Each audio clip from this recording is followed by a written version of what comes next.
something. you rolled animal handling skills. That's what he means. He didn't mean to argue semantics with you, Wolfgang. Fair enough. Yes, you rolled animal handling on your Tressum. I was there. I I did. remember. I did roll animal handling on the Tressum. I don't know.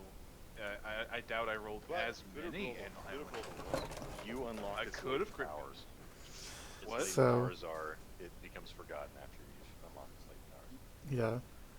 So when you guys arrived, you summoned a green Abishai and made a deal with him, and he killed 2 frost giants and then took a bunch of souls from you. Yep. And Do that. That was a sad day for fighting it, Daniel. you found an outhouse. You found a large feast hall that was full of undead giants, skeletal frost giants. You managed to fight all of those off, and you explored the rest of that. And upstairs, you found what looked like the Jarl's quarters, his throne and stuff, and 2 massive winter wolves. Darley managed to get along pretty well with them. One of them was at least not hostile, and the other one was befriended, I guess.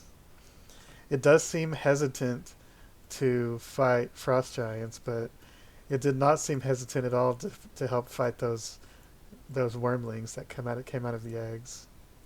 Well, I'm not gonna have it fight ice giants. That's the answer to that conundrum. I wanted to be my friend forever. You might want to put that at eyesight. This is out of character, but I mean, because he might just be like, you might heal them to him. You know what I mean?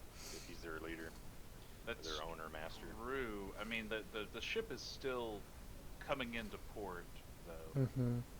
so there's still time for me to do something. You guys found these white dragon eggs that are all burst, and you also found some random loot upstairs. The valuable, I believe, the stuff you took was a clockwork mule, some gold, and some magical tattoos. Yeah. And there was a bunch of other junk up there, including a giant owl. And when you let it out, it flew away. Yep. And it seems to have Great. possibly went to communicate with its master. I mean, yeah. After that, you guys found this other hall that had normal living frost giants in it, and they were startled by you, but they attacked you, and you slayed all of them pretty quickly. And that's where we are now. You guys saw the massive warship in the distance in a horn blow to announce its arrival. Well, it's not really arrived. It's gonna be arrived soon. And So big you can see it coming. you guys have not yet explored the upper floor of this building, and then the largest building, the temple. You guys have not looked at that yet, and that's the only things left on this iceberg that you haven't explored. I thought we looked up at the top of this. Not this Where one. the owl was and all that. No, that was the other building. Oh. The feast hall with the zombies had all that stuff above it. Yeah.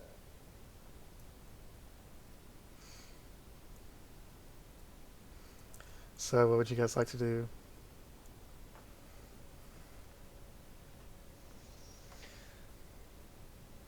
Sorcerer, give me your book. The actor just turns to you and just squints his eyes. Last time you got both of my books from some of the demon. I know. I need to talk to him again.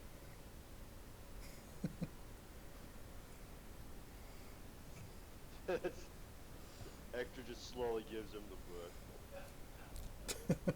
Oh Let's man. see. You've only got one soul left. I hope you understand. What are you talking about? He just like stares at you like all crazy eyed.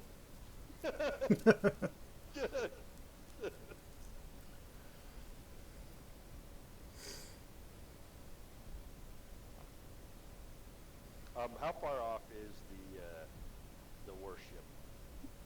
Maybe a mile or two. Is this book in Infernal or what is it? Draconic? It isn't Draconic.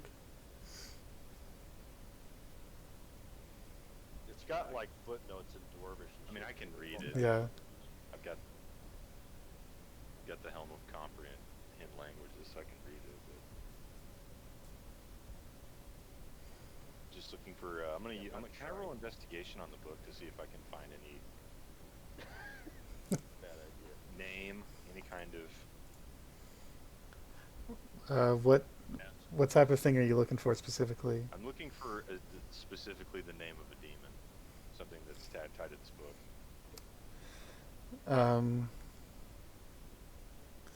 There are not. Wherever I'm at, I don't want to be. Hector has never found any names of demons. You can try and dig deeper if you I want. could probably be the one to ask because he's been studying the thing. Yeah, but he doesn't know his name. We already figured that out. He doesn't know his name, so. Well, Abishai don't necessarily work the same way as demons or devils. They're their own thing. Though they are still kind of under the laws of Asmodeus. Sort of.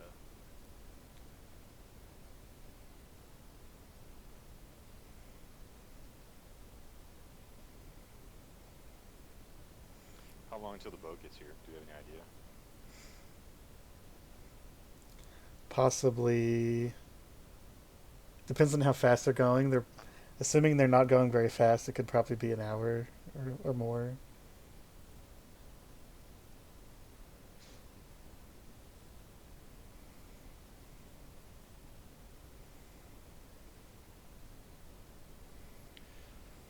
Well, we don't have enough time to take a rest. We don't have enough time to do anything really except set up a trap. Do we want to go further inside of this atoll? Maybe we go clear out the other buildings before they get here and reduce their numbers. Indeed.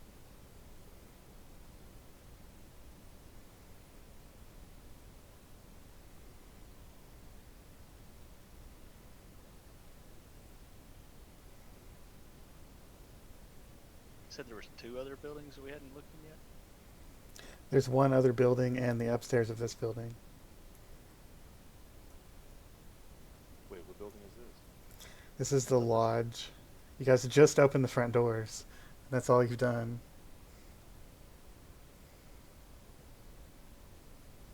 Oh, that's right. We're not in the. Okay, I thought we were still in that building where we found the owl and stuff. No, that was above the building with the That was the zombies. other- I remember building, we right, opened this yeah. door and they were like, hey, I remember now. Yeah, so we should probably clear out. more of this Walk space. in and investigate.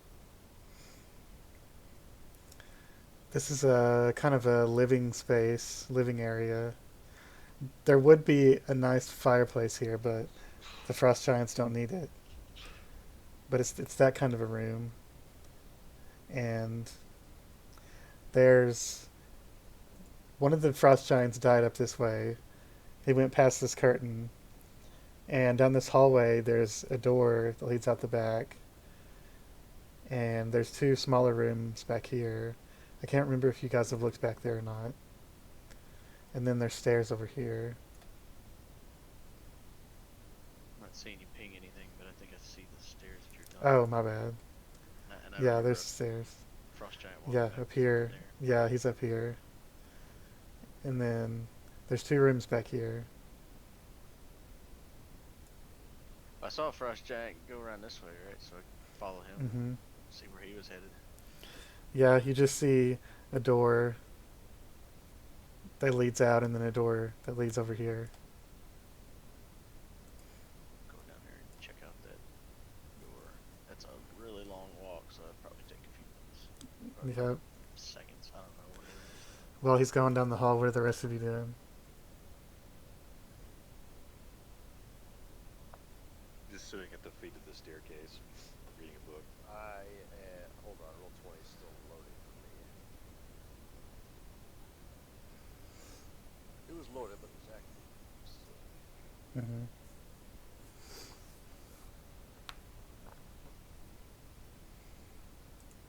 Surely has nothing to do with this laptop being from 2008. Surely not.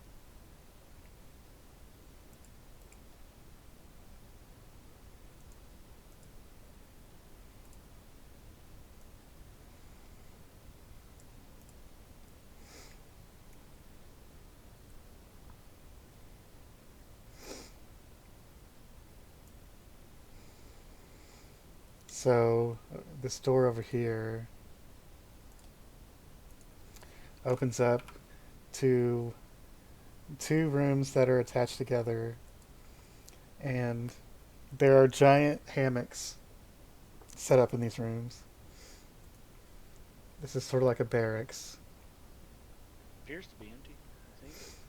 Not Yeah. any tokens that just aren't showing up. Yep, it appears to be empty.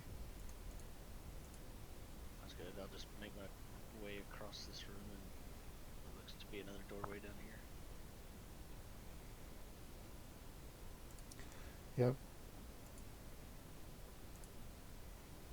I assume this might take me back into the main part of the building, but the door's not open. So Yeah. there we go. Step back out and then yell at the others. It's all clear back here. Might check upstairs. Yeah.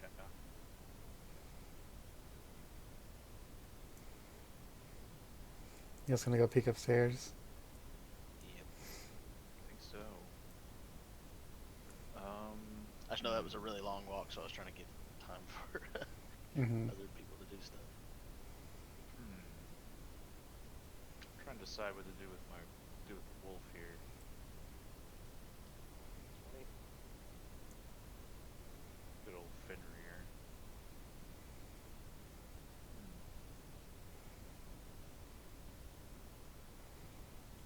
It makes sense to try and keep him hidden.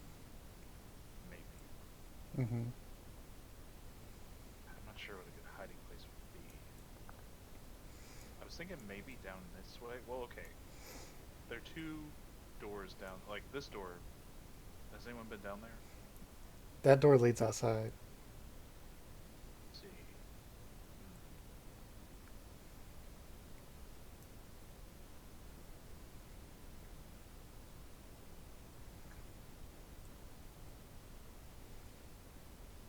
So I was thinking at first just to see if he would stay in this hallway.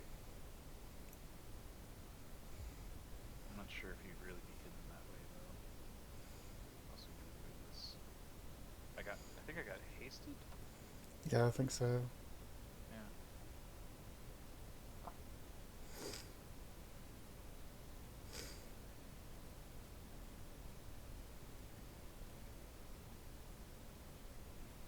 Alright, well. Darley's gonna call Fenrir over to where he is. Okay, make a. Hallway. Are you gonna command him to stay? Yeah. Okay, make an animal handling check. God, here we go.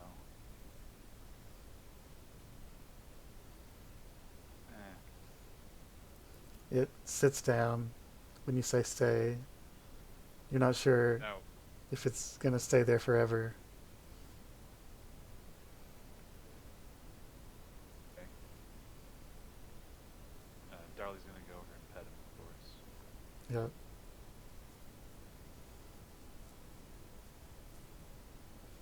He's gonna say he'll be back in Giant. I mean, I guess it's just kind of assumed at this point that any commands he gives are gonna be in Giant. Yeah, Yeah. I assumed that. Okay, good. Alright. He's gonna join the group. Did you just walk by Kronos? Yeah. Okay, I guess it's responding Jazzercise. Alright, it works. Jazzercising. Nice. Alright, so Opportune time. you guys gonna go upstairs? Yeah. I'm gonna stay behind. Guess not. You're at the bottom of the stairs.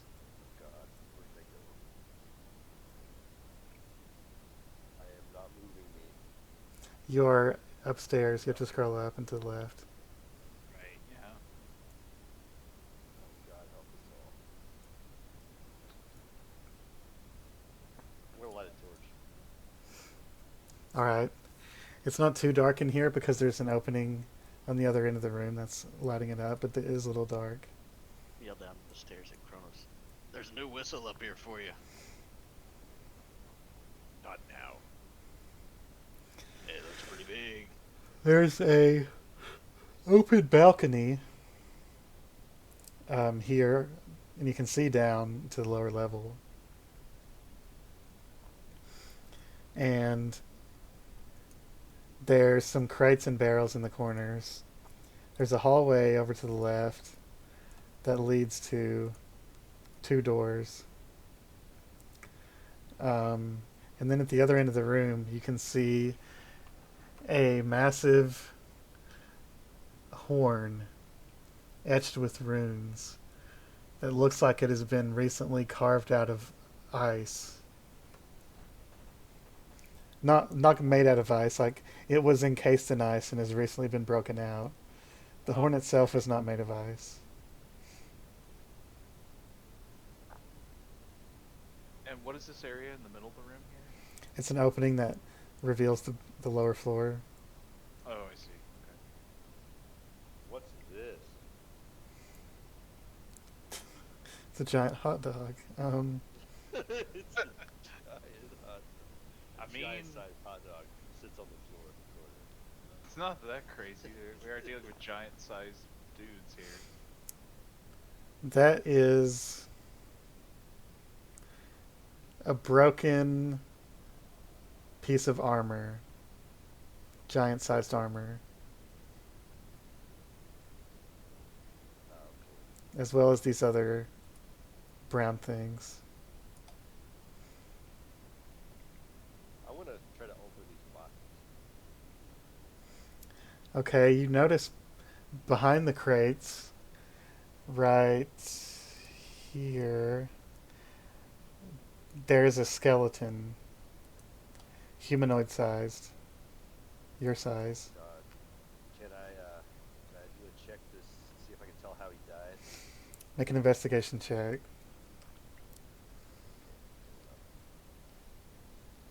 You have to give me like 5 minutes. Mm-hmm. And while he's doing that, Darley and Carverax make a perception check.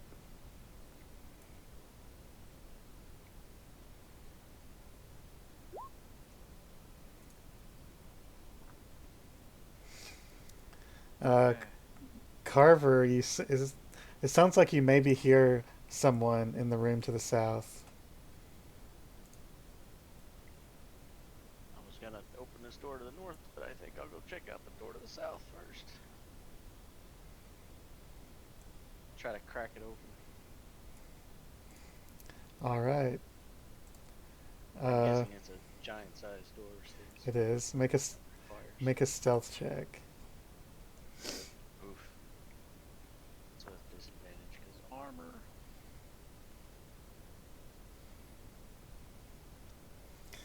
You crack the door open, and you see a frost giant leaned over this table. And it looks like he's setting up a dinner plate with silverware and everything. And then you hear the door creak, and he turns around and sees you. He says, "Who are you?"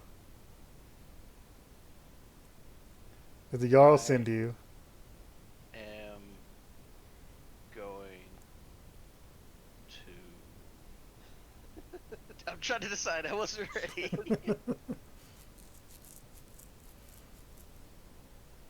Shit. I was gonna tell you something, but I can't. Are you one of those dragonkins? Come here. And he moves toward you to try to reach down and grab you. So make I'm a just gonna whack the shit out of him. Just take a swing as he reaches. I mean, I can Alright. still roll whatever you need me to roll. make a dex save.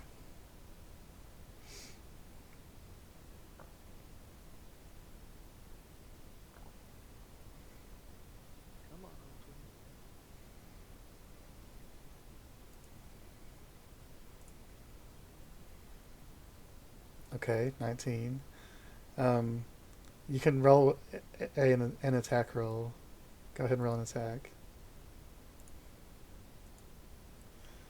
Okay, that hits. So he reaches down for you. You manage to fend off his hand as he tries to grab for you, and then you swing your Lightbringer down and crack into his forearm.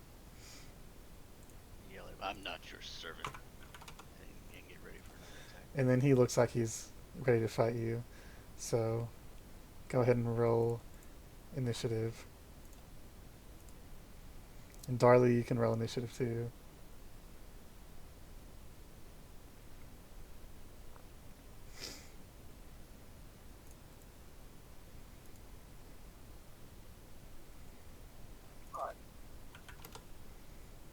I've not been rolling well tonight so far.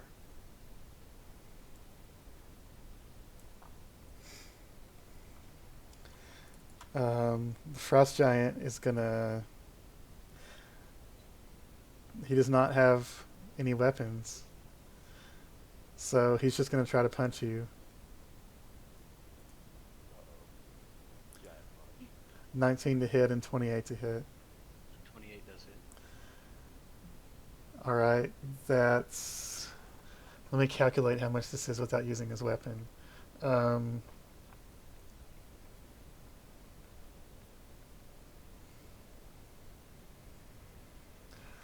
20 bludgeoning damage. Oof. And then the other attack he misses. And then now it's your turn. Damn, even just a regular ass punch. It would have been 36 if it was his crit axe. I am going to just take a swing. Yeah, maybe 2 attacks at this. Yep, it's a hit.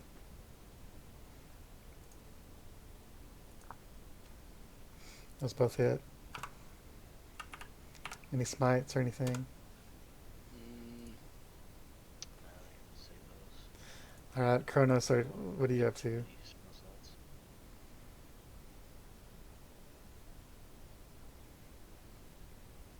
Is Kronos just still reading? No, I heard commotion. Okay, you can come up there. Yeah, I'll use bonus action for that. Yeah, I yelled at this guy. I don't know how far that would travel, but Yeah, that probably would have heard something, because otherwise this building's really quiet. yelled at him that I'm not your servant. Turn. Alright, Darley, what do you do? I mean, it'd be pretty obvious. You just got punched. Let's see. Do I have a visual on this giant from here? I think so, yeah. He's reaching his arm out toward Carverax. All right, I'm gonna shoot his arm with the dragon bow. Alright, go for it. It's a Crit. crit. So that's 23 for the crit damage. And then the second attack is a miss.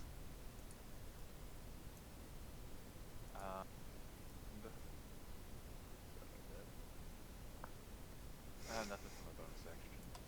Alright, what is Hector doing?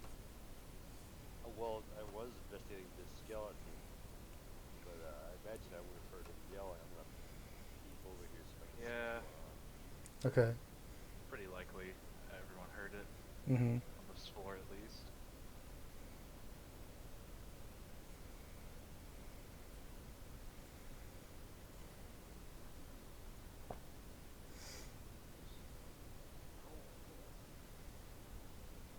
I want to use my action to dash to. Alright.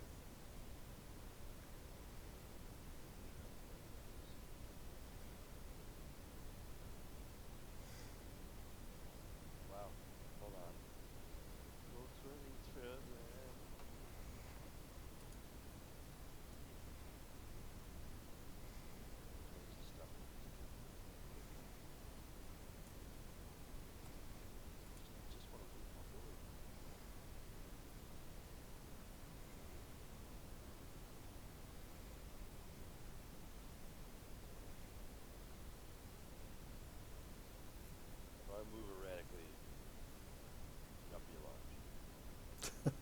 Okay. Are you gonna do anything besides dash? No, I'm just gonna dash. Alright. This frost giant is gonna try to grapple you again, so make a strength check, Carbrax.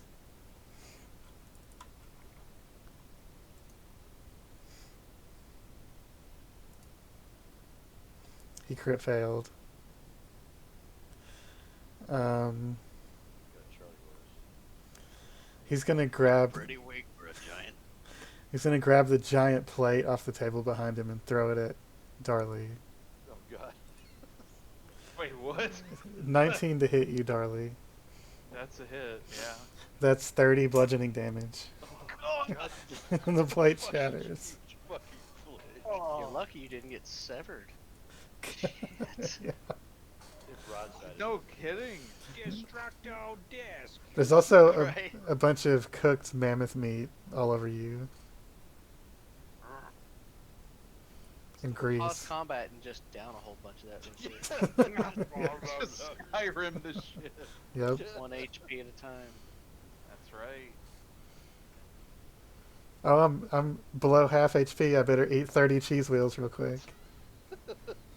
Right. Ooh, Yeah, alright. about 30 loads of bread. Yep. On bonus action, Thunder Smite, and then take a swing. Alright. That just hits. Second. That also hits. So the first one will deal the extra thunder damage, and the second one it's only good for one hit, whatever hits first. What does it do besides damage? A Thunder Smite, I think it's the thunder damage, and then I think it's like a loud boom from 300 feet. You have to make a strength save. Oh yeah, save a yeah, or be pushed 10 feet away. Strength save of 13. Yeah. Well, he got a 24, so he's good. But he still took the damage. Yeah, I didn't figure he'd get knocked back. I was just trying to get Hmm. He's definitely bloody now. Is that it for you? Yep. Alright, Kronos.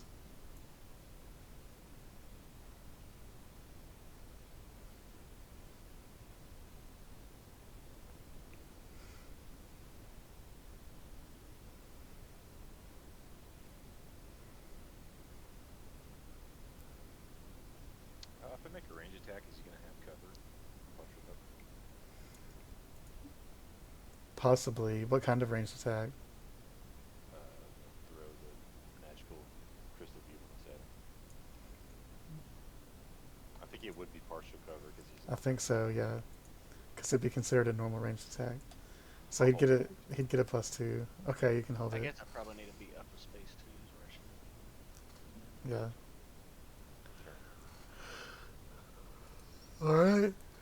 Dorley, you're up. Right. Wait, how did Kronos get here so fast? He dashed. Okay.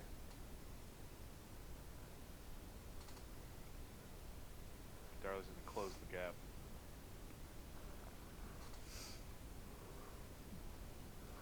Time to whack. Yep.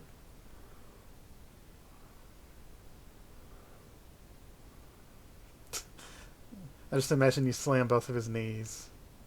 And he goes, oh! Slamming his knee. Crit on the quarterstaff, of course. Big toe. Yep.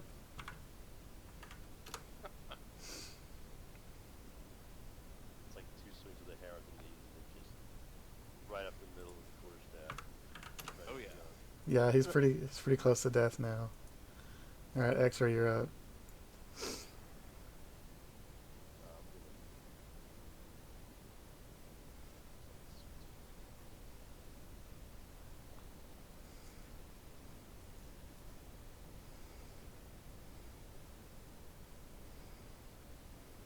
Wait a second. I'm just gonna move this turn. Okay. The frost giant is gonna try to grab you, Darley. So make a straight strength check. Is it so not a saving throw, but a strength check? Yeah, Okay, contested strength check. gotcha. All right, he grabbed you. Damn it. Now, Carverax, make a straight strength check. He's gonna try to grab you too. Oh, he rolled really low against you though. Yeah, you, you broke his finger when he tried to grab you. But he has picked up Darley into the air. And now it's Carver's turn. Unless you want to use your held action. Unless Kronos wants to use the held action. Or wait. He's grabbed him. Yeah, he picked up Darley. He's holding him in his hand. Yeah. I mean, Darley's a big guy, but Or do you want to hold Not your attack giant. till the giant is on his last sliver of health? If you want to do that, you can.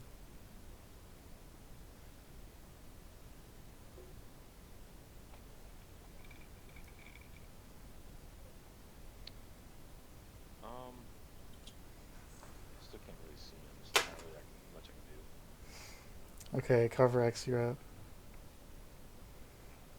Alright. I don't know if this is doable, but could I like try to vault off of his knee or something and smack his wrist where he's holding Darley, see if I can get him to let go? Yeah. I know that's a little complex, so I don't know what is involved with that. I'll use like the variant rule of called shot, so you can make an attack with disadvantage to an attempt to attack a specific part of his body. Let's give it a shot. Yep, that still hits, so it's going to hit him right on the wrist. So he's going to have to make a strength save to continue to hold Darley. And he failed. He rolled low again. So Darley, you're dropped from about 15 feet in the air. So not enough to really hurt you, but you're probably going to fall on your back and it's going to hurt. I think Darley's gonna have a lot of bruises from the fact he got a giant plate thrown at him. Yeah, that was a lot Filled more with dangerous. Food and shit. Yeah. While I'm up in the air, hit his arm and it with the backswing, tag him again with that crit, and I'll dump a smite on that one. Level 1 smite. Actually, let's make it a level 2 smite. So 3d6, I think.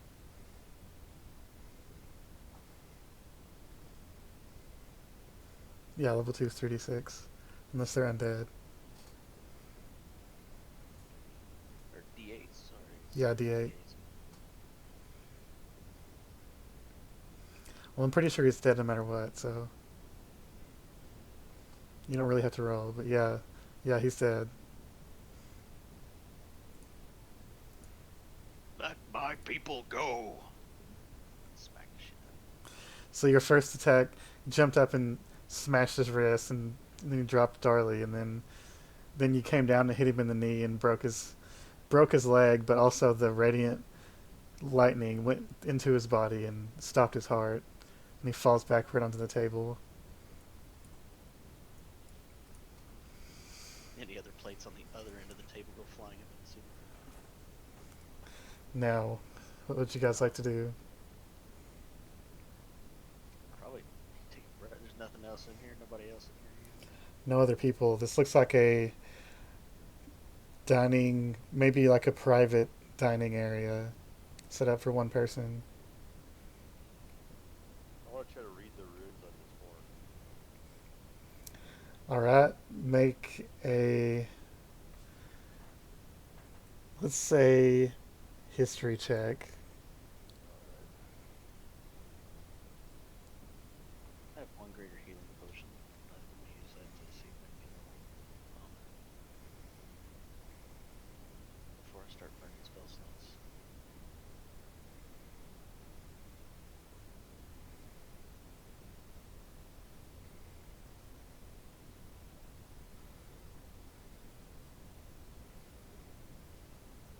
Try to go for it first.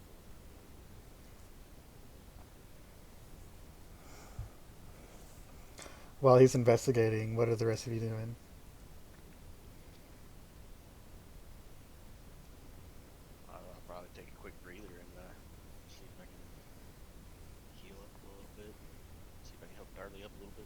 Mm-hmm.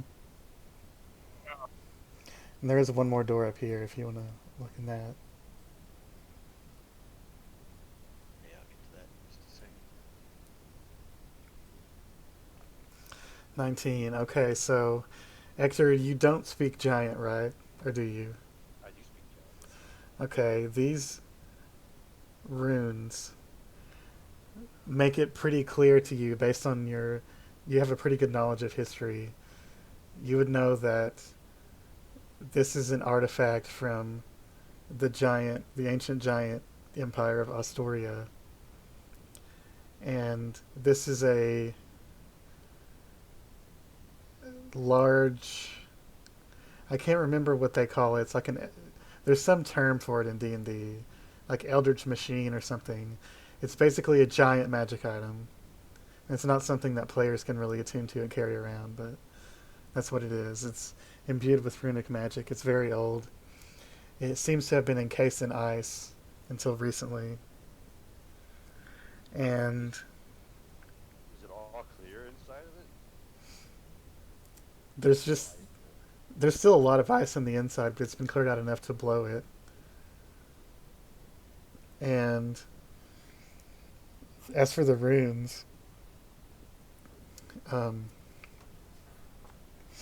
there are 4 blocks of these old giant runes, and most of them you cannot read, despite knowing giant. Yeah, and you imagine that you might have to have either academic books or potentially an expert to possibly discern all of this, if it's even possible. But there are a few words you can make out, and one of the blocks, um, you can piece together enough to kind of understand what it says.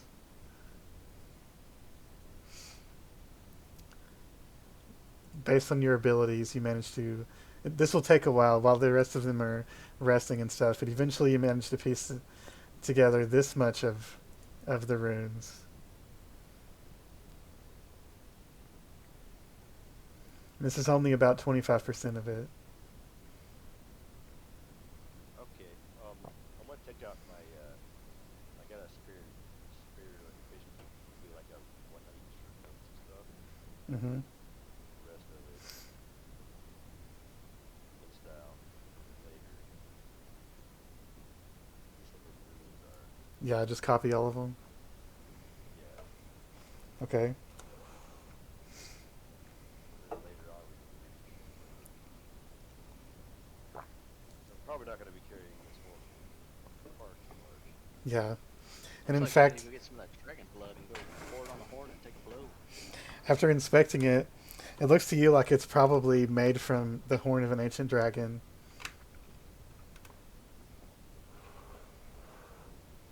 Probably crafted out of an ancient dragon's horn with runes and all that stuff. Alright. So that's what I read. Okay, so Yeah, you basically there are gaps in it, but you managed to get based on the context about approximately what it says. alright, okay, so Hector is gonna once he's done copying down the runes, he's going to hurriedly start going back outside. Okay. Kronos, you might notice start to head downstairs. I don't know what the destined son of Anon is, but the rest of it sounds pretty straightforward. Anam is the Allfather of the We've met. the leader of the giant gods. You guys spoke to his oracle before. Yeah, it just So- says the destined son, and I don't know what that is. If that's A son of Anam would probably just refer to a giant of some Yeah, type. because all the giants in the stuff Yeah, a giant or someone with giant blood. yeah, that was gonna be my next guess. Then it's like maybe Darley could give it a blow, spill some Well, dragon giant blood on it. You guys can explore whatever, but I can tell GM what I'm trying to do if you like. Yeah, I'm just gonna crack this door open whenever I get around to it. Hector is headed back to where we killed those dragonlings. Mm-hmm. He's gonna get some blood Okay. It'll take a few minutes, but you can do that. Right. Yeah. Okay. That's where I'm going.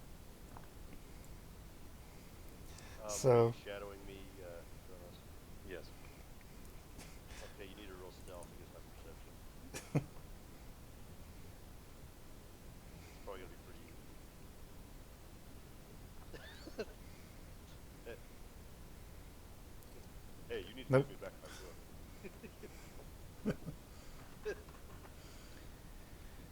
I have a proposition, Mage.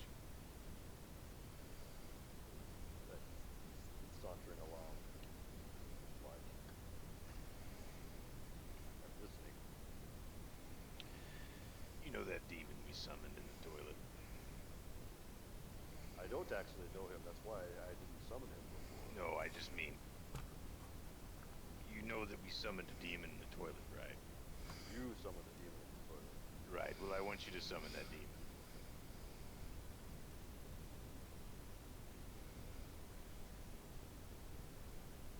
But on a boat.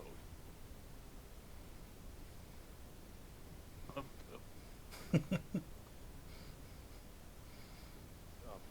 Are you Hector, catching what I'm spitting? he keeps walking. I don't think the demon would be reliable for such a task. I don't think he'd have a choice. He'd be summoned on a boat. Hector just stops and looks at you. He's a demon. He appears in a portal from hell. You think he's going to have a problem leaving a boat?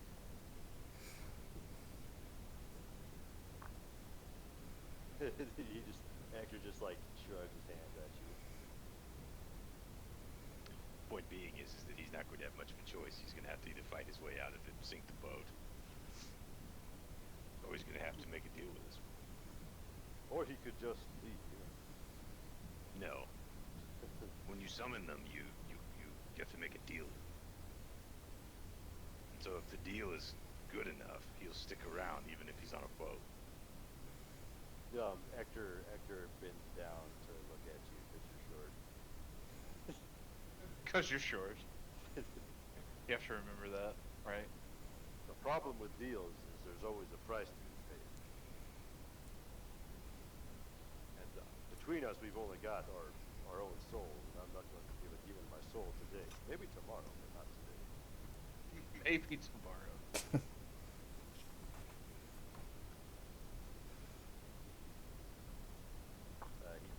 He actually starts walking again back towards the lodge.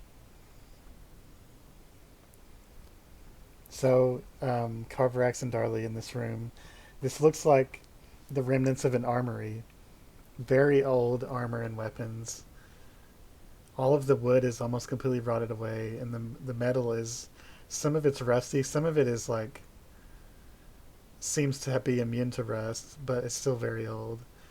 You imagine this could be remnants of, this weaponry could have been from the Empire of Astoria. And you imagine if any of this stuff was still good, it would have already been picked through by the frost giants. It seems to have been already picked through. I imagine it's probably all giant sized anyway. Yeah, it's all giant sized. My follow up to that was going to be, does it look like there's anything salvageable? But I guess probably not. Raw materials. Particularly the metal that doesn't rust.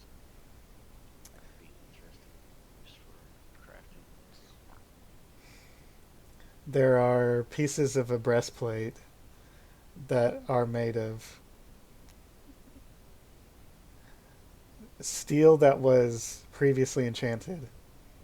So it still has enough residual magic to make it immune to rust, basically.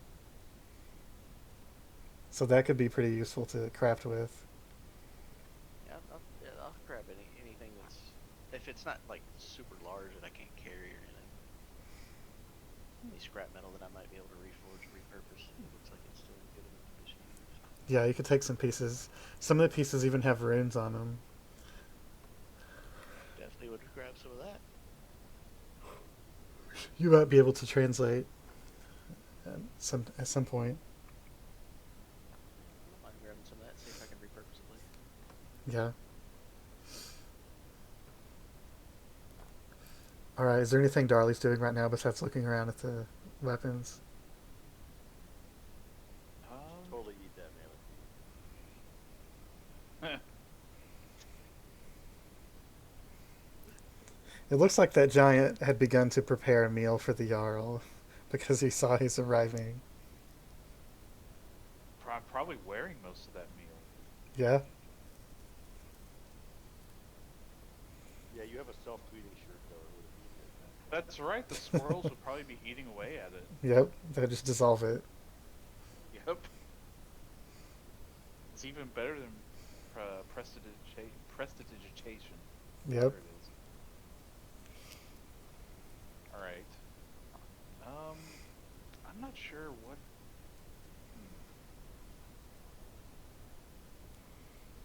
This is just an old armory. Mm-hmm. Are any of the weapons like some of the stuff is rusted over, but other things aren't. I guess I'm just curious, like what weapons appear to still be usable. Make an investigation check.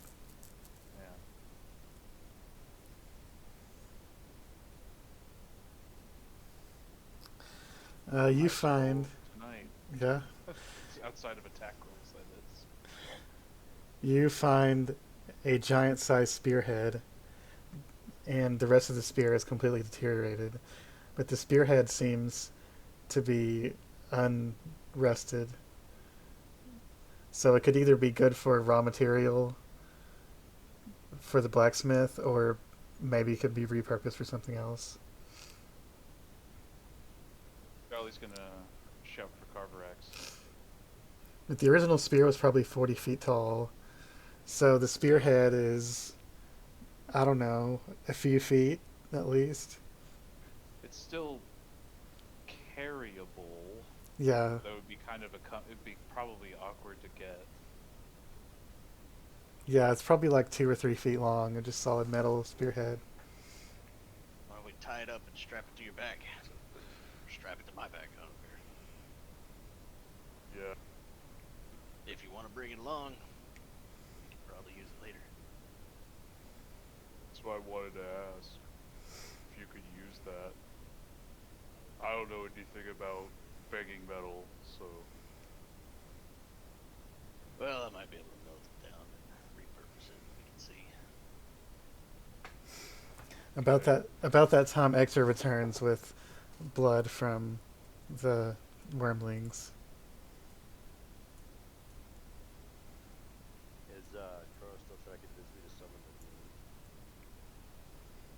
No, he stopped following you. He's just watching the boat now. Oh, speaking of stuff, I investigated that skeleton before. I got like a 18 or something on the investigation. Yeah, so I that's can tell how he died. that skeleton looks like it's been there for not too long. It looks like it was probably taken care of by wolves. Oh, But the interesting thing about the skeleton is it looks to be a dragonborn skeleton. that's interesting. Very interesting. All right.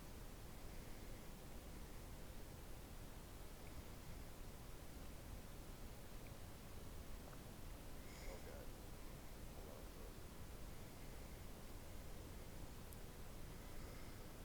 on. Because Ector is just throwing caution to the wind, I'm going to put the dragon blood on the horn, and I'm going to attempt to blow into the horn. Sounds crazy.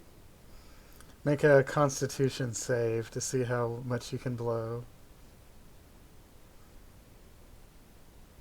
Or how much Oh, the horn blows save? back. Yeah, just do a constitution save. Hold on, what's wrong? I have a... You can alert every. Oh wait, no, that's right. Okay.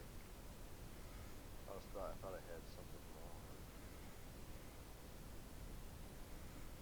Let me make sure. Try blowing into a horn that's made for a giant. It sounds like a fart. No, it's. I'm trying to see what the heck my it says 5, but I got a Constitution of 0. I don't think my proficiency is 5. I am proficient at that though. Yeah, it should be +4 for proficiency. 4. So maybe you have a +1 for con or something. That- Or do you have a cloak that increases your saves? Or a ring? Well, con save is just a raw con modifier, and Yeah. plus any bonuses you put, not your proficiency bonus. It's not a proficiency. Well, sorcerers are proficient in Constitution saves. Yeah. Hold on, I don't know why it's so. Hold on, let me. So it's this -1, basically. Okay. Do it the easy way. So it's 6. Okay, so you get a little bit of sound out of it. You have to climb up to be able to blow in it. That's fair. And you get a little bit of a coming out at the end, but it's barely you can barely even hear it, much less anyone else. That's fair. But you do get enough to make some vibration inside it. And nothing happens, of course, when you blow it. Okay.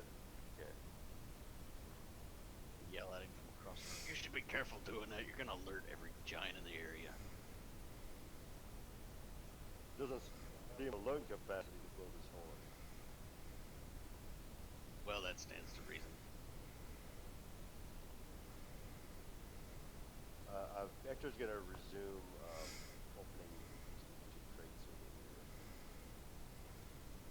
here. Darley, you're a big boy. Why don't you go blow on that thing? But not too loud.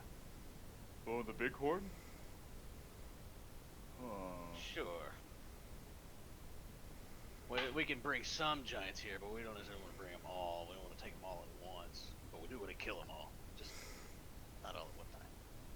Dolly rolls in that 20. We want to kill them all, but we wouldn't be responsible about it. Are you going to tell the rest of them what you deciphered from the runes? Probably Oh, be I very probably pertinent right now. Yeah. Oh, Darley, before you blow that, I think you should know. Oh crap! I lost that window. It's in journal.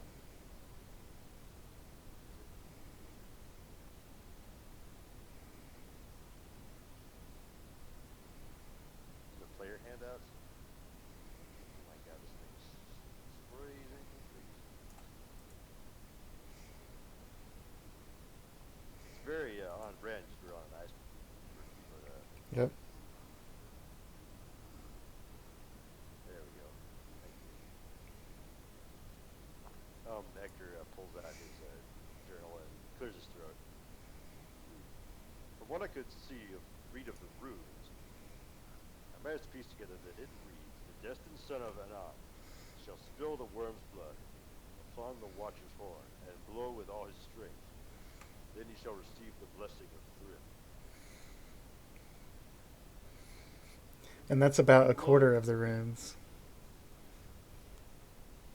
Quarter? That's not necessarily the entire message, but it's the gist. The So, what there's I like can tell four you is- blocks of runes, and this is one of them. Yeah. So we know a fourth of the message. Got Yeah. it. So, blow if you like. Hector just Backs starts- away. just starts to throwing open these chests or crates. Okay. I trust you, Hector. You probably shouldn't trust Hector. Well, Darley's gonna trust him. He said it's okay to blow the horn. He's gonna blow the horn. What kind of save am I gonna have to make here? Constitution. I kind of figured as much. Oh my god, that's... you know, for a Goliath, you'd think he'd have better constitution than a +1. Oh god. You get a little bit of a like Ector did at the end, but not much sound. It's hard to even Oh. cover up the blowhole completely. It's hard. Well, you can blow a little bit harder than that, Darley. Like I said, we want to make a little noise, not a lot of noise.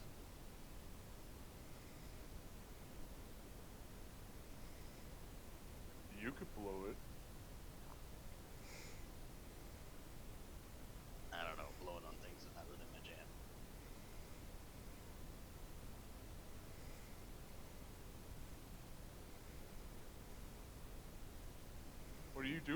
man.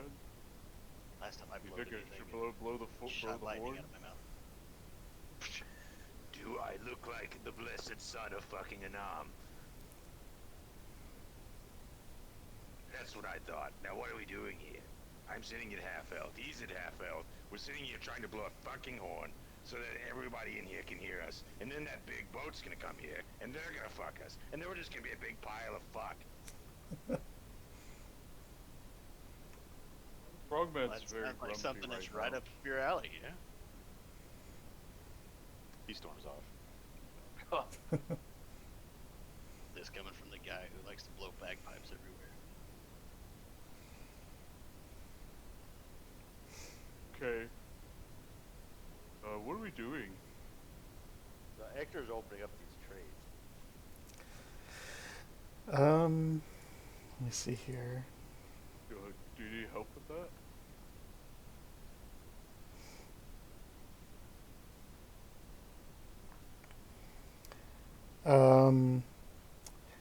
Actually, the crates are empty. Oh, I just accidentally left roll 20. Oh, bye. I'll Bye-bye. relaunch it. But yeah, those crates are empty.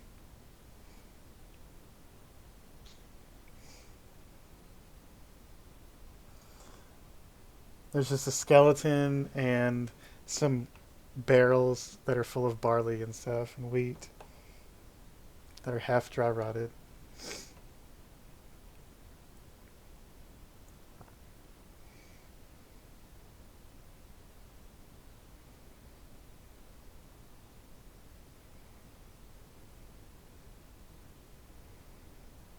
Hector knows that, of course, the greatest place to store one's valuables is in the bottom of a barrel of rotting wheat.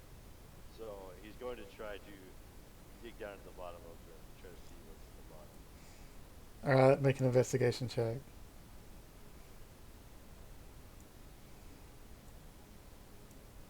Maybe stuck these barrel down there.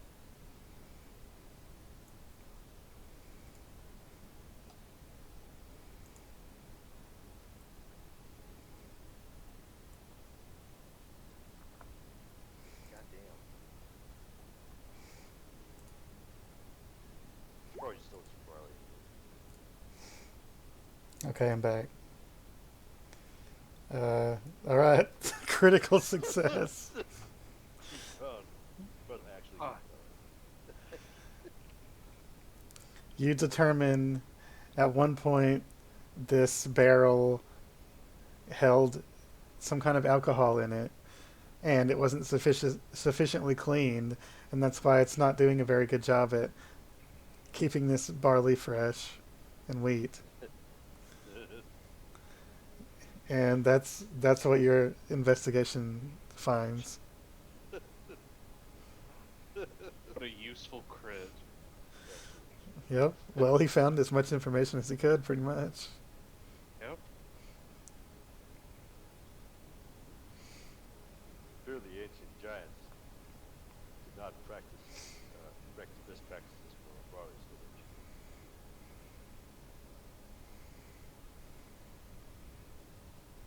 Guess let's go.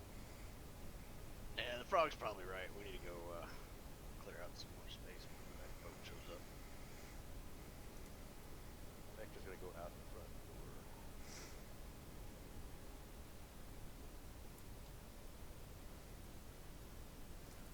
door. Alright.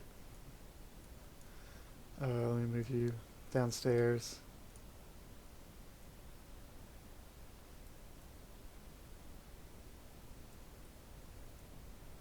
We missing somebody?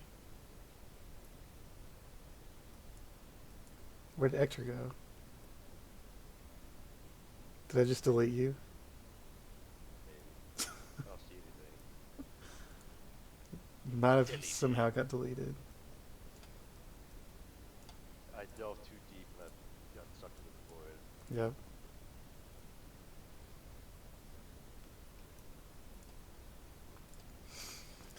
Now, you can try to rest. You can go investigate the temple. You can set up a trap. You can leave. There's also the Yeti pin, if that interests you.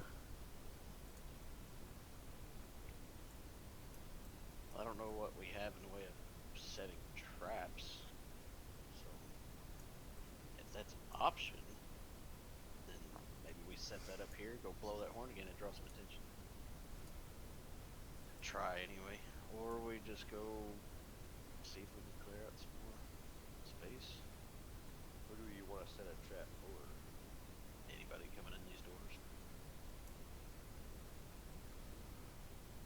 Can we see the ship still? How close is it? It hasn't been that long, so it's still probably a mile away or close to it. Alright. I mean, I imagine it'd be hard to barricade any doors because we're tiny relative to the buildings here. I mean, we could probably try barricading stuff, but I don't know that's going to do us a whole lot of good. Some trapping stuff might be good, but I don't know what we have in the way of doing that, aside of maybe What's a in spell these or barrels two. and crates down here?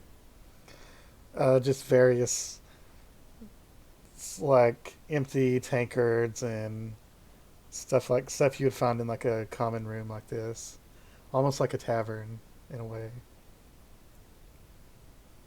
I suppose another option would be try to find a place to hide, and maybe we could squeeze off a couple hours of it for a short rest. I can. Only for myself, I'm pretty sure. But I can cast Stone Shape. Stone shape lets you just shape stone however you want. Right. And I also have Meld into Stone. Hey, so you could like hide it in the ground or something. You could make a house, a Minecraft house in the ground, basically. Nice. Is this stone or are we on an iceberg? You're in an iceberg, but the buildings are made of stone. Okay. There's something to work with here. A little bit. At least parts of the buildings are made of stone. Oh, Darley's got to check on Farrier. Still there? Still there. Well, he might have wandered into the main room here, but he's still in the general area. Oh, okay, good. Darling, you do realize that dog's gonna turn on you as soon as the master calls his name, right? You will? Oh. Considering that you've known that dog for exactly 30 minutes, and the person probably raised him from a pup, and we don't know what relationship he has with the animal. But I think hiding the animal is a waste, since it has such good ears it can hear its master's voice from probably anywhere on this planet. That's Anywhere just on the my 2 planet. cents.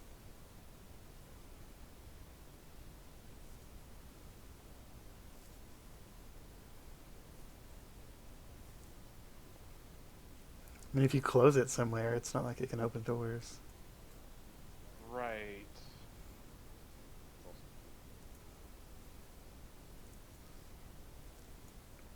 Why don't we go check out what other buildings there are? If we can find a hole to hide in. Get a Hector quick rest. is hiking towards the temple All right. by himself. By himself. Okay, good, good. Cool. I mean, we could really use some healing, and to try to get everybody topped off is going to burn through a lot of spell slots, if not all spell slots. We need to conserve something for. I don't have any anyway. Oh yeah, I forgot about that. You burned through yours already. So you make it into the remnants of this temple, and let me move your tokens. This is the biggest building out of all of them. Like an anteroom. Who am I missing? Carverax. There you are. Darley. Darley, yeah, there he is. Okay. So there's a statue here that's mostly crumbled away. And this is like a entry chamber.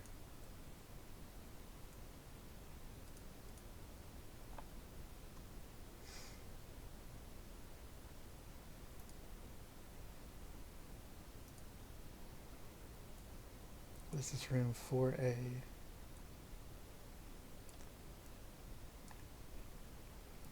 The wind has carried a great deal of snow into this room because it's laying open. And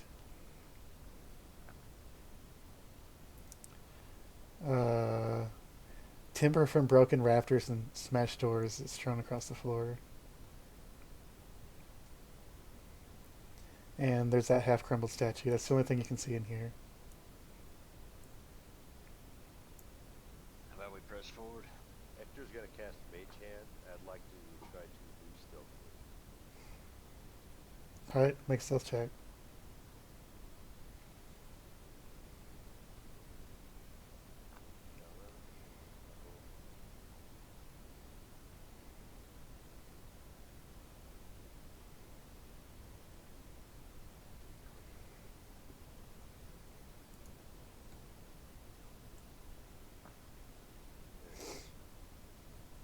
Alright. I'd like to Pretty stealthy. move up here. I'm gonna use my Mage Hand to go feel trust this doorway.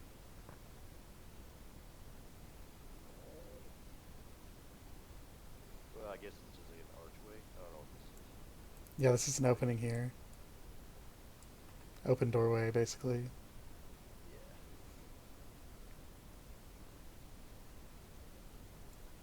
You want to try to peek around?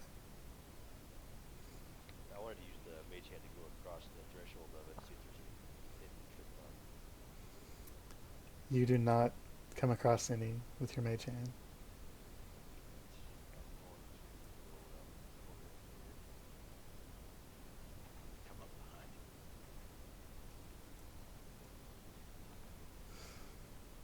Right there. Keep a little bit of distance since he's doing stuff.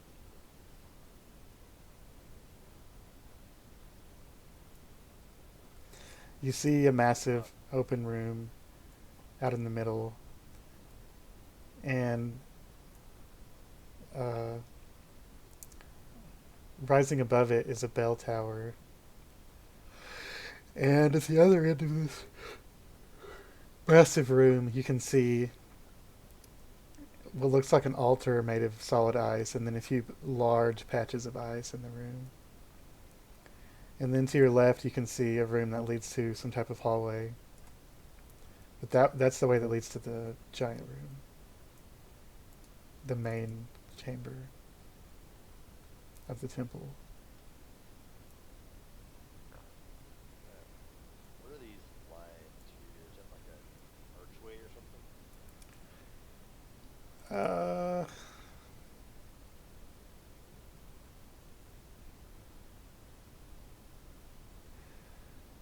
That is, I think it is archways, yeah, and these are pillars. And then the square of lines in the middle is where the bell tower is. I can't really see all that far.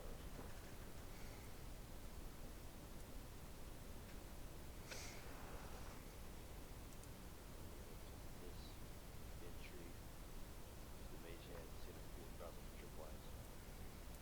The north or west? West. You do not detect any trip lines. Yeah, as far as that goes. Okay, can I see anything?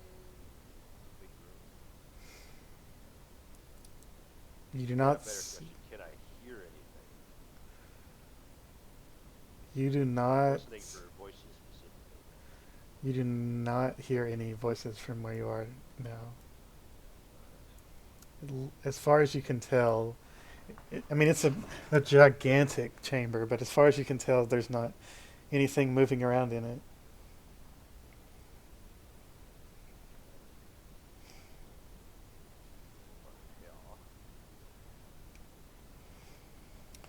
Yeah. There in Giant, you can see above the entryway here, Um, it takes a few seconds to kind of figure out what it says, but it says Hall of Jarls. And across this west wall here are four statues of giants who look like they are dressed possibly like frost giants, but it's hard to tell. All of Jarls. And in two of the spots, ice is broken in and just left these huge ice spots. And if you tried to walk across it, you'd probably bust your ass. Nice. And the hall is mostly opened, or there's several open spots from this hall into the main room. Alright, I wanna go back down. Give it a second. Because nobody else is like precious in deck, it's just wandering around in ancient temple. Yep. No. Last time I wandered, I ran face to face with a giant. You know, not that big a deal. I don't mind killing him, but he did rough me up a little bit. Yep. Got a big punch on you. It took almost half of my. Yeah, you can see this altar. And a smaller patch of ice, a huge patch of ice over here. And then over here is another doorway, open entryway, not a door, into another room. And then down this way leads somewhere. Oh, that's interesting. Is this a door back outside on this side? It's just open, yeah. It just goes outside. The tons of snow have blown in through this opening.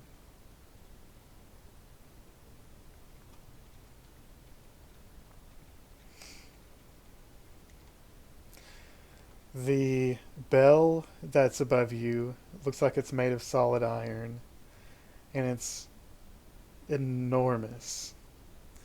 It's probably 40 feet across, probably closer to 50 feet tall. And the clapper, the thing in the middle of it, is missing. So it's just a cup, upside down cup, basically. It looks like there's not any way to ring it, as far as you can see. Hey, Hector. What do you think? Maybe we could set a trap right here. We could get some giants in this little space and we go knock a bell down on top of their head. How Hector, flat do you think we Hector get? looks up at the bell and strokes his chin for a moment.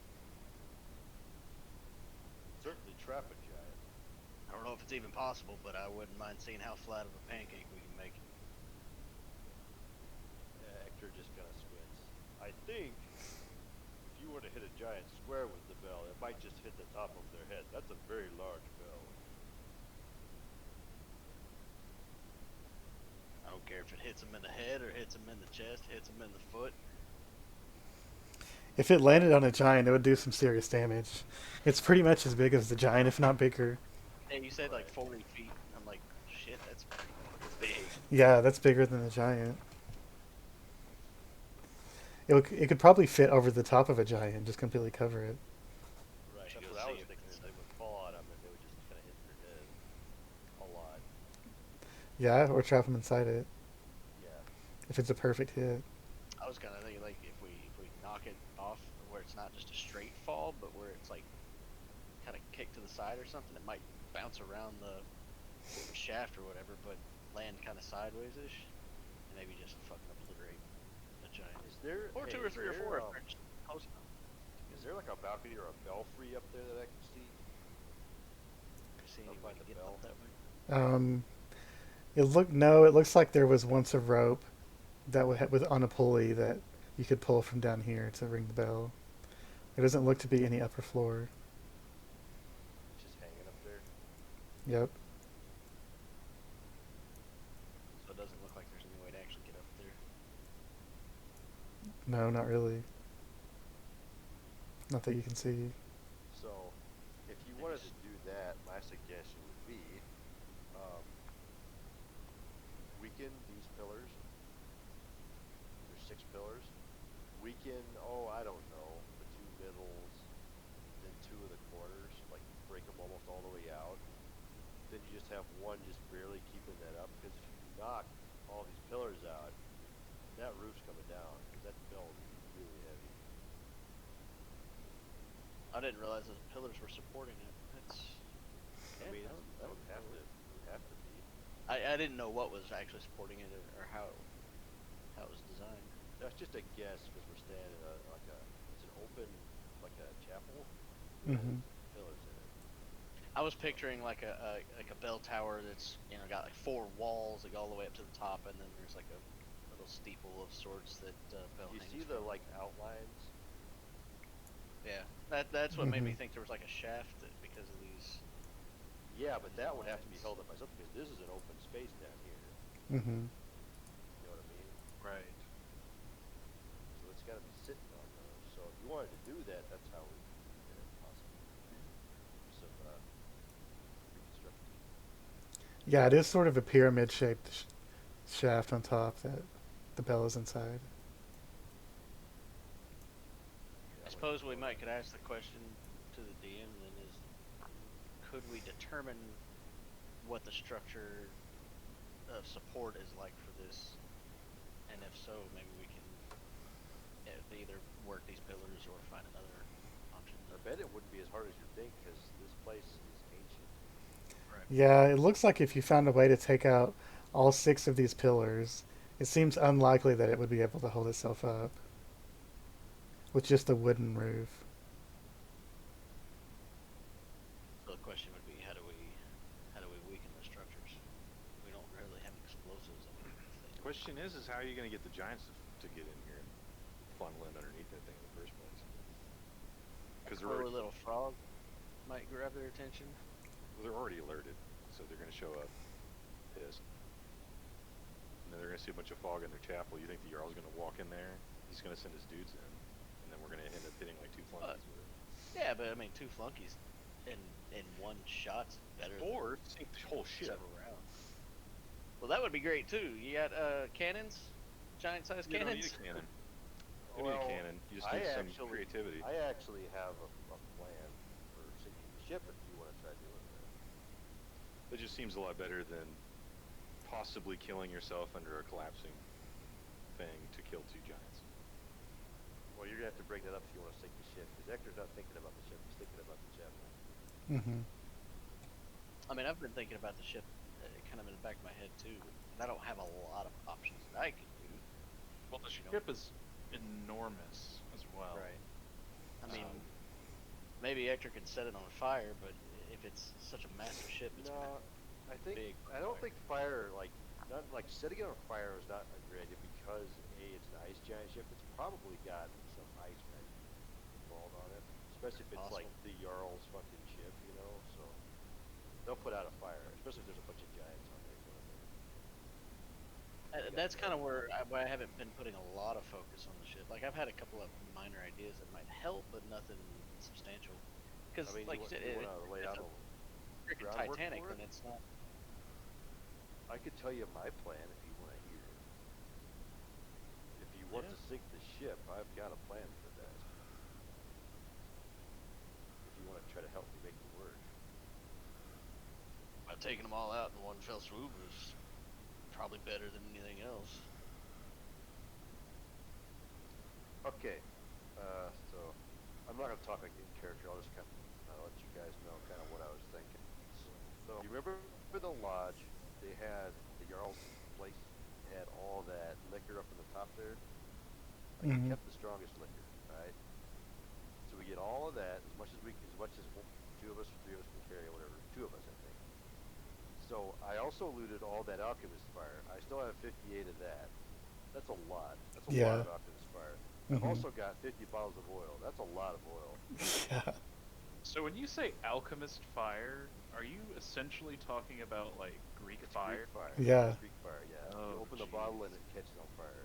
It's basically napalm. Got it. Yeah. Isn't that the kind of stuff that like water doesn't even put it out? Yeah. Right. It's gonna burn no matter what. If it burns on its self-oxidizes, so it just burns. And we have that. Now, I don't think that's enough. All that stuff on its own is not enough to do anything. But I was also thinking if you take all of that in a pile, and then I take all the rest of the fireball necklace and throw it in it, that might be enough. That would probably do something bad. There's still 7 Can you charges. catapult that over to the catapult all that over to the ship? No, I'm gonna dimension door. You'd have to with all walk of it. over to it, yeah. You have to carry it. So I would have to strip down naked, get as much shit as I could possibly carry. I could have a guy with me if they want to help, you know. And I would have to basically be counting on being able to react fast enough to dimension door myself back before this blows. You just have somebody hold their action to dimension door as soon as you get there. You're the only other guy that can dimension. I know. and I would betray you in an instant. So. I mean, you could drop it and then dimension door before it hits the ground. We would have to. You'd have to what? You'd have to dimension, like you'd have to, because as soon as the fireball necklace touches something. Well, if No, you no, wait, hold on. Because Brett's got a good idea. He said you got to drop it, but what he's talking about is he's talking about the fireball necklace, right? You have to drop it with the intent for it to explode. Like that's how it works. Right? Yeah. Yeah. So what if we dimension door? Okay, hold on. What if we dimension door all of the explosives, get out, and don't ignite it, and then we have somebody sitting on top of the chain with the fireball necklace, and you just chuck it down there. Well, when we get that's a out. long way to throw something. You gotta consider because you only get You can only throw a bead so far, and fireball itself But only has a range of 100. Maybe the DM can read in on this. What if Darley ties it? What if Darley ties the string to an arrow and shoots it straight down with the intent to blow up? Would it go off? I could. Yeah. Hector could make an Arcana roll to see if he can figure out how to make that work. I think So- it runs on intent, so I think that would work. maybe Yeah, in a let's similar vein, Predator this shit. would that necklace explode if it were caught in an explosive, or does it have to be thrown specifically? It's magical, Yeah. so you'd have to activate Yeah, it. Magic. But it could set off all of the other stuff. Well, that's what I was thinking. Is like if we just set it on a pile of the stuff and like poured a little, like a line of alcohol or something to make like a makeshift fuse of sorts, lit that, and then somebody dimension door out To a would that- boat? to Oh. all the stuff with the necklace and everything sitting on top of it, and if the other stuff exploded, would that explode in the necklace, or would that necklace No, you still have it to be? needs- You have to have that. You have to have that hit of soul to make it work. Gotcha. Because What if you that's tossed why- it up in the air and then dimension doored out so that it fell down? And Yeah, that that's what you'd have to caused do. it to explode. Yeah, that's the way you have to do it. Although I like the idea of like tying it to an arrow or something, like that's way cooler and Yeah, way it more is. cinematic. That's like. Here's another option, and this is going back to the chain. What if we just blow the chain off on one side and then it swings down and completely masks that whole ship? Because that's a big ass chain too. Oh, there's the obverse of that problem is that's a big ass chain. How are you gonna break it? It's attached to ice. I mean, you just blow the shit out of one side of it and it swings. I don't think we don't know that chain could be holding the entire island together for all we know. It could You be don't know holding the ice. that ship could be completely full of every single halfling that they went and there's no other halflings left, and you're committing genocide by blowing that ship up. You're just arguing semantics now. No, So- I don't think we have the firepower to blow that chain up. He- Well, Here's we a have the firepower question. to blow a dreadnought up. Here's Well, a you question. just gotta Chain blow a would be hole the in it. ice around it.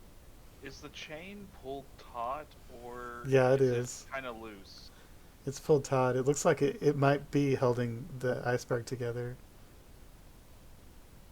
I guess I was asking that because like I don't know if it would really have fallen with that much force if it wasn't taut, right? It's Right. a huge chain. Yeah, it's extremely That's heavy. true.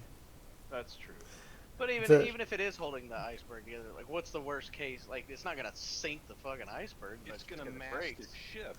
Yeah, the Right, Jarls. tear that ship in half. The Jarl's Right, but even if Dreadnought goes even if the under island it. starts to split, it's not like the island's just Well- gonna suddenly sink. Like, No, my thought was more like it just continues around the whole island, maybe. 'Cause, I Well, don't- if You think that it's frozen inside of it and yeah, it goes all the way around.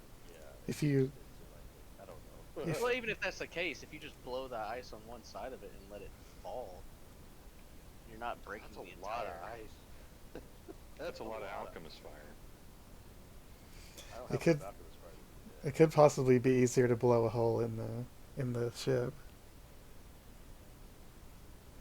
But we're not If- talking about what's easy. We're talking about what's badass. Why not All both? these plans are pretty badass. I gotta say. Why not both? So we have the beads, we have everything, and half of it goes in the ship. The other half blows the thing up, That's retarded. That's not and then we stay on the side of the thing that's got our boats and stuff, so that way we can make a quick getaway after we mess them up. And Darley, we could like do 2 arrows with 1 bead each. For if Darley shoots 1 across the gap to hit the ice to blow that side of the chain so it swings down. Or I guess we could do that on our own side. That might not matter. But then shoot 1 down at the if boat. you want to. Well, here's the thing. I would the think blow chain- the ice on the other side so that way the ice doesn't crumble under our You feet. get alchemist fire on the chain, and then the chain is flaming as it comes down, and it hits the Yeah. boat, and then it blows it up because you have all the stuff on God. the boat with the flaming chain of death. Fucking Ghost Rider, that shit. Jeez, Giant that's sized Ghost insane. Rider. It's the pendulum of death. Are we gonna do that? Or are we just gonna do Michael Bay? Are we just gonna go in and blow it up? All of it. I think if you wanted to loosen the chain up, I got an idea for that too. If you want, it would take a lot of manual labor. What are you talking about? Why do we need to loosen the chain? Yeah, if you want to loosen it, it'll flop down. I don't want it to flop down. I want it to be at its highest, so that way when it comes down, it's got full swing. So, what And it smashes into the side of the iceberg. what if we add a little addendum to that and we get this bell down from the bell tower and then roll that out to How the would chain? How are we gonna get that? Fasten that to the chain and use it as like like an actual pendulum with like a bowling ball on the end of it or something. Give it some weight. Wrecking Watch ball. that son of a bitch slam it. Yeah, like a wrecking ball. That's you're what I the was looking smith. for. If you think you can attach that thing some way without it just snapping and falling down, because Well, between Nectar's fire and my lightning, maybe we can cause metal to weld itself together to the chain of the bell. okay, well now we're getting into TIG class here in the edition. We're gonna weld a 40-foot bell onto this 100-foot chain. I mean, between Right. Darley and Carver, we the could wide probably chain. push it out the door. Maybe we can we'll roll do it around. Yeah, that bell's like a jingle bell compared to that chain. If our mage wasn't a slack ass and actually knew reduce, it'd be easy to get down. Maybe That's we don't true. even stick it on the chain. Maybe we just get it next to it and topple it down on top of the shit as it For passes sure, too. You underneath. can't blame me for this. This is half on you if you're gonna blame me for that. No, I'm blaming it on you because I know you can't take it. I could. I mean, just imagine the Reddit post of this story if we pull that. Blame off. me all you want to, but you're the one talking. So are we getting the bell down? If we want to try that, I don't know. That might be too much work, and it might take longer than we have time for too. We have It's just plenty of fun. time. Plenty of time to set this up. Well, if you guys want to continue looking around the temple, you can. What's it? Is this an altar or a coffin or something? Yeah, I want to look down in this corner. It's an altar. But first, yeah, you were looking down in this corner, right down here. Yeah, I was. I'm It says above the doorway, Hall of Heroes. And in alcoves along this wall down here are 7 granite tablets that are 16 feet tall, 10 feet wide, and 2 feet thick. And if you take the time to try to translate bits of it, it looks like it's just legendary Asturian giant heroes. And obviously, Tall. Jarl Storvald is not on any of them. We think those might be heavy enough. We can use those as like ammunition and knock off, fall down on top of the boat. Maybe put holes in it. They're probably way too much to carry. Yeah, between Carver and Darley, maybe we could drag them out.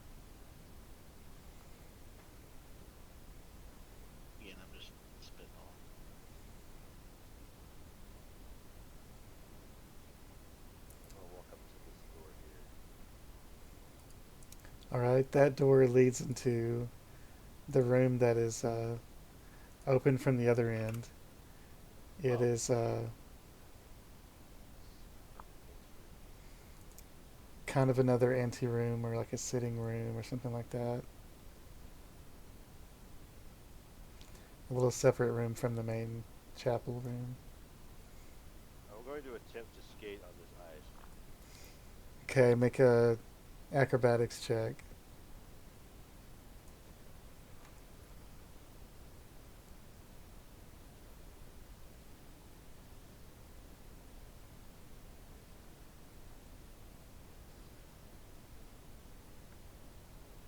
I didn't click it.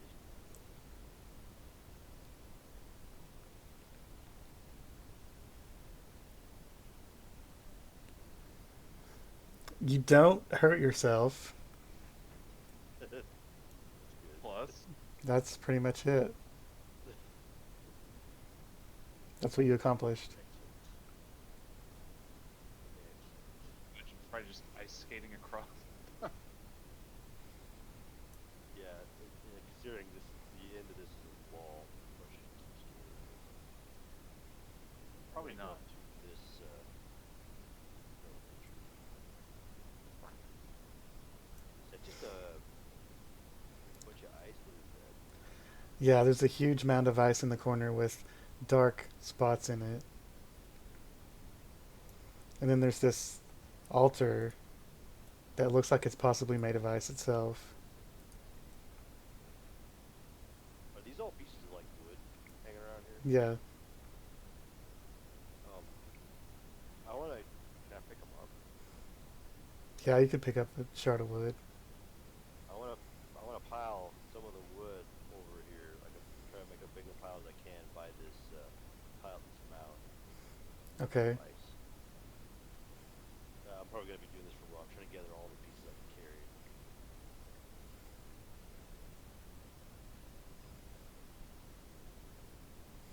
All right, what are the rest of you doing?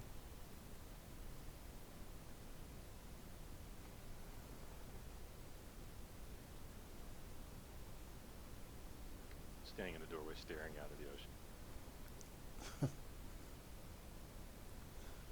What's Scared. what's Carver and Darley doing?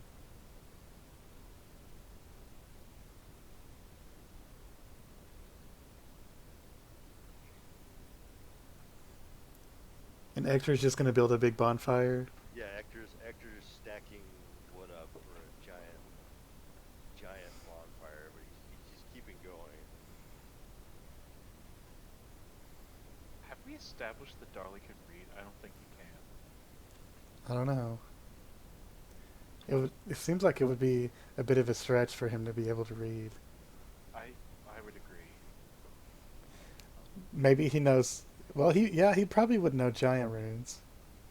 At least some. Yeah, some runes, but I doubt he could read common, or at least not much of it. No. I think he might try and read or decipher some of the runes on the walls. Of like the giant heroes past of the past and stuff. Make a intelligence check. Darley's strong suit.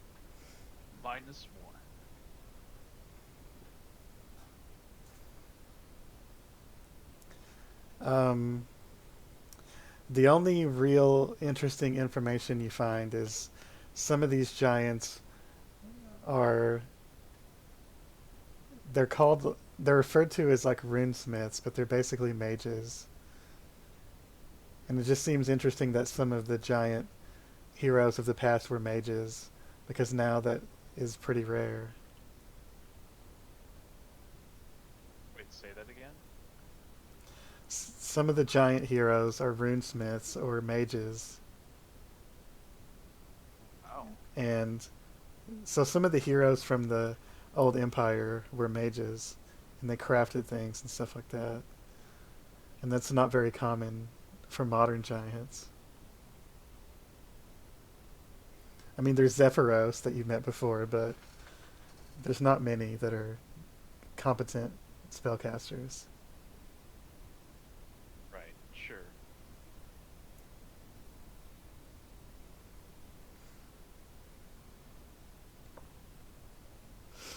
Alright, so Ector, when you start building your huge bonfire, it looks like a little bit of the ice on the outside of this big blob starts to melt. And then it just kind of stops melting once you get to some of the darker ice. I'm gonna use control flames to make the fire burn as quickly as it can. When you do that, it looks like this. It seems like the darker ice that's underneath is kind of just not melting at all. Oh God. Can I make a check to see if I can discern whether it's a magic ice? Yeah, make an Arcana check. Yeah, you're pretty sure it's magical effect that's preventing it from melting.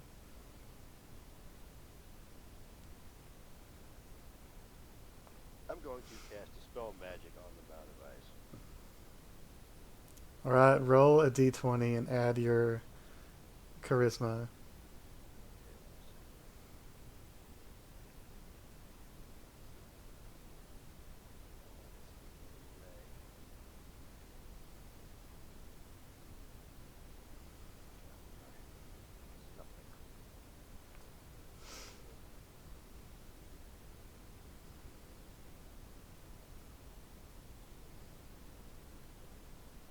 Sorry, it just takes so long.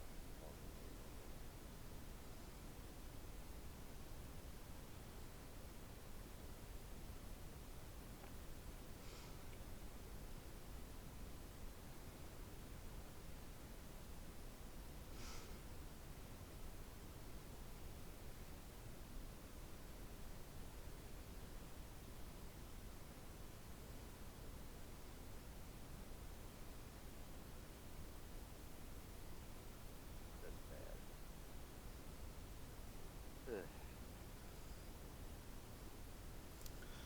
Ugh. You cast Dispel Magic, and you don't really see anything happen at first. Then you hear a voice inside your head that says, Oh God. "Hello, visitor."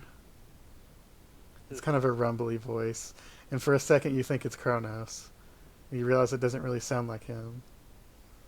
I guess. Hello, sir. I guess I'm talking it over my head, wherever this is. Have you come to present an offering?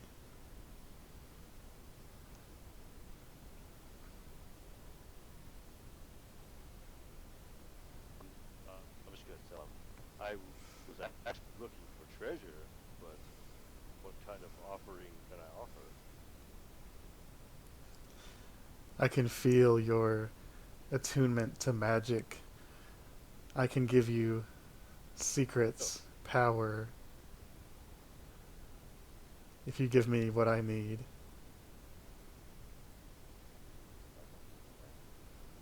Sounds really. I'm gonna use control flames, put out the bonfire, and I'm gonna walk over here to the altar. Is that correct? Mm-hmm.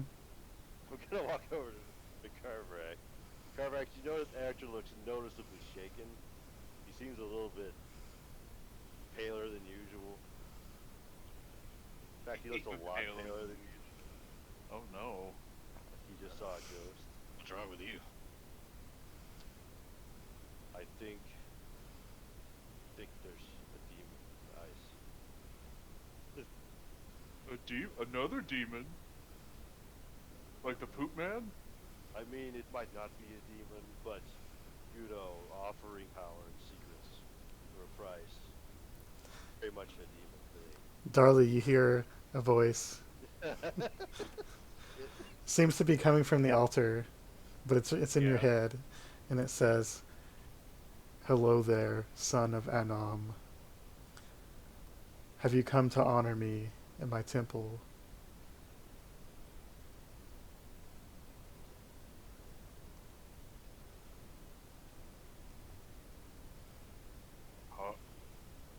How do I honor you?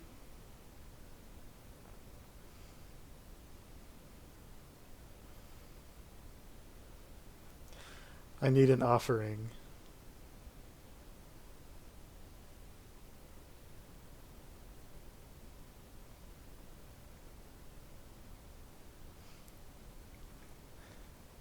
So Carver's using his divine sense. Yeah, I didn't want to interrupt your stuff, but yeah. I'm back, sorry. You do not detect any celestial fiend or undead within 60 feet.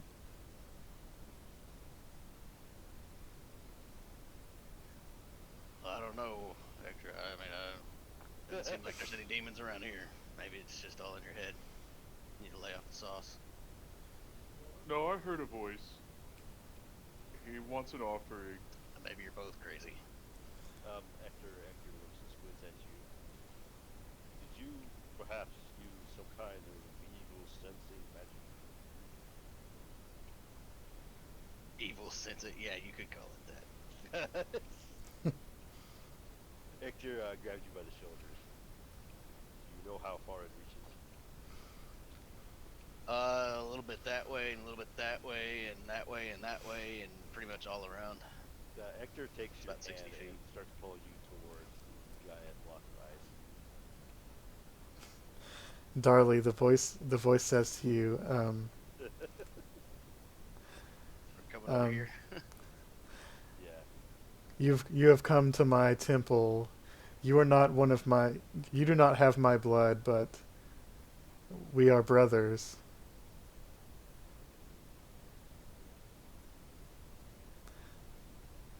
If you give me an offering upon my altar, I shall give you my blessing. Okay, Carl. Okay, how about now? You sense any evilness? I don't know. In the end, do I sense an evilness? You do not detect any celestials, fiends, or undead within 60 feet. Yeah, I think you're just crazy. My God. You've been reading that demon book that you got. Hector too much. Hector takes a silver flask out of his robe and starts to drink. Maybe it's that. Maybe you should give up on that. Shouldn't drink so much. Take it a little easy. Darley, what are you doing? Darley just asks, what would be an offering? I haven't really been in a place like this before. I am Thrym, god of battle and conquest. Present me the blood of your enemies, and I will give you my blessing. Oh.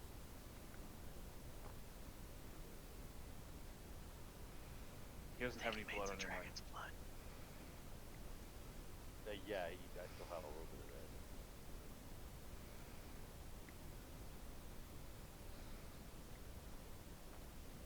He's gonna go to Ector, because he knows Ector is smarter. Hector is kind of shaking and he's drinking from his little flask. Ector, the voice kept talking to me. He says the offering would be the blood of his enemies. Hector just looks at you. The blood of his enemies? Who Yeah, did he tell you his name? This Thrym. Hector would know who Thrym is, yeah. Yeah, for sure. On the runes that you deciphered? It was.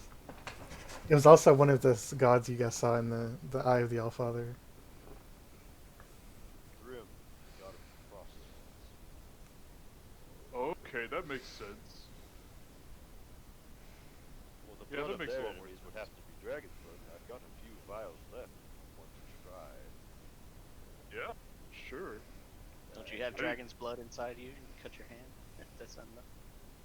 Or probably. Well, yes, that's, you know, we could go that way, but honestly, I don't really, I'm already a little sick. Hector gives you a small vial of some of the Vermont blood. Okay. He's gonna walk over what he I guess presumes is the front of the altar. He doesn't Hector, know. Hector Mhm. goes over behind the altar and ducks down. He's like watching you fucking.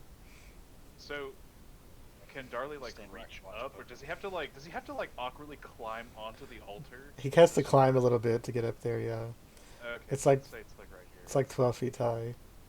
Sure. So he'll get up. And is there anything? Actually, any probably way- if he reached his hand straight up, he could probably reach the top of it. That's actually true. He's like over 8 feet tall. So, Yeah. Yeah. Is there any obvious place on the altar to put this blood? No, the Or- top of the altar is just completely smooth. All right. Well, he's just gonna. I guess he's just gonna take the vial and smash it onto the altar. It's with his bare hand. All right, you drop it on there, and you hear the voice again. It says, "Good, but that is mongrel blood.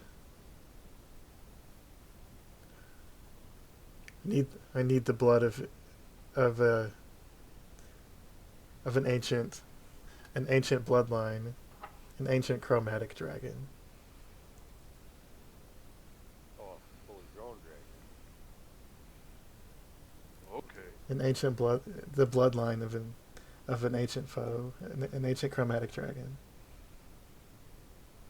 Huh. Just gonna climb down from the altar and go back to Hector. I think he wants a different dragon. Oh, chromatic dragon. He said he called that mongrel blood.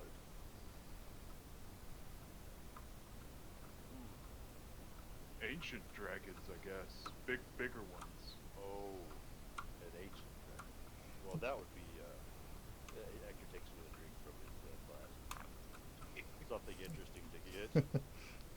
The bloodline of an ancient dragon. True. Wait. What is Hector's bloodline for a dragon anyway? You could ask him about it. He doesn't Not, know a lot. Darley wouldn't think to ask that. Would Carver hear that conversation from whatever that distance is? 45 feet away I'm around sh- an altar? I'm sure you would. There's not much else to be I hearing, mean, so. Darley is probably a loud person anyway. Hmm. You could probably make out at least what he's saying. I'll holler at Darley from across the room. Darley, come here. Oh. Oh, okay. Yo. Do you still have that vial? I smashed it on the altar. Well, hold out your hands, like you're cupping Okay. water. Oh, okay. Yeah, yeah. And I'm sure I have some wound on me somewhere from being pummeled by a giant. Yeah. I'm gonna wipe my blood on his palms Undoubtedly. Hmm. and see if that does anything. Okay. He'll climb back up on the altar. My God. Hector sees that you have blood all over you, and he's gonna have to make a Constitution save. All right. Not okay.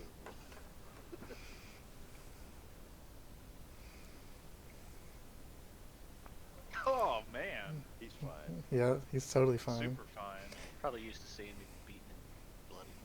He's too Oh, yeah. he's too distracted by the mysteries and the cryptic stuff. He's too Right. into it.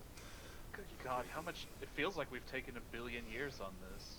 But So- anyway, So you're gonna put some of that blood on the altar. of course. What about this? You hear the voice. Yes, I have foreseen your coming, and your friends as well. Oh, no. Okay, that's kind of weird, but It alright. sounds ominous and not a good thing for me, but I'm assuming that if Darley's doing this, he thinks it's a good thing. So I'm not. I don't know if Carver's too free. He doesn't know what's Anything going happened on. to the altar after that? Or Nothing happens. Did you the get a voice- pat on the back? The voice says, it says, "Now, go to my horn." Oh, the bighorn from earlier. Are you saying this out loud, Darley? Darley would definitely be saying this shit out loud, talking to someone who you guys would not hear. Well, not the horn. Hector looks at Darley very concerned look on his face. Okay, all right. I have, Back down. I have foreseen your coming here. You must put that blood upon the horn and blow my horn, and you will receive my blessing. Okay. Okay. Climb down again. I'm gonna need more of your blood. And we're going back to the horn. That big horn from earlier. Hector's gonna go look for Kronos. I'll just follow Darley, I guess. Kronos I is hope you know what you're doing. Kronos is out front with the giant wolf, chilling, watching the massive ship approach. While we're just fucking doing jack all until just Offering- now, basically. Just offering shit to the fucking who appears to be Thrive or Thrive. Hey, look. I mean, well, Darley Could didn't be. really figure it out, but we all three put it together, I guess. Time to go blow that horn again. Oh, hey, Fenrir. You're a good boy. Oh, hey, Ferdinand. What are you doing?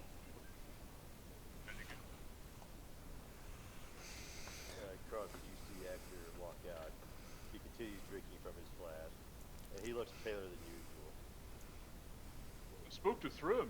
I gotta go blow a horn now. These crazy guys are talking to make believe voices or something, but he said he needs my blood, and I've got plenty to spare, as you can see. So are you guys gonna go over to the other? Kronos has no context to this Yeah. conversation. He was just talking about summoning demons a few minutes ago, so.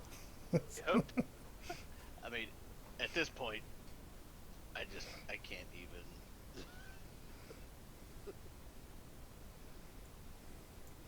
So are you guys Everyone's gonna? crazy fucking plans. It's Darley who has the initiative on this weird shit. Anyway, So you guys gonna go up to the other building?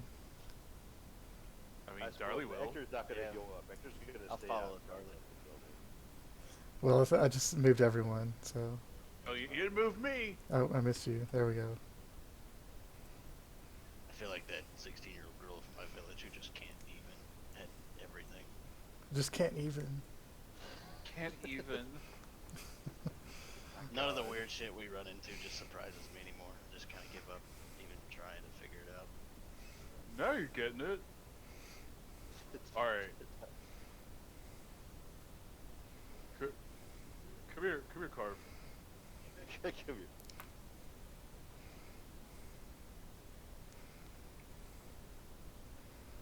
Just like swipe a big, like, goop of blood from my forehead and slap it on Darley's hand. Cool. All right. Don't spend that all in one place. He's just gonna take his hands and he's gonna blow the horn with holding the horn with his bloody hands, I guess. Alright, make another Constitution save. All right. I gotta give him guidance. Sure. Please, God, please. At this point, I just want to see what's gonna happen. Yeah. Roll your Roll a d4. on that. See if you can get it up to a 20. Oh, it's an 18. Okay, 18. So, it's still pretty hard to cover the blowhole, but you put out a lot of wind out of your lungs, and the sound that you hear is not nearly as loud as when you heard the frost giant blow it earlier, but it's definitely an audible sound that could be heard from maybe 100 feet away. A boom sound. Yeah. And you kind of stop as you run out of air. And Hector and Kronos, you notice the wolf Fenrir starts shaking, shivering. Oh, you fucking done it now. Then the ground shakes beneath your feet, all of you. You all tumble to the ground. You hear a loud crack. It feels like the entire building is moving. What have I done? Son of a bitch. Alright. Well, you wanted to summon a demon, well, here we are.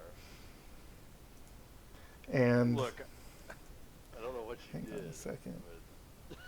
But the iceberg is breaking up.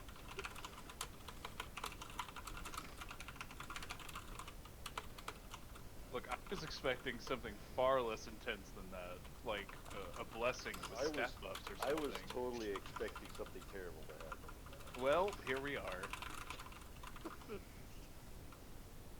Because of this an ancient relic from civilization that's long You just gone. woke up the iceberg dragon turtle wrong. Yeah, I'd be okay with that. You all get to your feet, and you can see. You look outside, and you can see the entire iceberg has cracked, and part of one of the other buildings has just ripped in half. And the sky above you seems darker, almost like a storm. But the main thing you notice is across the sky, in a straight line going from one horizon to the other, is a eerie green swirling glow, like an aurora, that's all the way across the sky. That was definitely not there a few minutes ago. Son of a bitch, Darley. And then, Hector, you notice that the runes that you were trying to read on the horn Oh my god. have changed from what they originally said. Some of the runes have changed. Oh no. I'm gonna take And my you right realize that there was an illusion Oh my on the runes. god. And that's what it says. Oh my god. My God. You know what these runes say, Darlie. Hector, you stupid fuck. You didn't read them right in the first place. And then none of you have any idea what it says except Hector. Wait, what is it? What does it say? Hector's just staring with his mouth open. I'll tell you what it says. It says we're fucked. Darley, we're fucked. Look outside. You see that? That fucking ley line coming from hell. You did this. You blessed son of Anum. You fucker. You killed us all. Go pet your Steve, dog for the last time. Hector just starts talking. The deceiver shall be Holy freed from his prison. shit. His children shall herald the twilight of the gods. Surrounded by imbeciles. And Carver, you notice to the east, which is toward the mainland, there's a massive rolling wave that's going that direction like a typhoon. Going towards the main. Away from you towards the mainland. Cool. Oh God. Well, Darley's obviously starting to panic as he When realizes player what the curiosity fuck has happened. fucking destroys the world.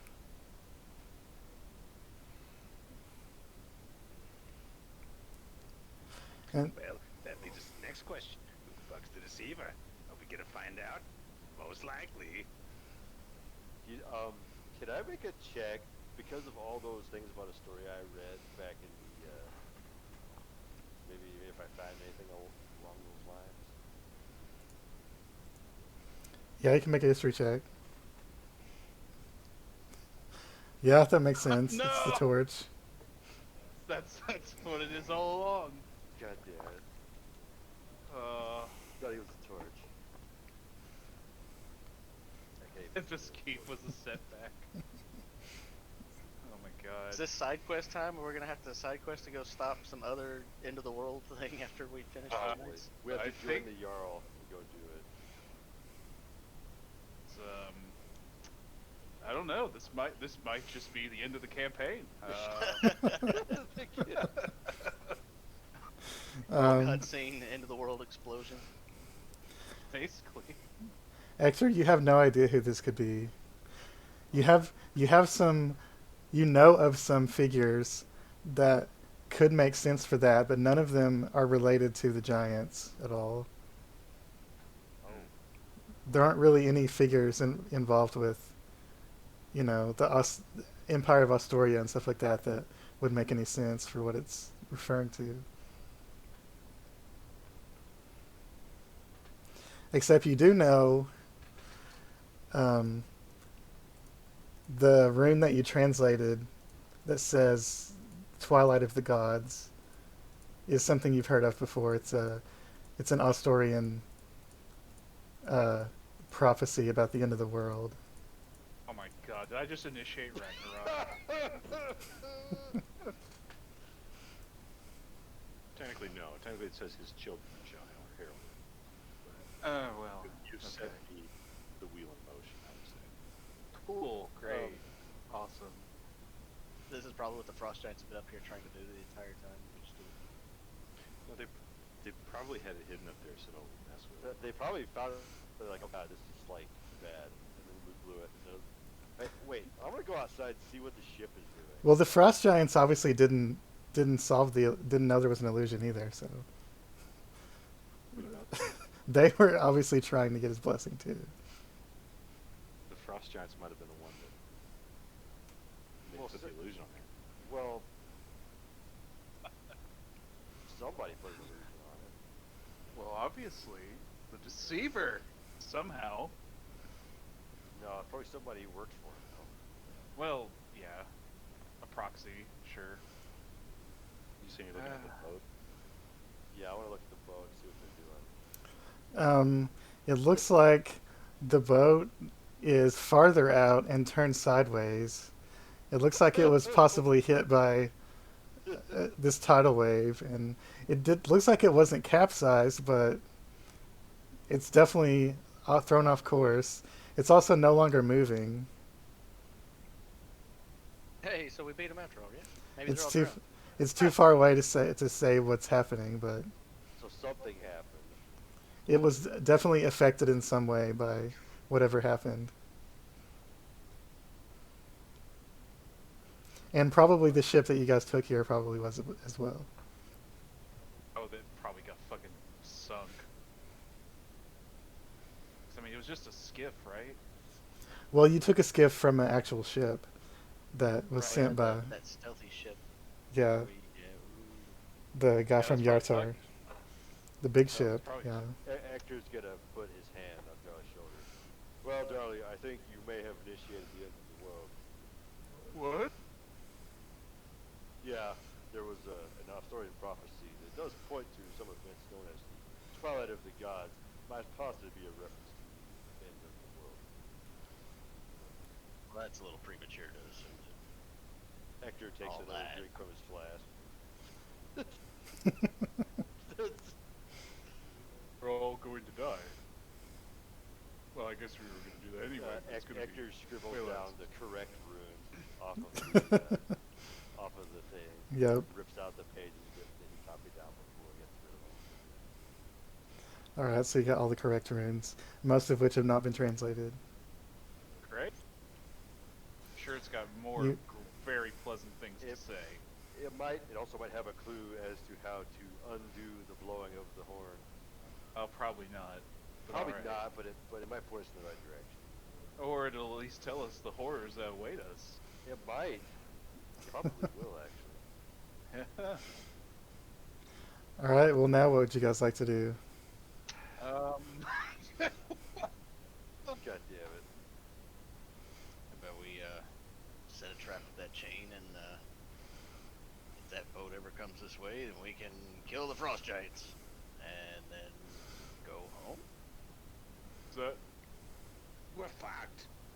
We're absolutely fucked. Don't be so pessimistic. Jesus.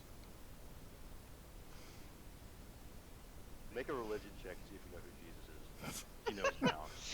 It's a, He just began praying. He just began praying.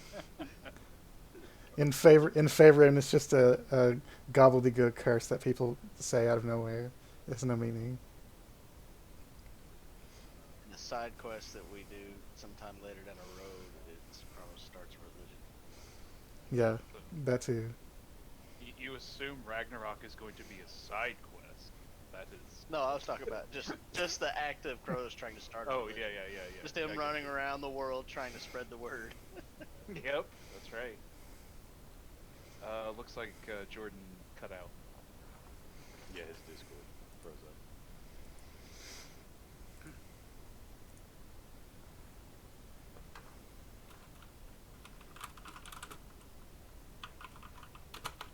I think we just need to make preparations for a fight with these giants, and then get as much rest as we can while we're waiting on that boat to get in.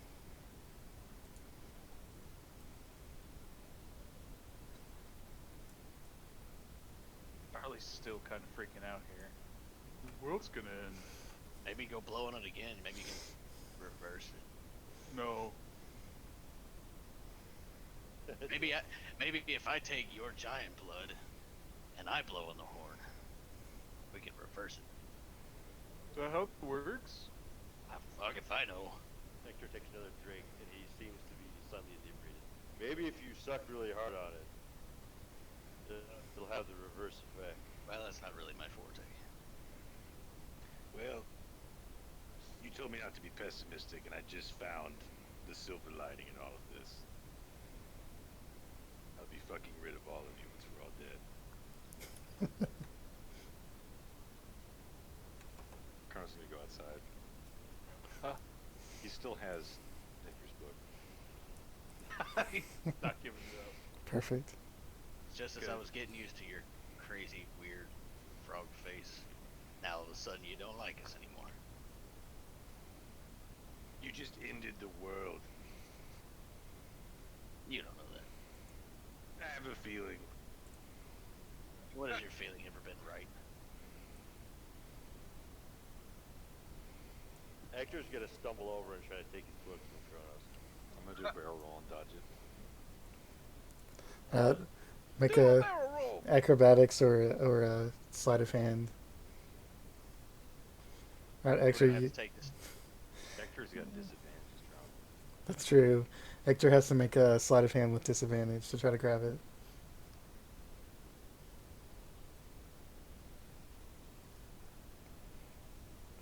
Oh. Jeez, he still got it.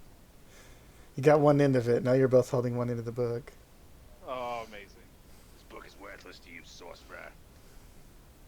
There's much knowledge to be gained. He takes another drink from the flask. Is this Well, I don't like know if drunk? being inebriated is the right move. Is Hector just using drunk strength to try and wrest it Hector's from gonna try Kronos? to yank the book out of your hand. Make a strength check with disadvantage. Oh my god. I'm just gonna grab the other side of the book so that way when he pulls on it, he just like opens it and he falls on his ass. Very good, very good. Still got a 15. Pretty good. Not bad. Alright, Kronos, make a strength check. Why? Just to see what happens. Why? Hector tries to pull it away, and it just flops open and he falls down on his ass. Hector, are you okay? If this sorcerer had any moxie, he would summon this thing right now and be done with it. Pussyfooting around the bush. Hector's gonna cast Create Bonfire on Kronos. You don't want to play this game, wizard. You gotta make a dex roll. To save. Yep, Oh, not a save. So you take 11 fire damage.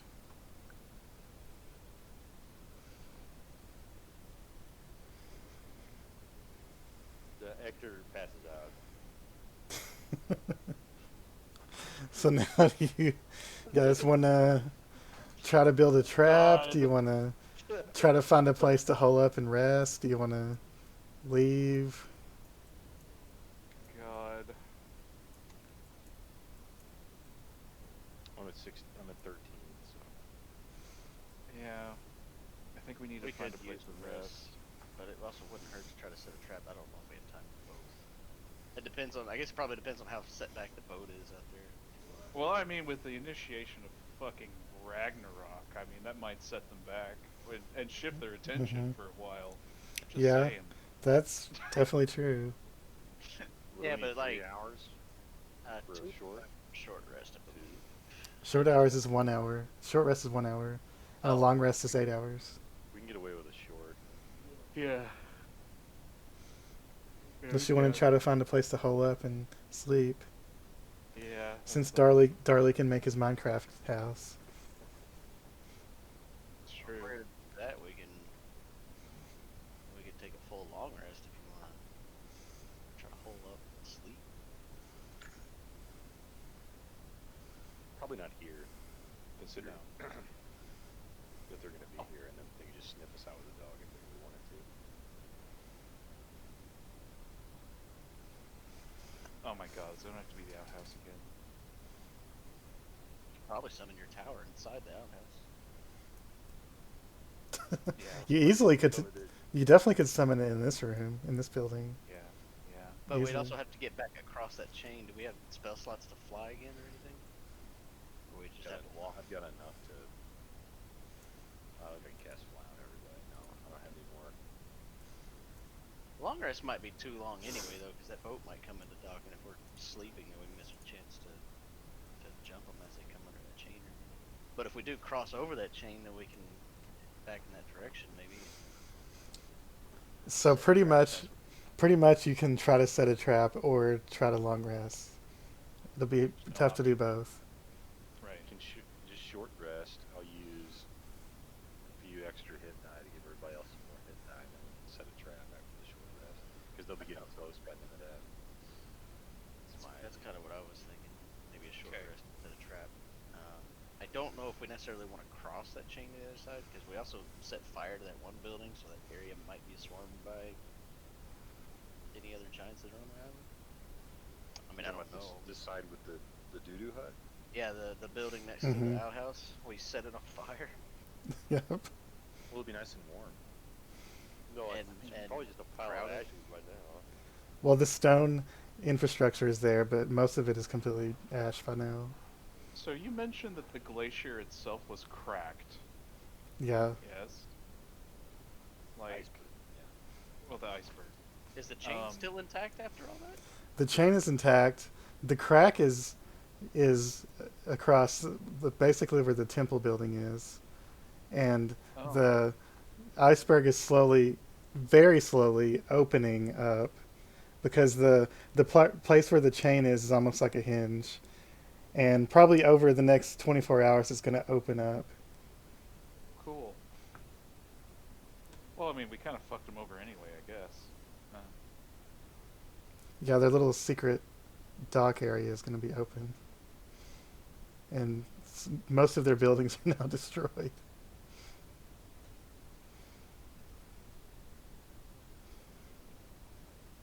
God damn it. Anyway. I mean, it's just up to you guys if you want to take out the Jarl or not. If not, we just move, scoot, boogie. Yeah, I'd like to kill them.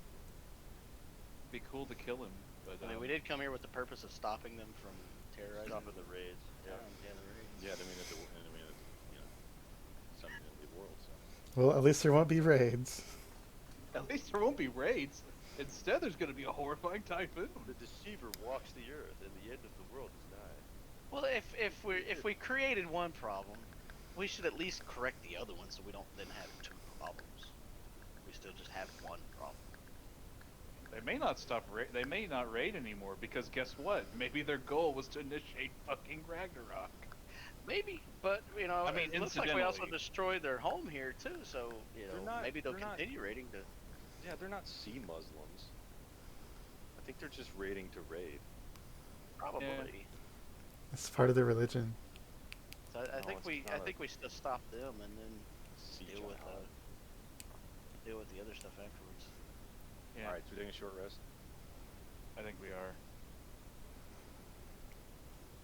I'm gonna do performance.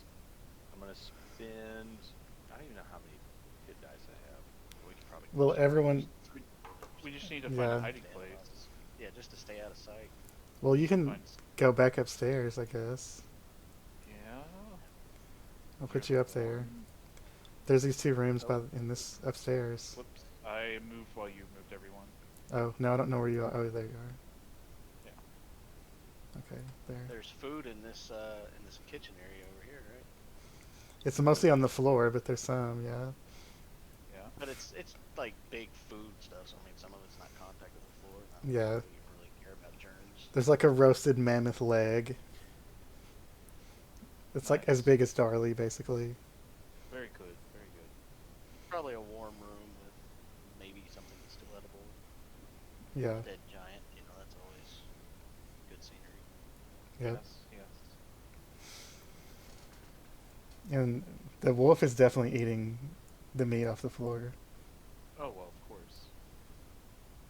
Darley was probably taking some of the meat off the floor himself and eating it. All right, so you all get to use an extra hit die because of the bard thing. Cool. Is it their own hit die or is it? It's mine. But yeah. I think I can do more than one because it says one or more hit dice. So I think I go like everyone rolls an extra 3d6 on them or something. 36. So you get a 3d6 on top of your hit die that you spend.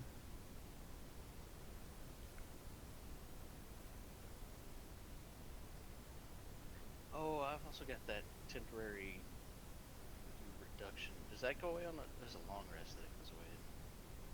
Yeah, from the necrotic thing. Yeah, I forgot about that. I was wondering why my HP seemed so low. So do I get like d6s, right? D6 plus Constitution times however many you spend.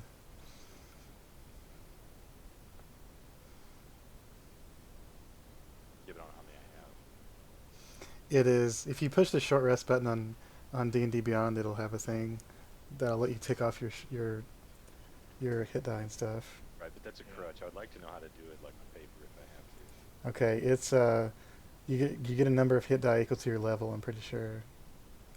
So You're do I- And- multi-class, aren't you? Yeah. So however many levels of that class is how many hit die you have that class. Each class has a different hit die, whether it's a D6 or D8 or whatever. Mark's got So a you just have- d8. I think you have like 2 or 3 D8s, and then the rest D6s from Sorcerer. If you are you on D&D Beyond?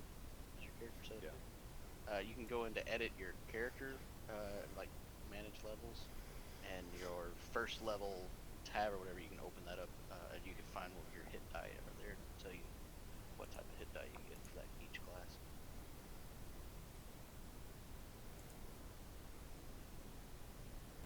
Or like Brett said, if you just click on short rest, it'll show you how many hit die you have of each class.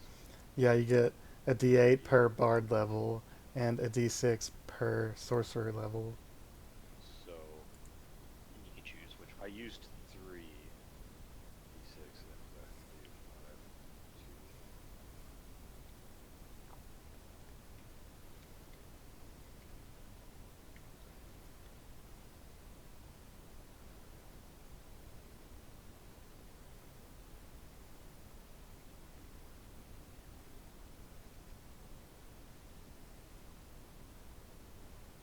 We may end up having to take this campaign all the way up to level 20 after all, just to prevent the end of the world. Possibly. Yep. So we're all gonna hang out in the kitchen. Dead giant. It's the Jarl's personal eating area where he can eat by himself for some reason. Oh well. That's awkward. Anyway. Probably because his food is so much better than everyone else's, and he doesn't want him to know that he's eating in style and they're eating shit. Fair. He probably feeds his wolves better stuff than his grunts eat. Yeah. Suddenly naming this wolf Fenrir feels even more Appropriate. ridiculous. Yep. Yeah, well, yeah, appropriate, yes.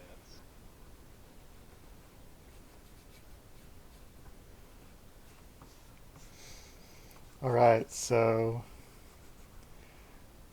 Are we all taking a short rest, I guess? I think Kronos also gets the 3d6 you rolled earlier. I think he gets that too, right?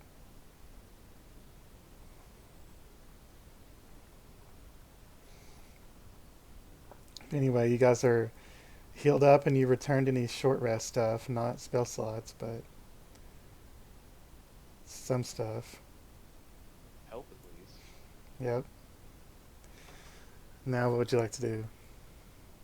Did you spend, Hector, did you spend any of your sorcery points? Because you get your sorcery points back. I had spent some of them. Yeah. So reset those. I'm gonna, Do you get 'cause I had a, I don't think I get those. oh, back it's gonna finish yet. with a long rest. So it's like I play a sorcerer and Drew's came in. I'm like, fuck, I've been shortchanging myself a lot. Holy shit. Yeah, we don't do a whole ton of short rests though in our games. Yeah. So with a short rest, we can do what now? Oh yeah, recover sorcery points? Recover. Yeah. You get the big D and D Beyond will do it automatically, but you get your squirrel activations, I think. and mostly it's just hit die, but some classes get certain actions they can get back. Yeah, like fighter gets everything back. Yeah, they get a lot of shit back. If I had used my channel divinities, I would get those back, but I Yeah, clerics get them too. Actually, I don't get back my swarm uses. It has to be a long rest. Oh, okay. I still have one use, but yeah. Mhm. Damn, Well, good thing you saved one. Yep. Breath weapon comes back on a short rest. Channel divinity comes back on a short rest. Divine sense is a long rest. This is weird. 'Cause it's way less powerful than channel divinity. You get several shots of it though. Well, it's based off your charisma modifier. 1 plus your charisma modifiers. I get 2.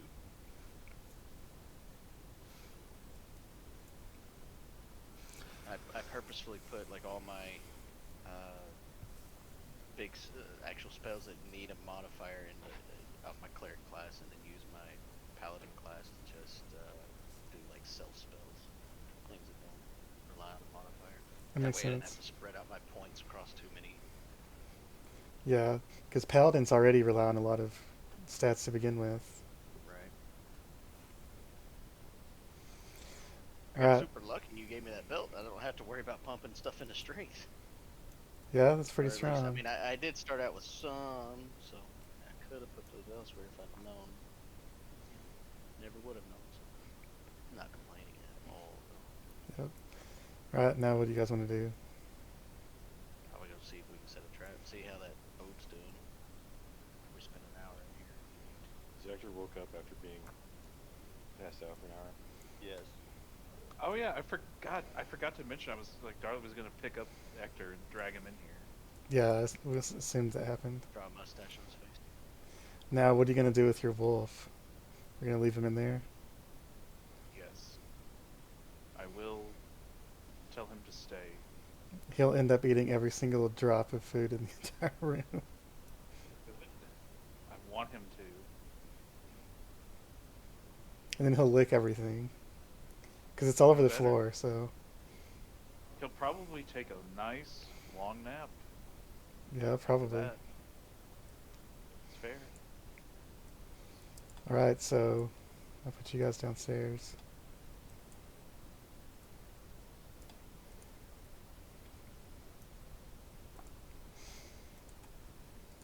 And I guess we can... do that.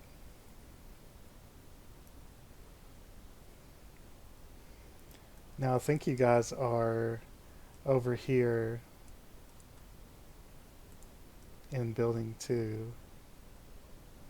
I don't think you guys can see the numbers, but yeah, that's the horn room, I'm pretty sure. So you can kind of see out from this way.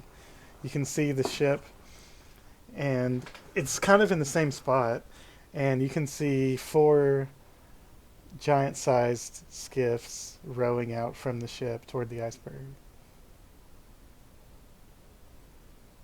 Is it still like way out here? Yeah, the massive ship is like maybe half a mile or a little farther, and then there's the smaller rowboats that are coming toward the. I guess they're not skiffs; they're rowboats, but they're rowing toward the iceberg.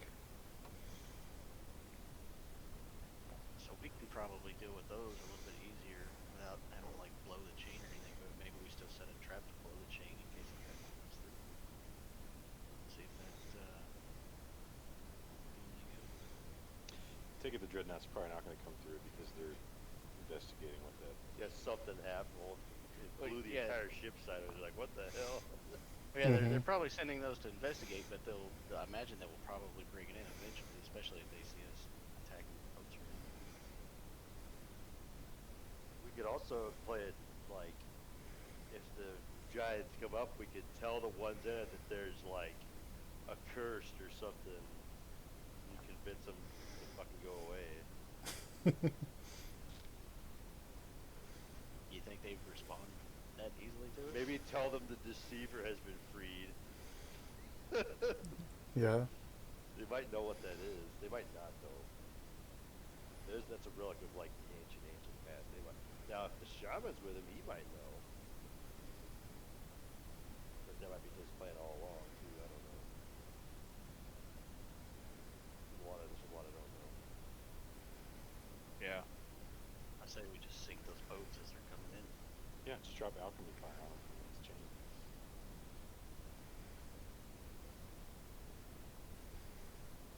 Yeah. Seems like a decent plan. Mhm. I mean, what are they going to do? Put it out? Well, depends where it drops. It'd be pretty accurate.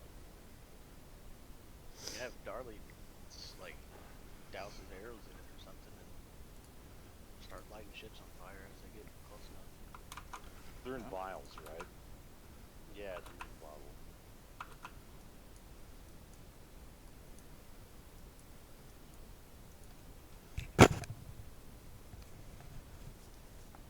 Guess our skiff is nowhere to be seen. Look, boats. Yeah, your little skiffs are down where they were. I mean, if we come over here, we could maybe chunk, just throw vials out in the water or out into the boats as they come by. Or like I said, it might be easier to try to sling them with arrows. Well, you can tie them together like bolos, and then that way, if one hits, then the other one will swing around and hit too. Yeah. Oh. I assume that's Jordan again. Yep.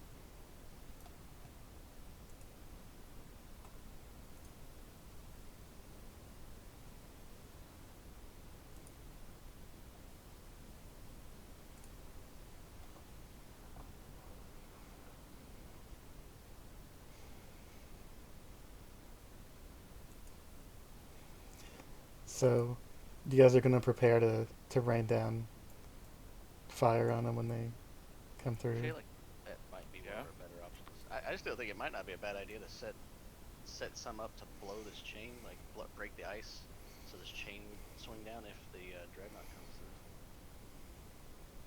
Well, it looks like just the skiffs are going down now.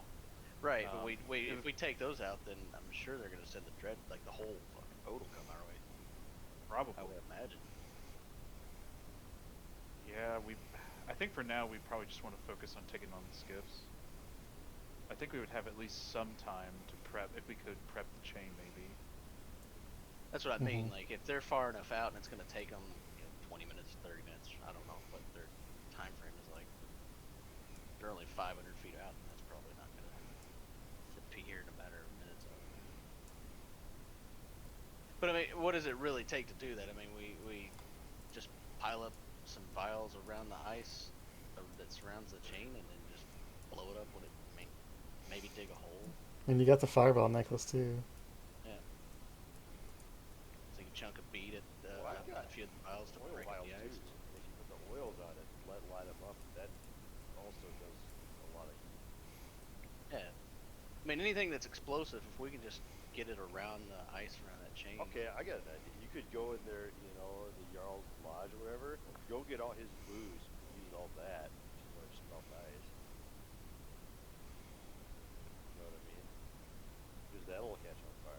Mm-hmm.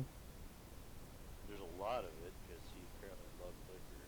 Was it ale or is it like actual hard liquor? That's the stuff upstairs is all the hard stuff. Yeah, all the good stuff. Is that something we think we could bring down? I Yeah, don't 'cause know what it was. they pillaged it from like a bunch of like human ships. So Oh, really? Okay. Mm-hmm. maybe Well, there's let's like do that. barrels. If we bring it down and just like just kind of pile it up around here.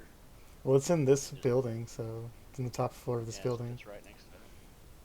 So we pile it all kind of around here, and then if that ship comes through, we blow the ice right around here so that it drops the chain, swings down. To be sure that you're on the right side of it. Otherwise, you can't get to our. Yeah, we probably want to make missiles. sure it's this other side. You probably couldn't carry all those barrels across the chain, though. But we could set them on this side, get that side, and then use a flaming arrow. Or No, you light the whole bead on chain on arrow. fire because that's the whole thing. Is the Operation Burning Hammer. The whole chain is on fire. Yeah. All right, so Alcohol. while you guys are being men and carrying heavy things, doing heavy things, I'm just gonna take some vials of oil and just start walking them down the chain. Even though it's a terrible idea because now you guys have to walk across it. Wait It's until covering that- it in oil. Nice. Yeah, I'm gonna leave a path. I'm not gonna tell you what the path is. Oh, perfect. Good. Yeah. It's like a Zelda mini. It's like a Zelda puzzle. You gotta figure it Oh, out. perfect. Yep. Perfect. That would just be fucking great. Darley initiates Ragnarok, and then he falls into freezing ice water on a chain. Slips on Dies. oil and falls in ice water and Slips dies on, of, slips on oil and dies just a totally fucking lame death. of hypothermia from cold water. Yep. He died as he lives. Rolled a nat 1. Yep. That's it. So what's Ector investigating? I'm trying to see if I want to look at the base of this chain and see if does it look like it keeps going into the ice, or is it like a thing that's stuck in the iceberg? It does not keep going into the ice. And actually, let me double check exactly how it works. I might have something in here about that chain.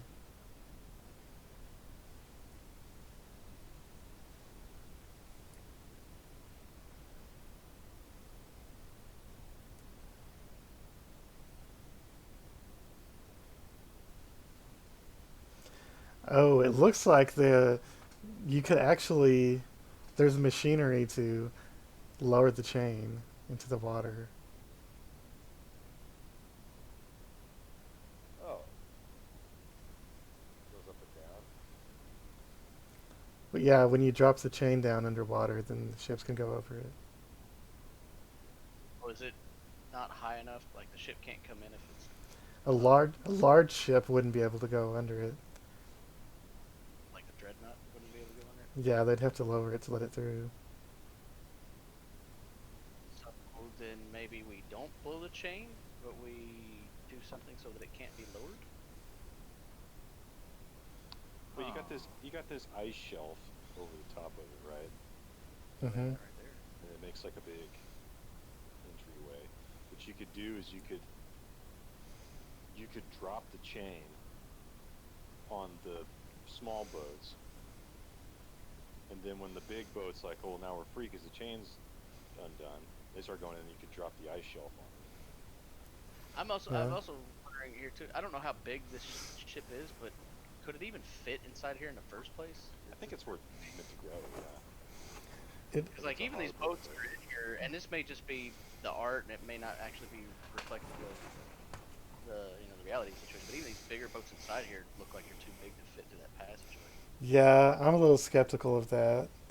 It's possible that the Jarl's flagship doesn't even go into the middle. I'm not sure. Or maybe it's just the scales off on the picture. And that's what I'm not sure of. So it's entirely possible that we are working under false assumptions in the first place. Yeah, I don't know. It wouldn't. I don't know if it'd be that crazy if his flagship wouldn't even go into the inner dock. Yeah, because they didn't build this. They just kind of found No. recovered it. And it's not an Right. uncommon thing either for like large ships to not actually dock. They sit out in the ocean and then send smaller boats in to dock. Well, they still have to Bring repair and supplies. stuff. Hmm. But yeah, right. But this might not be the place for that. I mean, yeah, we can Well- use the chain on the smaller boats. That would probably have a much larger impact on it too. We'll just say that you guys don't know if the flagship is going to go through there, but so you'll have to guess. But it seems pretty clear that the rowboats would easily fit through there. Alright, I'm gonna make another investigation. See among all the liquor if there's any really good shit. There is. You already looked through it before. Didn't you already take some? I don't remember. I've been drinking. There definitely is. I believe there was two large amounts of alcohol that would sell for a decent amount. And then there's some other hard alcohols that aren't quite as good but are just as strong. Yeah, okay. Let's say like 4 barrels of full on hard liquor. Is there room under here to walk under this ice, like bridge or whatever, that goes over our heads? Room that we can pack some Yeah, there would be. some barrels or something here that we could blow to maybe cripple this whole thing and let it crumble down. I mean, this bottom floor of this building is like 60 feet high. So even if the ice kind of hangs off, it's still going to be pretty up high in the air. I mean, Maybe it's inside possible. this building on the second floor. It's possible that this ice here might reach all the way down to the ground, but then you could just walk up against the building and then go under it. Well, what I'm thinking is if we can break the ice somehow from. It's already going to be broken. It's already going to be on its way out 'cause it's moving, right? Yeah, it's probably slowly cracking right now. Yeah. So you don't need that much of a boom. Right, with that but stuff. you know if it's 60 feet high and we I use bet like if a you lit barrel, that that might not building be a on big fire, it would explosion. come down. Yeah. If you burn the whole building down, it would come down. We've already burned the other side down, so it's got nothing holding it on the other side. Right. Yeah, it's just kind of sitting on the ground over here. So that's what I was thinking. If it's weak enough, we blow the chain, get first, set of boats or whatever, and if there's more coming behind that, maybe they think that hey, we're in the clear, we can go through, and then we blow the ice on top of them. Or like I said, you just set a chain reaction. Just blow all the ice and the chain. Like blow the chain Yeah. first, hit a boat, and then blow the Well, ice. So here's what you do. So if you want to lure them in, you'll have to lower the chain. That way they think, okay, friendlies are running the chain, right? And they think, okay, there's people, we got guys here, so they can come in, and then you drop the ice on them. They're not going to suspect that. You know what I mean? Would they expect to have to lower the chain just for these boats, or would they? Yeah, if they're be able to going go under in, it? if they're going in. Not the I mean, rowboats. If they Rowboats look like don't they can have go a under it. mast, right? The rowboats could go under it because they don't have a mast. That's what I'm thinking. Could they? Yeah, the rowboats can go under the chain Okay. and under the ice. Alright, well, I'm going to run to the bathroom if you guys want to take a quick few minutes break. Yeah. Okay. Yup. Sure, alright.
I'm back.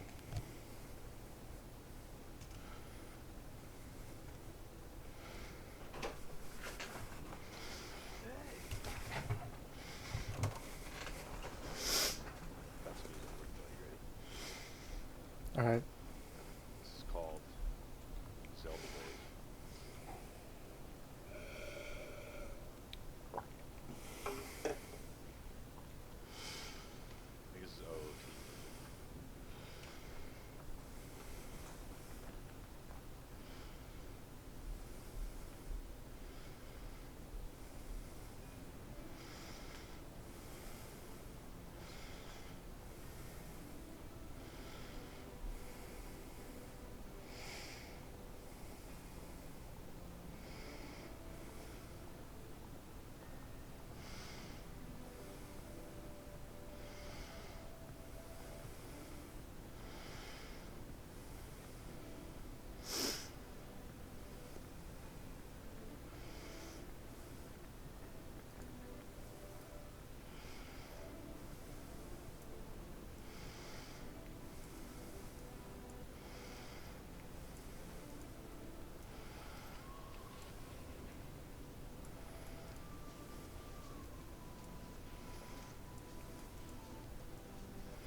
Zelda Wave. Is everybody back now? Okay.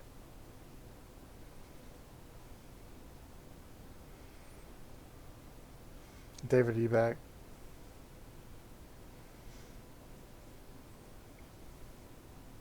Sounds like a negative. Yep. That's fine. The Great Fairy Fountain is next. Good.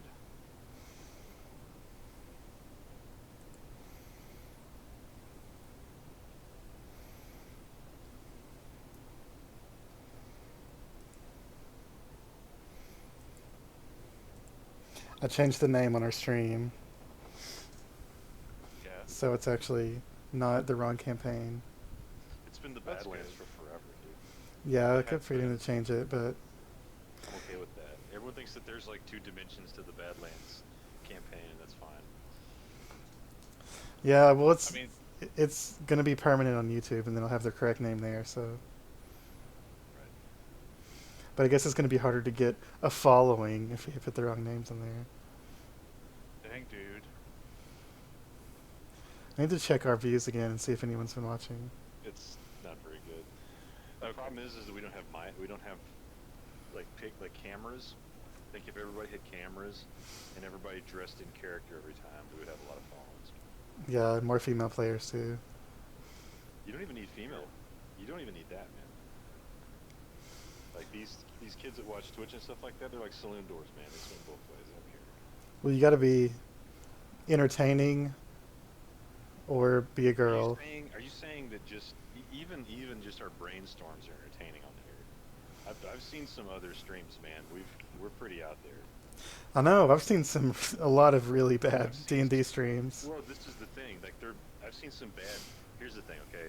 I've seen some bad D&D streams, but the thing is that their production value is very high. Yeah, They always have like a background. They always have multiple screens depicting wherever the players are at. And Yeah, also they're you trying have to be- cameras. they're trying to be Critical Role, but they're extremely boring. Yeah, I'm back. yeah. It's just I mean, that's the only thing you'd have to do if you really wanted to get a following. But I don't think the following is that important. Like the true people that follow the story and stuff like that, they'll tell your story for you. Trust me, word of mouth's better than any amount of eye candy you're trying to doll up on your stream or whatever. Yeah, I feel like trying to copy Critical Role is not the way to go. No. Do your own thing is the way to go. Yeah. You can't copy him anyway because you're not a voice actor. So. Yeah, they're literally professional voice actors. So Right. They are all professionals. So That doesn't mean that you can't invoke feeling. That it doesn't mean that you can't. right. You know, yeah, cause true. cause drama because that's really what people watch that shit for. They don't watch it for the. Yeah. We may not be as good at accents, but accents aren't the main Right. thing. They're not. So I know I kind of stepped in the middle of this, but there's several things that, besides them just being voice actors, a lot of it has to do with the amount of detail that gets put into the roleplay. That Yeah. really, as a viewer, paints a picture that you can almost visually see, or something. You know, it almost feels like you're watching this on TV, almost, or reading a book of sorts. Like, that level of detail makes a huge difference, regardless if you can do voices or not. I mean, that helps, but kind of create an immersion. But it's the detail that gets put into stuff. Yeah, and it's like Matt Mercer 90% Matt Mercer. Yeah, like every single attack he describes. If they don't describe, he describes just about like. I'm pretty sure possibly he every makes attack that makes- he probably makes half of their backstory too, or at Yeah, least I suspect fits they their probably ideas come up in. with a little bit of stuff, but then he fills in a lot of blanks. Yeah, because I mean he created the world, so Like I remember watching, I think it was an interview or something with Laura Bailey talking about making Jester, and she said something about like she wanted to play this trickster cleric with. Her idea was to have this. I don't remember the guy's name, but he was a character from their first campaign who was a like a fae or something, so from another plane of existence that they had met in their travels. yeah, she wanted to be an Archfey warlock, but then her husband wanted to play a Hexblade warlock. So Right, Matt right, Mercer so then told she her changed just be a trickster cleric. It's the same thing. Right, but the extent of what she had in mind was she wanted to play this character. This was her deity, and then like where she was like the son of a prostitute, or the daughter, sorry, of a prostitute, and that was kind of the gist of it. And then she had like the personality worked out of being just quirky, whatever. But Matt put in like all of the other stuff about, okay, this guy's not really a god, but he's kind of gaining godlike powers because of her worship, and all this other stuff to build all that up. Like at one point she said she didn't even know who her god was anymore. Like she had the idea that this would be who it was, and that's who she pitched, but she didn't know if he was actually going to use that. And he kept putting stuff her way that made her think that what he was using somebody else entirely, that wasn't going to work. And so she didn't even know the true identity of her god. So whenever she did find out the true identity, it was still a big kick in the teeth. Like, shit, I didn't see it coming. Even though she's the one that pitched the idea in the first place. That's a lesson for all DMs. I mean, if they're gonna go, if the player's gonna give you an inch and show you any sort of character development, you need to take that and run it with a mile. You know what I mean? Mm-hmm. Because that's how you incorporate them into the story. Yep. Because it's not about the DM story. It's about the players living that story. Right. I've been trying to do That's more the stuff other like that in our Strahd game because there's not enough characterization in that game so far. I've been trying to That's the bring more other of that part into makes it. a big difference is that they play with a very character-driven kind of Yeah. like. He Well, they makes have sure to. that the actions that they take actually has impact on the world. So he's got the politics and the world building is all set up there, and then things that they and things are going to happen regardless of their interaction or not in the background. But whatever they do interact with actually has an impact on the world. So things feel very character-driven and feel very influenced and lived in, and feels real in that sense. Yeah, And a lot of they have to do that. Absolutely, yeah, and part of their whole thing, because they're streaming this for an audience, and they basically set it up as a TV show. They have to put that much extra effort. I'm sure the effort that they put into it before this was streamed was not half as much as what it is now. I'm sure it was still great, good and great. I've seen some of their early footage, and it's not nearly as detailed as what it is now. It still is interesting and fun to watch, but it's not nearly the level that it is now. Well, basically, we were talking about our Twitch stream, and we're talking about some of the other campaigns we see on there that have really high production value, but they're super boring. Yeah, And I've seen a couple streams I tried to watch that they were interesting for a little bit, but the things that really drive me nuts are when players like start metagaming really hard. And I know I'm personally have been guilty of that too, and I try not to. But it really takes me out as a viewer.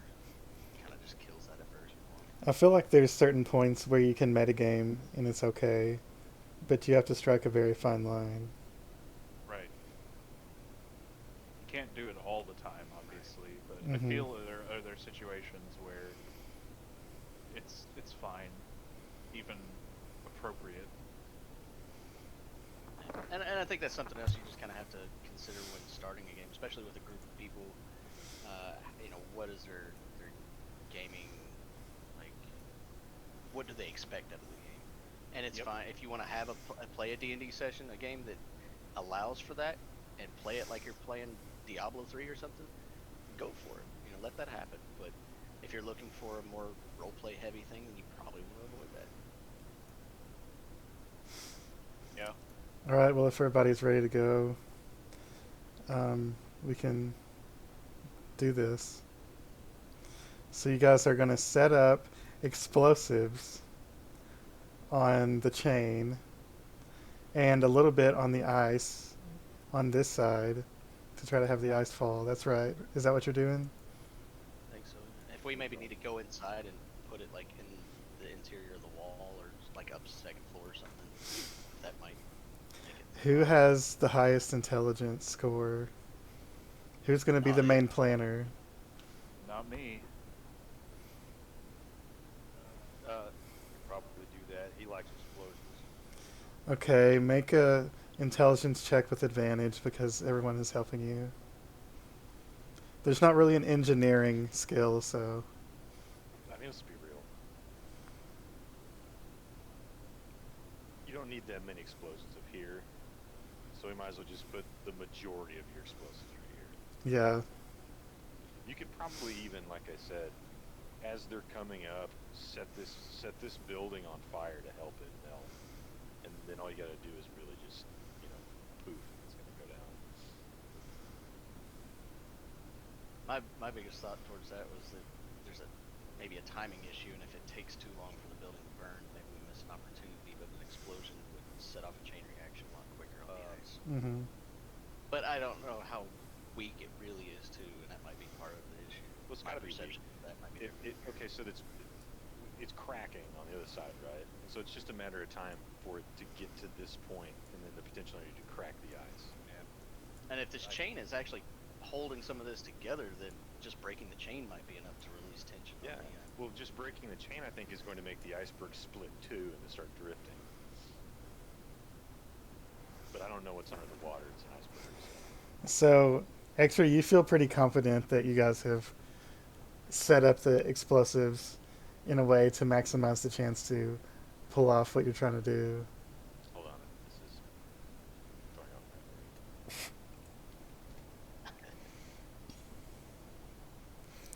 Jordan, what was that Norse battle music that you were talking about earlier? Play that. Oh, yeah. Probably appropriate time, yeah. Handy, hold on. Oh, maybe I do. Just a minute, I'll bring it I up. have the JoJo theme. So. There we go. Yeah,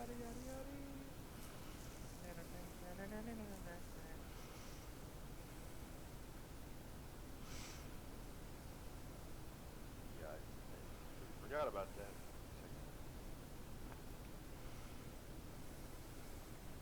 Okay, there's two different ones. There's one that just goes straight into like, and there's one that's got the intro. I think we want the intro. Yeah, I think we want to build up here rather than just jumping right into it. Mm-hmm. Pretty good barbarian choir.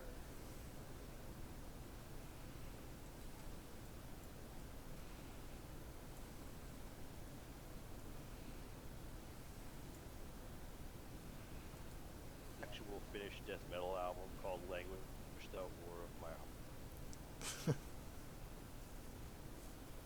Nice. It's better than that Haircuts for Men band I found, where it was all in Wait. Japanese. And it's called Haircuts for Men is the name of the band, and Okay. it's very confusing because it's one of those vaporwave bands. But they're a Japanese band, so all their stuff is in katakana. And the album that I found was called Tumble Down and Die, and it was like the chillest lounge music you've ever heard. Of course. Tumble Down and Die. It's good stuff. Discord might hate this. So it's a dash play and then your shit. Yep. Yep.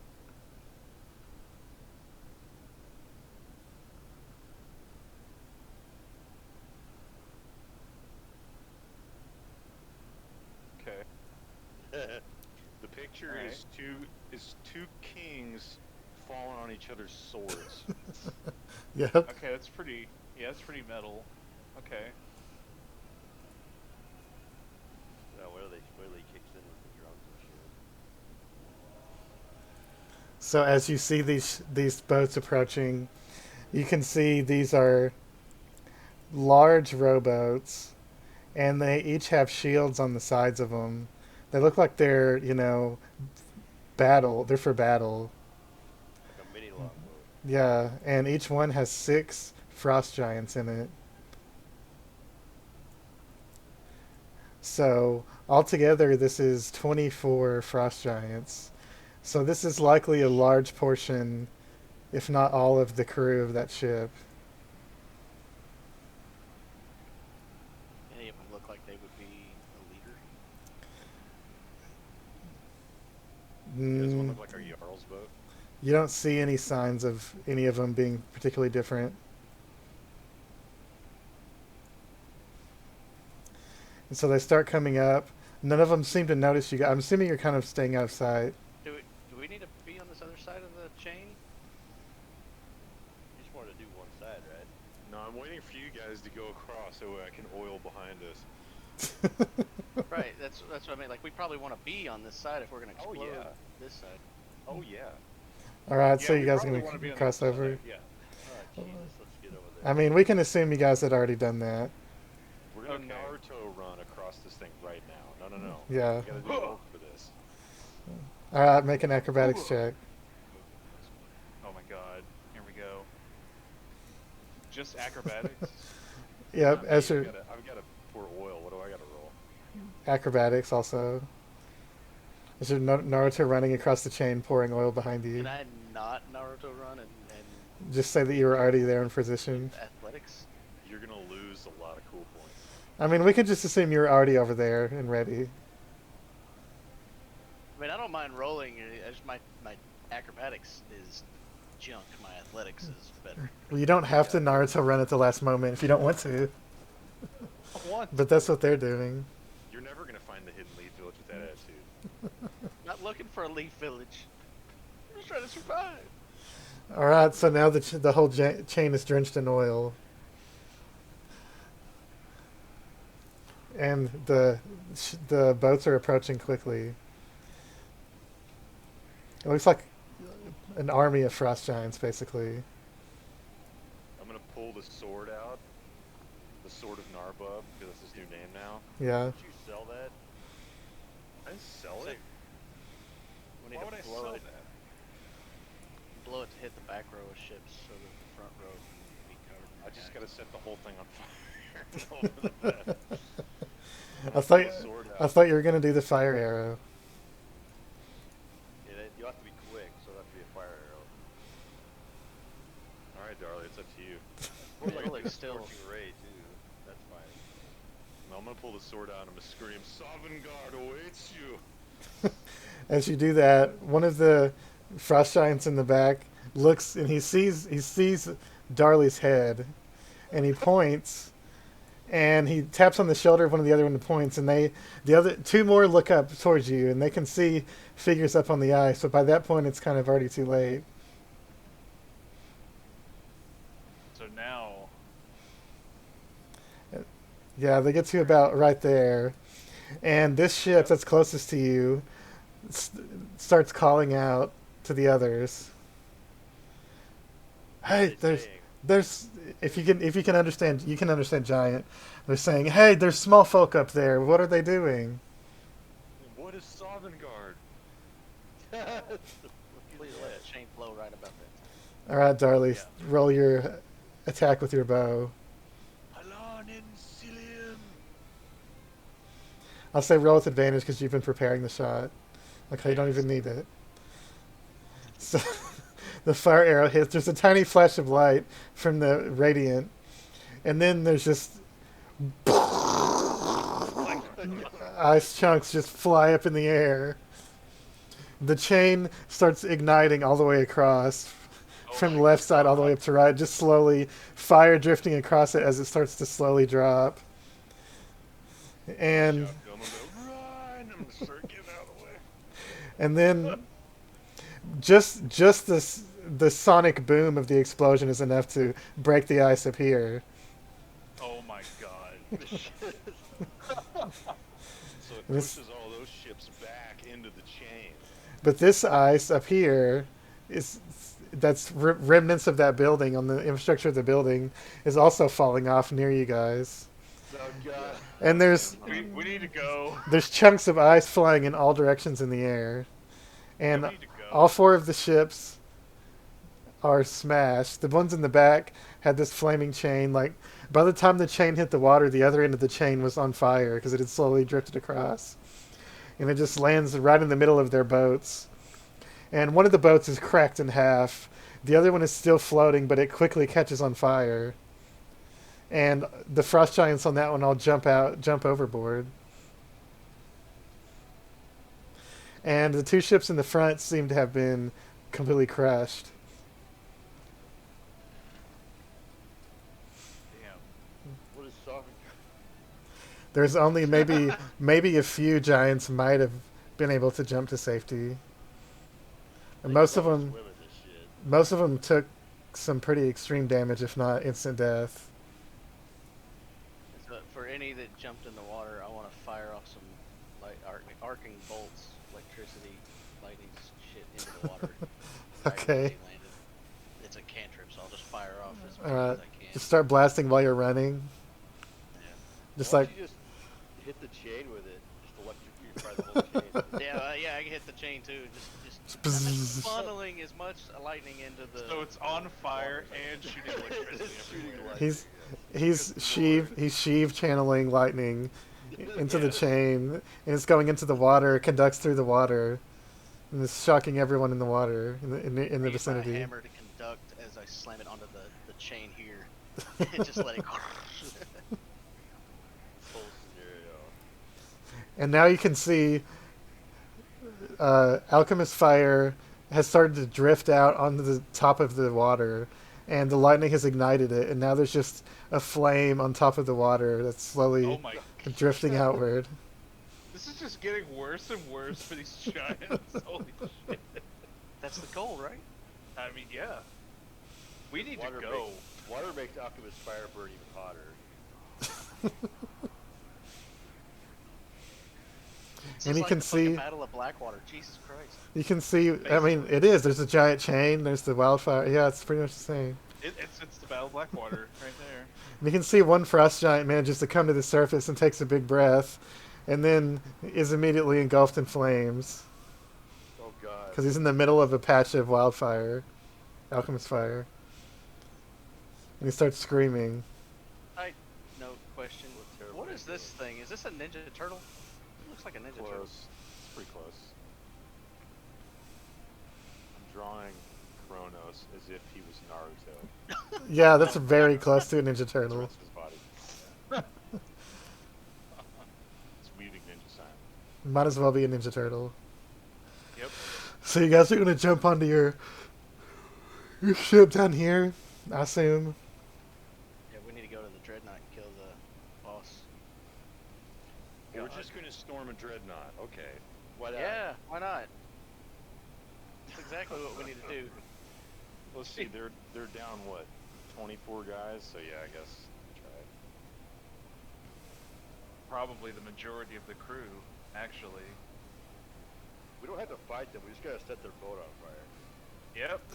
We're Still Mega got Manning plenty- this stuff. We gotta beat the boss at the end of every level, so we can Yep. take their shit and power up, so we can go fight the final boss in Well, Ragnarok. not to mention Which the is final the boss thing that will be Darley released. released. Yeah. Oh yeah, that's the final boss now. The whole campaign is just changed now. So All right, so you guys jump on your ship and start going toward the massive dreadnought in the distance. And after a few minutes, you spot another one of these rowboats coming out from the ship by itself. yeah. And it looks like it'll probably pass right next to you in the next maybe 15 minutes or so. Do you think they want to parley? Burn it down. They want to parley with swords. And All bitches. right. Well, They set love it the ablaze. rough guys. They love nothing more than a good fight. Especially when they get to steal your shit. We have a very small boat. We're gonna fight this thing. We hit it from a Get out from a maneuver distance with fire. I mean, Burn their boat down.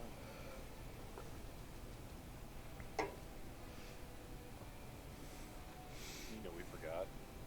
what? Bender. No. I mean, his token's not here. I mean, What? did you want to bring him with you? Of course I fucking did. I didn't realize we were leaving. Is he gonna fit in the It's too boat? late. Or do you want to come back for him? Because I don't think he can get across the chain.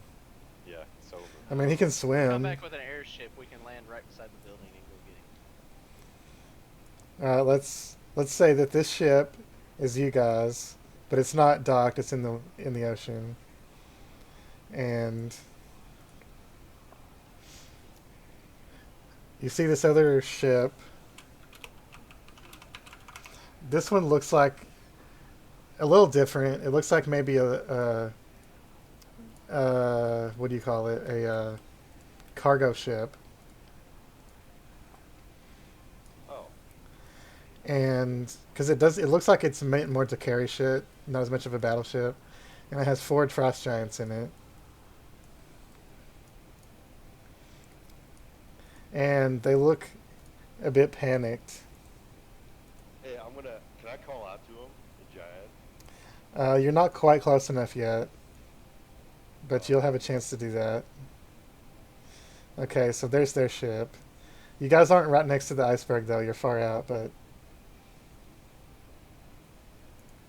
I was gonna call out to him and tell him somebody attacked the island. She's just a fireball.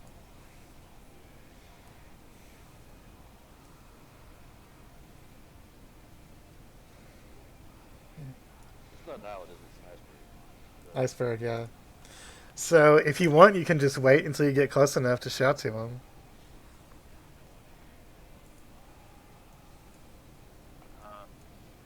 That's the thing is, I don't think Carvex is talk. You're close enough now where they could probably see you, or they could definitely see you.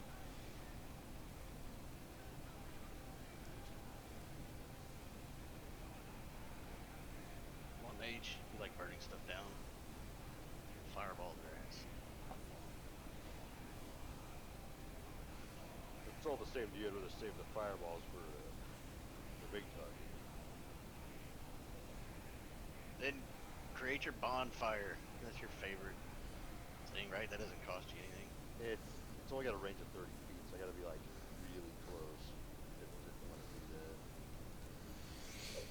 do that. So you guys want to wait till they get closer? Let me think. I want to see what I want to tell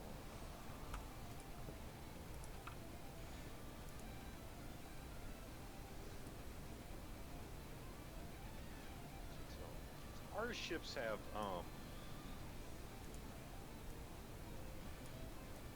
our ships have sails, right?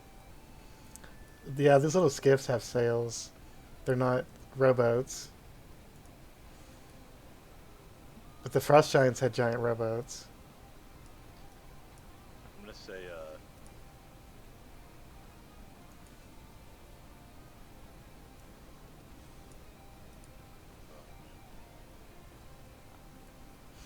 They start to get a little closer, and you hear one of them shout out, "What's happening?" One of them's standing up on the front of the ship. Oh, I guess that is he talking in giant? Yeah. So I yell back in giant. You know what? Let's just tell him what happened. I'm gonna tell him. The deceiver is unleashed. What? You're not lying. What? Oh yeah. They probably can't hear me because of my tiny voice. Can I make a roll to like yell at him? I'll give him the sword. I'll give him the sword and Narbo. Yeah. Yeah, that'll God. work. Hector wields the sword of Darbo. I'm gonna tell him the same thing.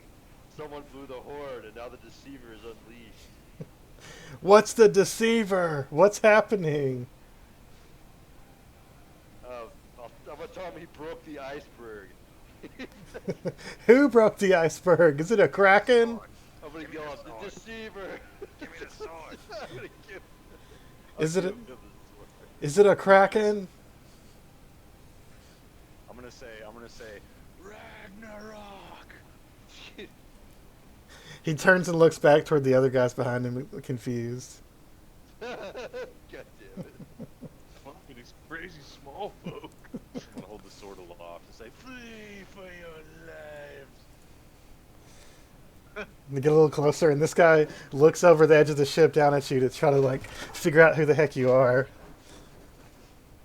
Who are you? Surely he sees the fucking fire and bullshit going on here. Well, yeah, he does. He can also see you have, you know, the like wildfire and broken chain, and Yep. not to mention the green aurora Water's on borealis fire. across the sky.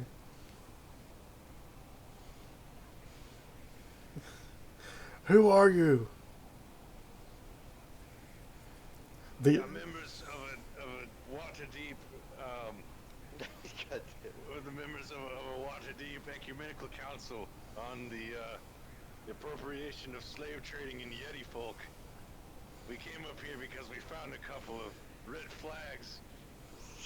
God You've been abandoning Yetis and not feeding them enough. We was coming to give you a report, but then the end of the world broke loose. This is all your fault, you giants. what's Fucking happening? Ecumenical Council, anyway. Are we being attacked? You know, The Jarl thought it might be a kraken. No, It's no, far Kraken. worse than a kraken, my It's the dude. end of the Anyway. world. End of the world. Deceiver is a kraken. Oh, there probably is a kraken. Maybe the What are you, deceiver Yeti exists folk? underneath the ice. or There is the land. giant fucking snake in Ragnarok.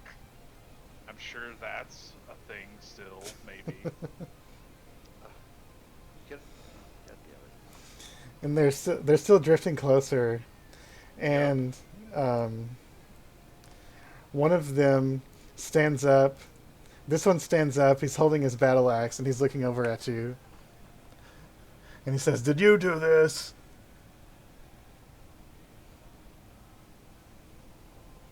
It seems like it's hard for them to comprehend the possibility of small folk being a threat. How close are They're that close. They're about to bump into you. They're What do you 50, think? 50 feet. You think we can cleave an entire iceberg by ourselves? Are you moronic? This one is 40 feet from Darley right now. It's about to get closer. they? Burn them. Or it did stuff. Burn them. I'm gonna elbow. Hector, Whoa. burn them.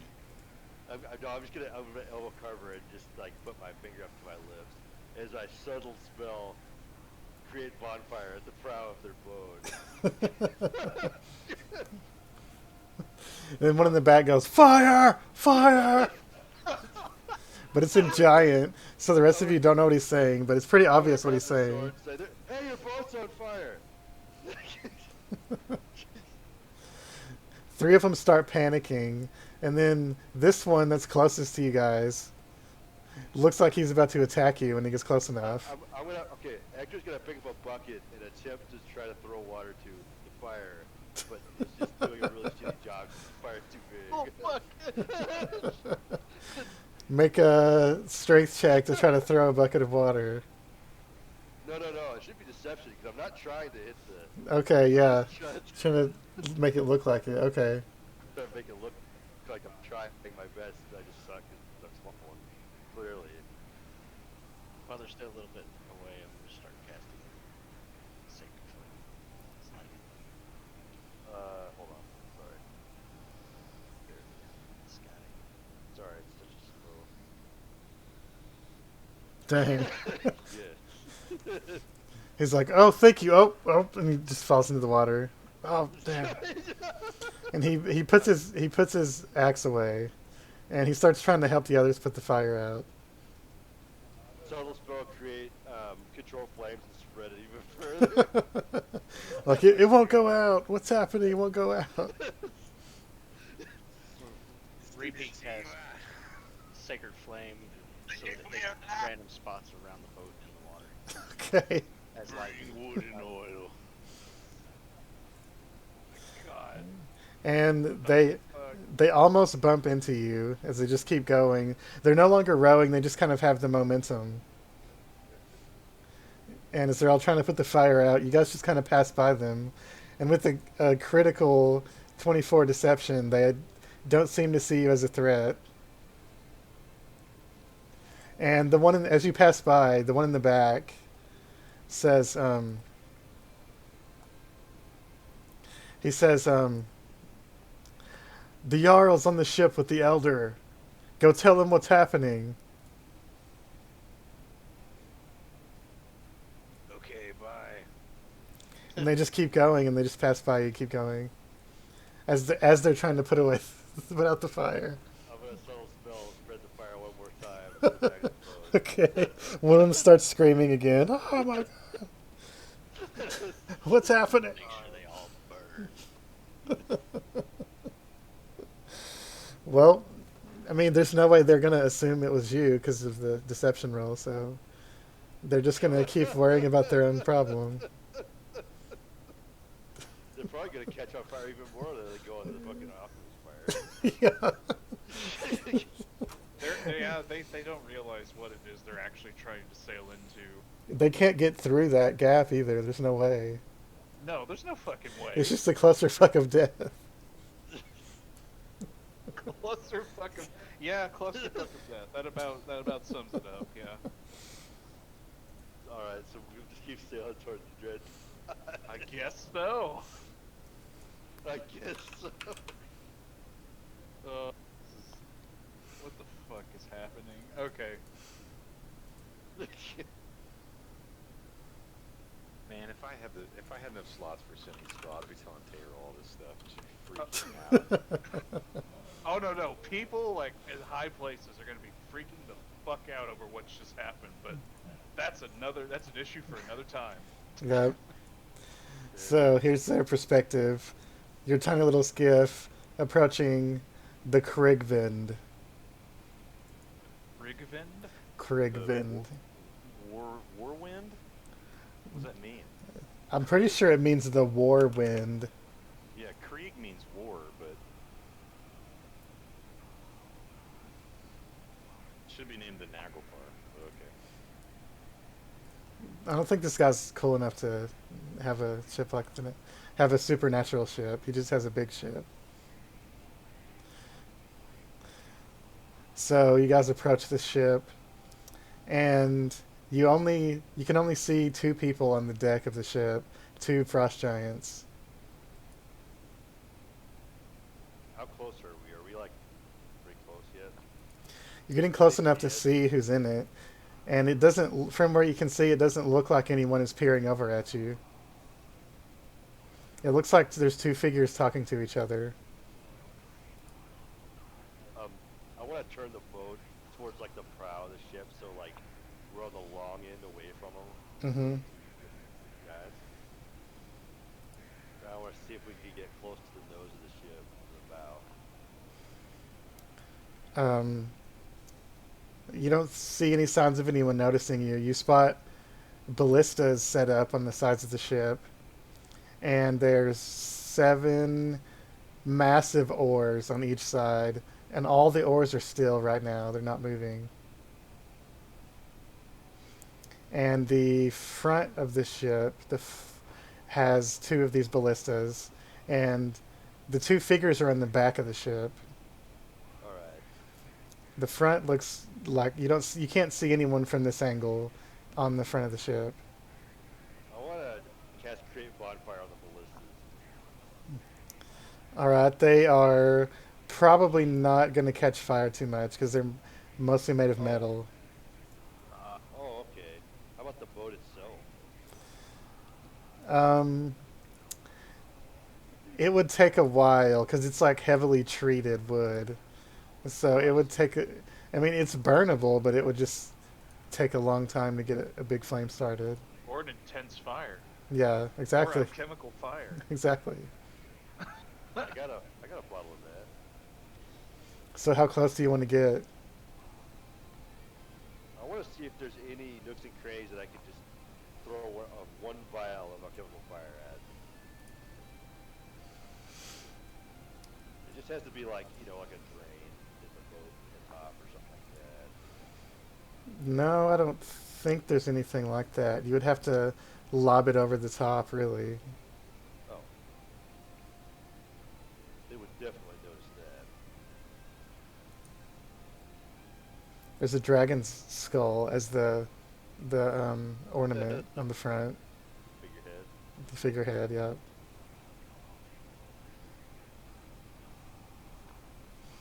And the sides of the Is there a way to ship get up are on the deck? well, the edge of the from the deck to the top is probably 10 feet, 15 feet, and then there's also another floor underneath that. So it's probably 50 feet off the water to climb over. But I mean, it looks climbable. It's just, It's just very it's just large. tall. Yeah. Are there? Hey, how about the ore holes? Can we get into one of those? They're about 2 or 3 feet wide, so it'd be pretty tough to squeeze in there. Oh, Can you just dimension door up to it? Actually, I guess no, the actual holes for the oars would have to be long, right? So they could go back and forth. So yeah, you might be able to squeeze in there. It's like probably 10 feet wide, but it's like 3 feet so it'd be a little bit of a width. squeeze, Charlie. You might be able to squeeze through there, yeah. What do you think? You want to try to infiltrate through the ore holes?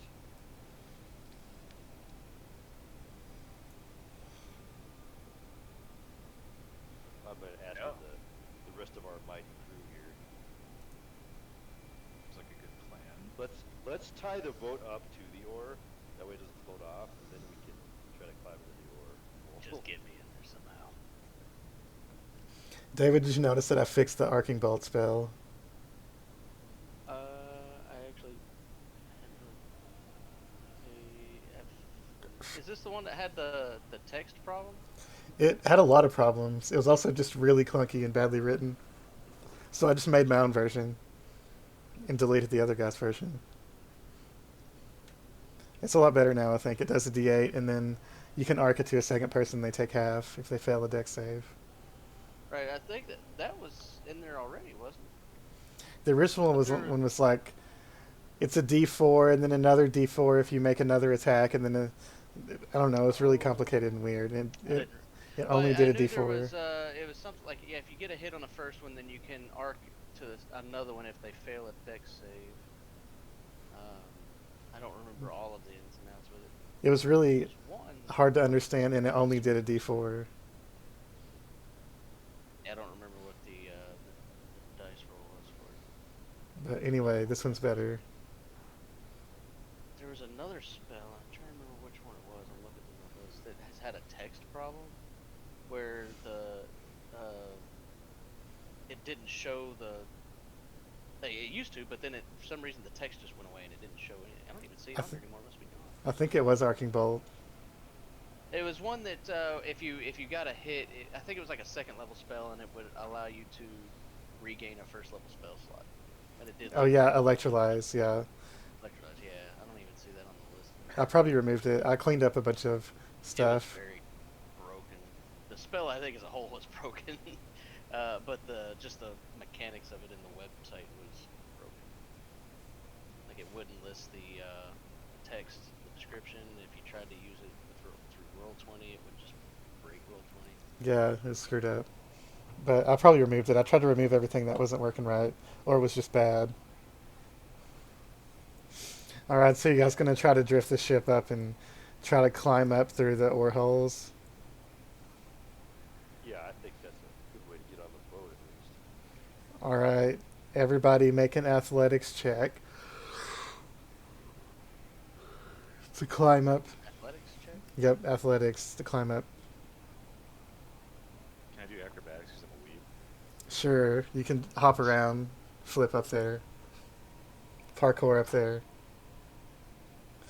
It- yeah, so it's all pretty good.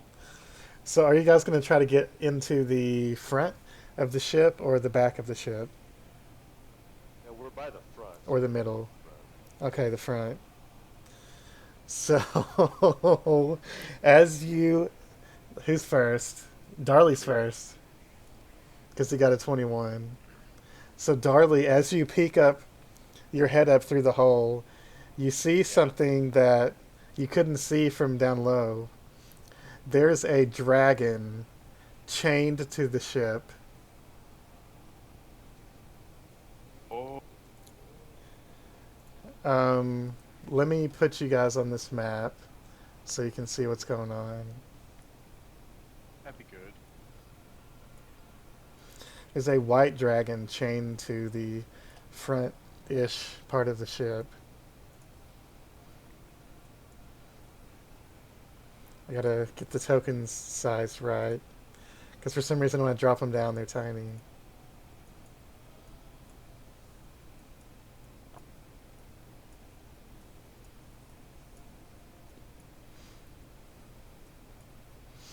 Alright, now I gotta put you guys in here.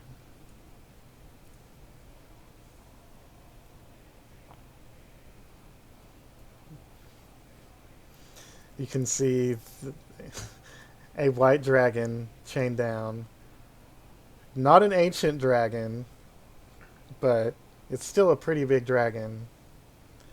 And then the only other people you can see are two frost giants toward the back of the ship.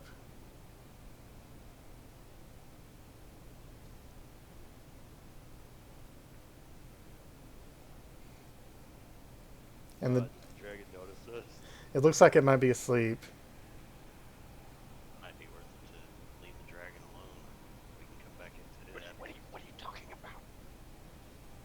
It's chained. It's not going anywhere. This is the dragon that we need. This is the dragon that we need for Darley's side quest. Sure. Side quest? Don't Come you back understand what for fucking after we kill the providence giant. is? When it looks at you, this is the only way that we can defeat the deceiver.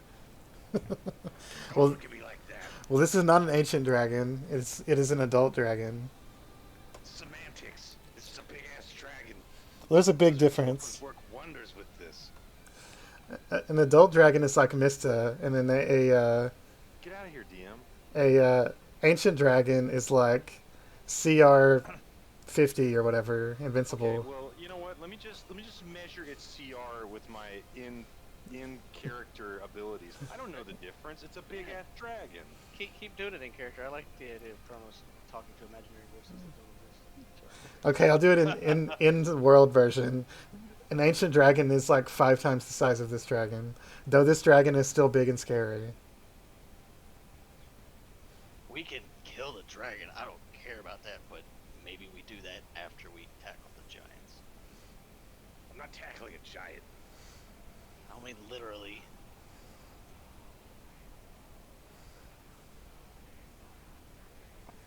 The dragon is not a threat. We leave it alone. We kill the giants, then you can come back and fondle it, or kill it, or tickle its butthole, whatever you want to do. You're the one who's crazy about fondling dragons, not me. Really? Would it really help stop the deceiver or whatever? I don't know. This lizard folk said they needed a big dragon. I would like to stealth. We could do whatever with the dragon afterwards, but if we try to kill it now, we risk making too much noise and getting attacked by the giants when we could get the jump on them first. But you don't understand, this dragon hates It's those not giants. going anywhere. We could unchain it and be on our team. Do we know that this dragon doesn't like the giants? Well, obviously, it's not here on its own accord. Look at it, it's chained. Honestly, he would- probably doesn't like anyone, but that's just me. Yeah, Hector, you would know that white dragons are the most bestial and fickle Besides Carver. and mean. They're just very mean. God damn it. It's Get wrecked. commonplace for anybody to chain their pets. You don't leave your dog unattended in your own yard, do you? You still put it on a leash.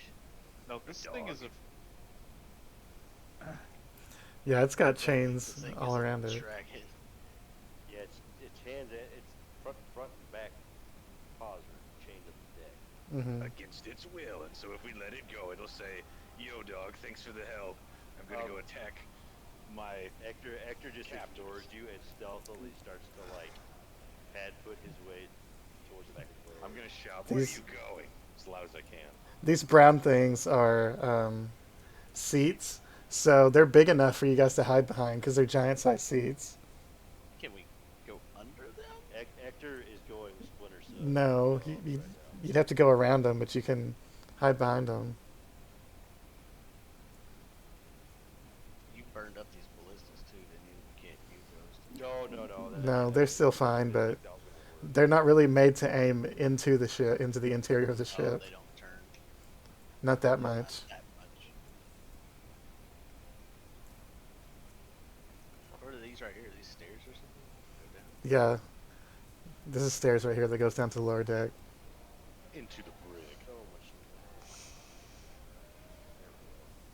I mean, I can try to go around, but I don't think I'm gonna be like super duper stealthy.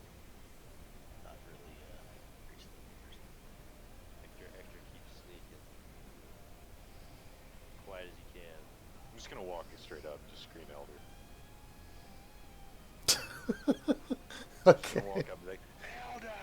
Can I use my reaction to cast Oh my my- scroll of silence on? I mean, it's already happened at that point. There's no way to stop him. I mean, you could silence him after the fact, but it wouldn't stop him. Yeah, you're right. oh my god. So this, Just in case you need that. Ooh, he put a- Well, I guess I need to Yeah, make a stealth that's like roll as well. Carver How X's you best doing? stealth roll of all time. This guy's So gonna die. this frost giant that's closer has a staff, and they both have long beards. They both look older. The one in farther back has the more ornamental helmet and is more burly. This one has more of a robes type with a staff, and he turns around when you say elder. And he looks around, and then looks down and sees you. Frog just This bowing little up.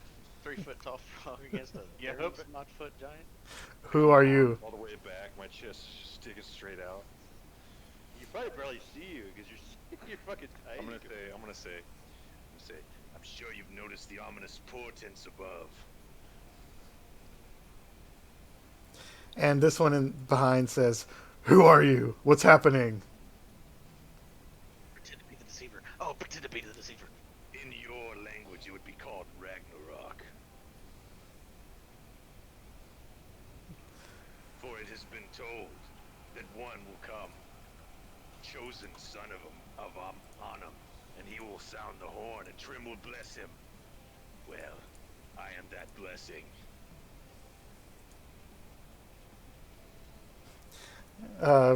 Man, I had this character token named, and somehow it's no longer named. damn, did you forget his name? Yes, I did it earlier. Shit. Just call him Marjorie. Marjoram.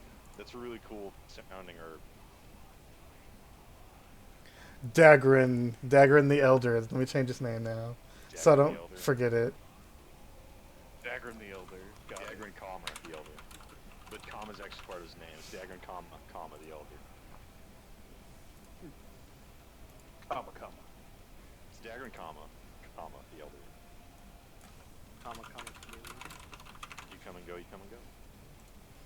Okay, I got it now. He says, the Jarl says, Dagrin, what is he talking about? And he says, how do you know of this small one? He is indeed the smallest of the small ones. He's gonna kind of crack a smile, like it's gonna come out naturally, but it's very nefarious. He's gonna say, "Isn't it obvious, Elder? I am the one you've been warning them all about. The stories you heard as a child. The stories you grew up seeing in the dark and the places you did not understand. It is me, the Deceiver." Damn it. I love it. Holy shit. Make a deception check appropriately. Appropriately. Fuck. Do you still have your? Do you still have to roll for the band? Oh yeah. God damn it. Yep. Let me roll the d4. Come on, one. So, shit. A bunch of imps appear and start blowing. He's as he's Does halfway that, through like, saying give him that. a little boost to his deception. No, it makes it worse.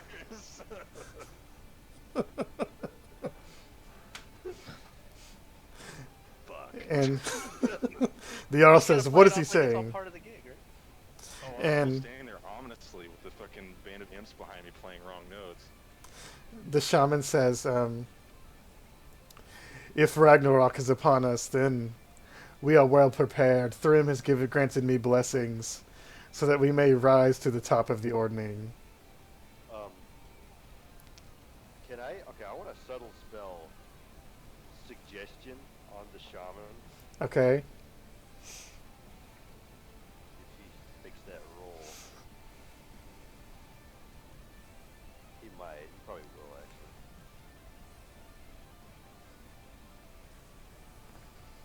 It's a wisdom save, right? Let me make sure. I think it's wisdom. I believe it is. If my d20 or my roll lows,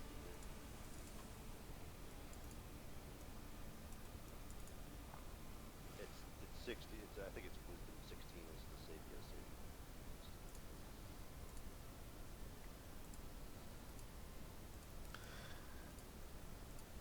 He failed, so he's going to use one of his legendary resistances to resist it. There it is. But it was a subtle spell, so he doesn't know what happened. He knows the deceiver's fucking with his head. I mean, that might be what he assumes. Yeah. He says, Thrym has granted me power to bring us to the top of the Ordning. The dragons have already started scheming. Do you not understand? There won't be an ordning at the end of all of this. Even frost giants can freeze. I want to try the spell suggestion again. The How do you have this many burn spells? he saved all his sorcery Got a points. lot of them. The Jarl says, "If you came to fight, we will fight you ourselves. We don't need our other men to fight puny small folk like you." Puny. That is a funny choice of words, Jarl. And then Dagrin says, "Jarl, perhaps they didn't come to fight. Perhaps they brought us information. This one seems to have some knowledge, but I know not why he's here." And he walks toward you. Stand my ground. Put my chest out. He says, They came to fight. tell us why you've come. Oh, shit. Oh, and then Carverex is going to come pop out. And what do you say? To his question of well, maybe we come with information, or instead of fighting, we maybe come first. No, then we definitely come to fight. Well, And pretense is out the window at this point. Daggeron's hand starts glowing purple, and he says, I will show you the powers that I have learned from our god. And Darley, you hear scuttling sounds on the sides of the ship. Oh no. You because of your position, and you haven't been involved, you would definitely be the one to notice. And then you notice a I want A to hold an action for Spirit Guardian, so the first aggressive action taken on cast that spell. okay. Darley, you notice a figure starts to climb over the prow, a small figure, smaller than you even. And as it starts to crawl over the side, you notice that it looks like the corpse of a human that is moving. Oh. Oh. And then you hear more of them coming over the side. Hector, do you hear that? Do you see that? You seeing this? Hector just puts his finger to his lips. And as soon as I freaking do this layers thing, we can roll initiative. I know your pain. Yep, sometimes it's, Do we want to do this fight next time? I don't know, it's up to you guys. I mean, I'm good for it tonight, but I don't want to keep everybody else if it's too late for you. Yeah, I'm just extremely tired. If this is gonna be like 12 o'clock, I'm gonna make some bad mistakes. We're probably gonna have to TPK. I mean, we could probably finish it before 12, but it depends on what you guys do. Right. It's gonna be some shark jumping bullshit. That's what's gonna happen. Because I have 2 spell slots and will live. That's it. Yep. Well, hopefully some people have saved some stuff, so you can survive this.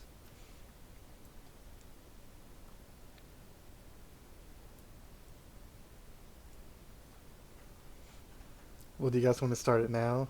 You want to wait? Doesn't matter to me. I don't want to start it now. We'll vote. I'm fine either way, so whatever. Drew, what's your vote?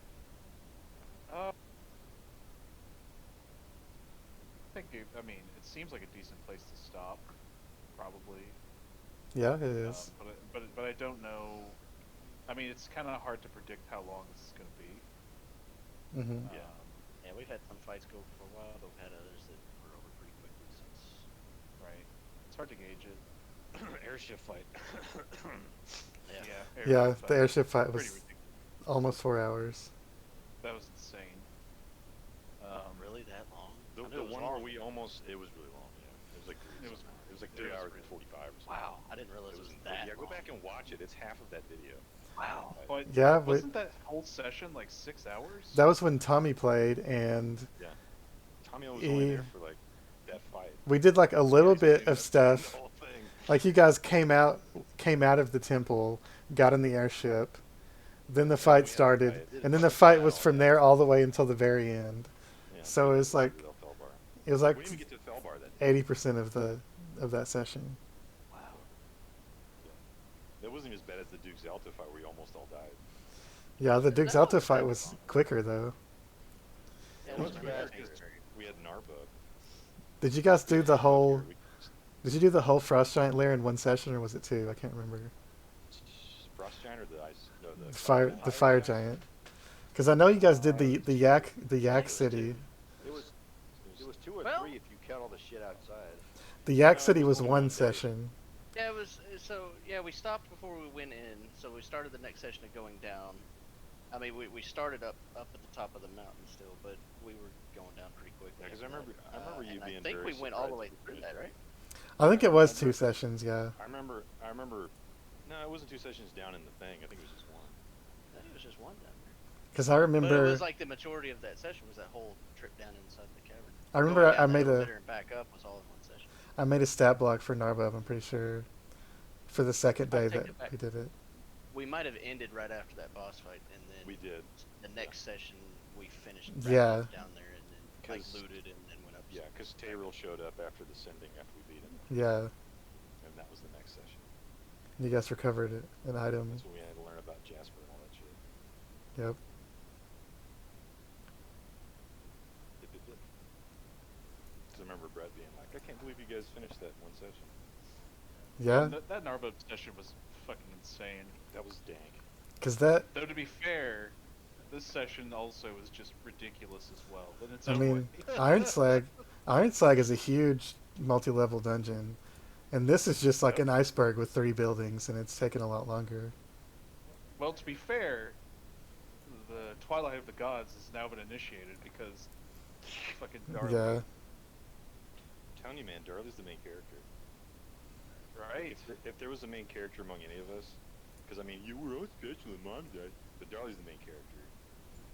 It's obvious to me. He's the only one. He's the only one that's got the girlfriend. He's the only one Yeah. that's the chosen one of not only Moradin, but of this fake trim guy. He's the chosen. Of the fucking deceiver. Oh. It claimed that he was the destined son of Anam, according Although to I that guess it thing. could be Carver too, because it was Carver's blood that did it. Yeah. So That's really, true. Really, it's Carver Carver's fault. can't be the main character. Oh, you mean his fault? Yeah. No, I mean, yeah, you're the anti-hero. You're like the bad Santa of the story. I'm pretty. Yeah. I feel like that's got to be Kronos more than anything. Cause more trouble than. Bad Santa? No, I'm not You- a bad you- Santa.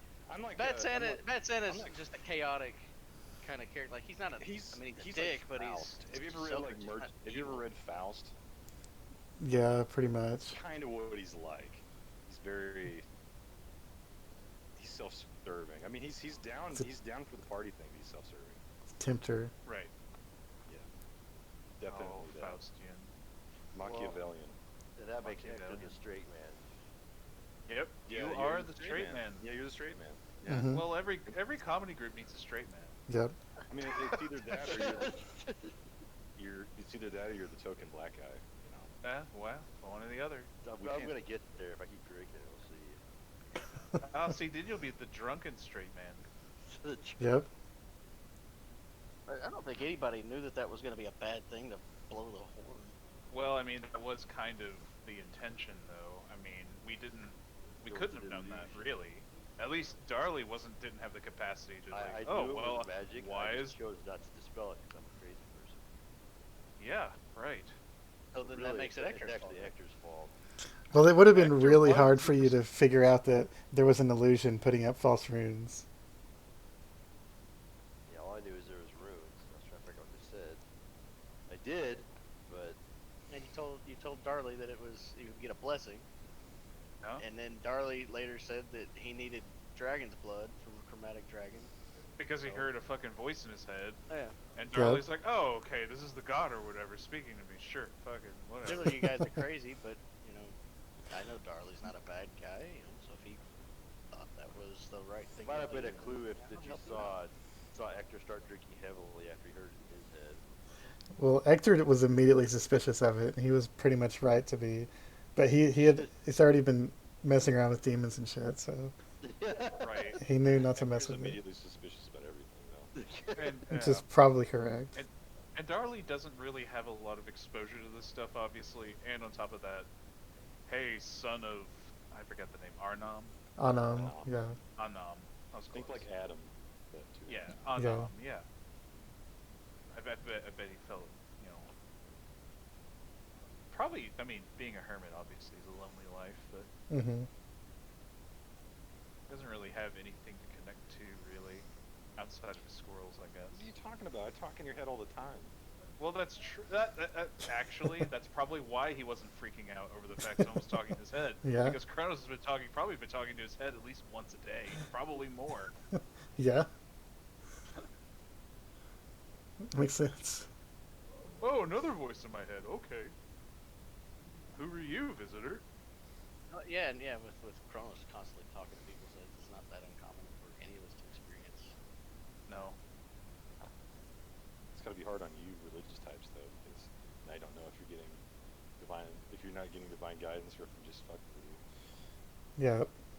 Well, Yeah, Bahamut's yeah, not you get really. dumb to all the freaking crazy bullshit. Though, Yeah, because- Bahamut's kind of a what would you call it? A non-interactor. or Yeah. something, where Bahamut wouldn't just talk to you in your head. He's not that kind of god. he's like, here's a sign, and it's like, oh, I completely missed it. Yeah. I had I'm a trade curious. one. Brett, how did you think it was likely at all for us to blow that horn and do all that shit to get it to work? If you would have not went upstairs, I thought about modifying it to have it be in the temple, but after you guys had already discovered the horn, I just decided to just send you back to the horn. Yeah. I knew that there was a good chance that it wouldn't happen, but I wanted to see if it could happen now, because why not? Well, yeah. I couldn't help but wonder if there wasn't some part of that whole scenario that was you pushing us to it. Like, I don't know what the module says, so like if there's like the whole altar thing and the god or whatever in the ice that Hector dispelled, like and all that stuff. Well, basically, my plan was to possibly modify it based on where you guys went and what you did to try to get you to do it, but there's a good possibility that it wouldn't have happened at all. Right. I'm told, like, as a player, as a spectator or something, like, I'm totally into this. I want to see where this goes so bad. I'm just I just think it's hilarious that it happened. Yes. Great. Is all that's even in the module, or is this just stuff that you come up with? No, at least half of it's not in the module. This module's really empty. If you actually look at it, it's pretty empty. You have to do a lot of. It's something I kind of want to do at some point, but like after we played it, I don't want to spoil anything, so I don't want to go like, really looking up to see. Oh, how's what this I like- do? What I do is you watch those old streams you did, and then you look at Brett's screen, and you just realize how empty some of the character development and stuff like that is. It's just you'll click a page and it'll be like half a paragraph, and then he just has to kind of ad lib the rest of it. There's also a lot of stuff that is like wink, wink, nudge, nudge to people that have played a million games in Faerun, but none of us have, so we don't know all this stuff. Sure, there's a ton of references we're just not getting. It probably relies on experience, expecting the players have experience in the world already, or at least the Yeah. DM. Yeah, Like- there's the Forgotten Realms. Yeah, and if you don't have experience with Forgotten Realms, a lot of the stuff is not as interesting or as engaging. But- I was watching a video about like rare magic artifacts or something that exist in D&D, and one thing that came up was actually like and it was at the same time we were at the lake or whatever where the lizard folk were, and it's like in that same area there's supposedly some kind of like magic stone. It's like called the dragon's egg or something.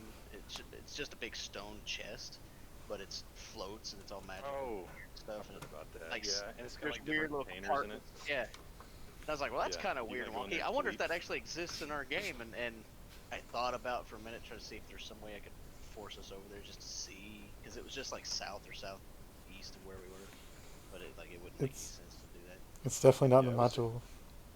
It's in Highmore where we were at, but it's like south of where we were at. Yeah, but I don't know if it's part of the module of Sword of King's Thunder or not, but It's it not. was just a cool thing. Like, supposedly that's where it exists in this world, so that'd be cool if we actually run Pretty across it. sure. I'm pretty sure that like, and I don't even know where, because like I said, I'm not the DM. I don't know where you got your sources, but like, the Highmore thing, I don't even think is actually part of it, because whenever we did that 1T stuff, he was pulling maps from the forest just to put in the Highmore because there was no maps in the module for it. Really. Yeah, there's only maps in the module for stuff that you're absolutely supposed to do. Yeah, like Yeah, I would Farnaz. expect that. I would It's expect like- that there's probably not a lot of stuff for the just general generic adventuring.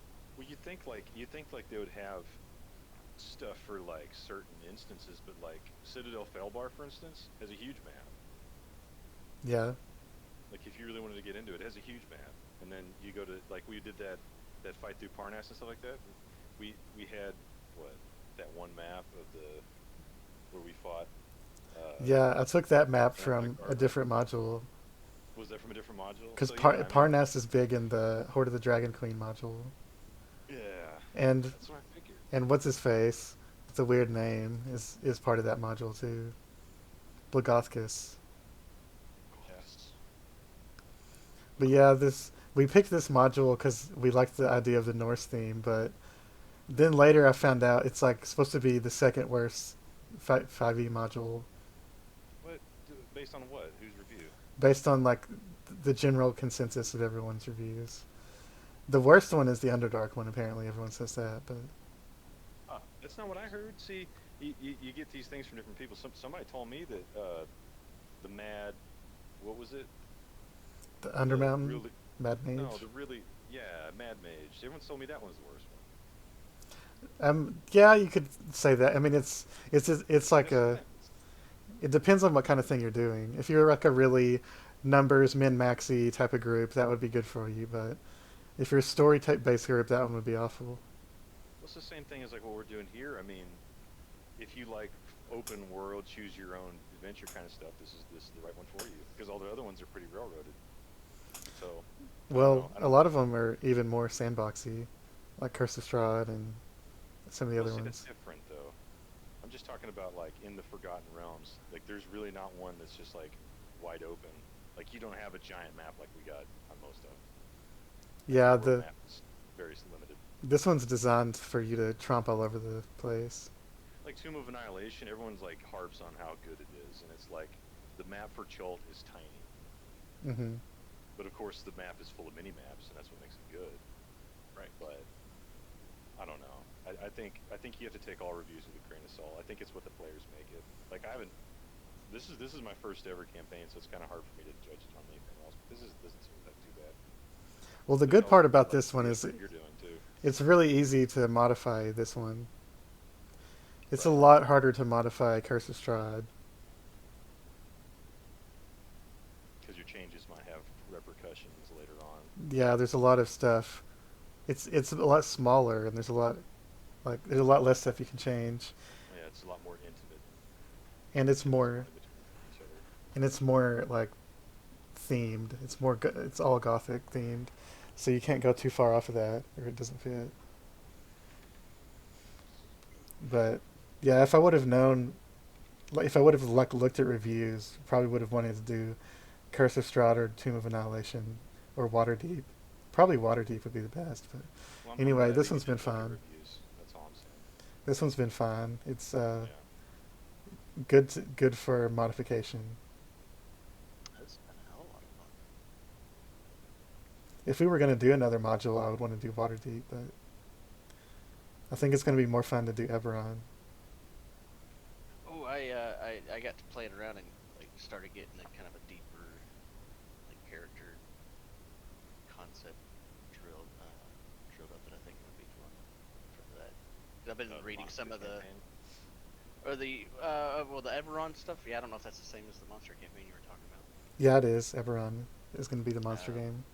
But I've been reading in some of the lore of that deal you gave us, that link that you posted for us, Hmm. and I've come up with this gnomish rogue that's a mark of scribing rogue, who's part of this house of Sidus, and their whole thing is like they're this kind of sort of neutral party that handles communication between throughout the world or something. But he's a guy that believes that it would in kind of like long term, if he can manipulate things within his house and kind of take some power in his house, start manipulating politics in the world to serve whatever ends he feels like probably needs to be done or wants to be done. So he's an inquisitor rogue. Do Kinda like- Spanish. I could make him, except I don't really speak Spanish that well. You have to have Well- really, really high stealth, like like natural stealth, so that way you can surprise people. Well, I think everyone in the group might have to have good stealth for that campaign. But yeah, you'll have to. One thing you guys will have to do is have a backstory and a character that gives you a reason to want to support the nation of what is it called? I already forgot the name of it. Nebron. The monster Droam. It's called Well, no, Droam. the- The nation of monster races. Throw on. And Droam's organized crime syndicate is called Dosk, and that's what you guys are going to be trying to revive in the city of Sharn. Yeah, see, I could fit this rogue right in there. So you guys will have to give them a loyalty to Droam, and Droam's thing is mostly about helping the underdogs and bringing together races that people think are monsters, but they're not necessarily evil. Because in Eberron, a lot of stuff is more gray. Morality's a lot more gray. So a lot of races that are super evil always in D&D are not as necessarily evil in Eberron.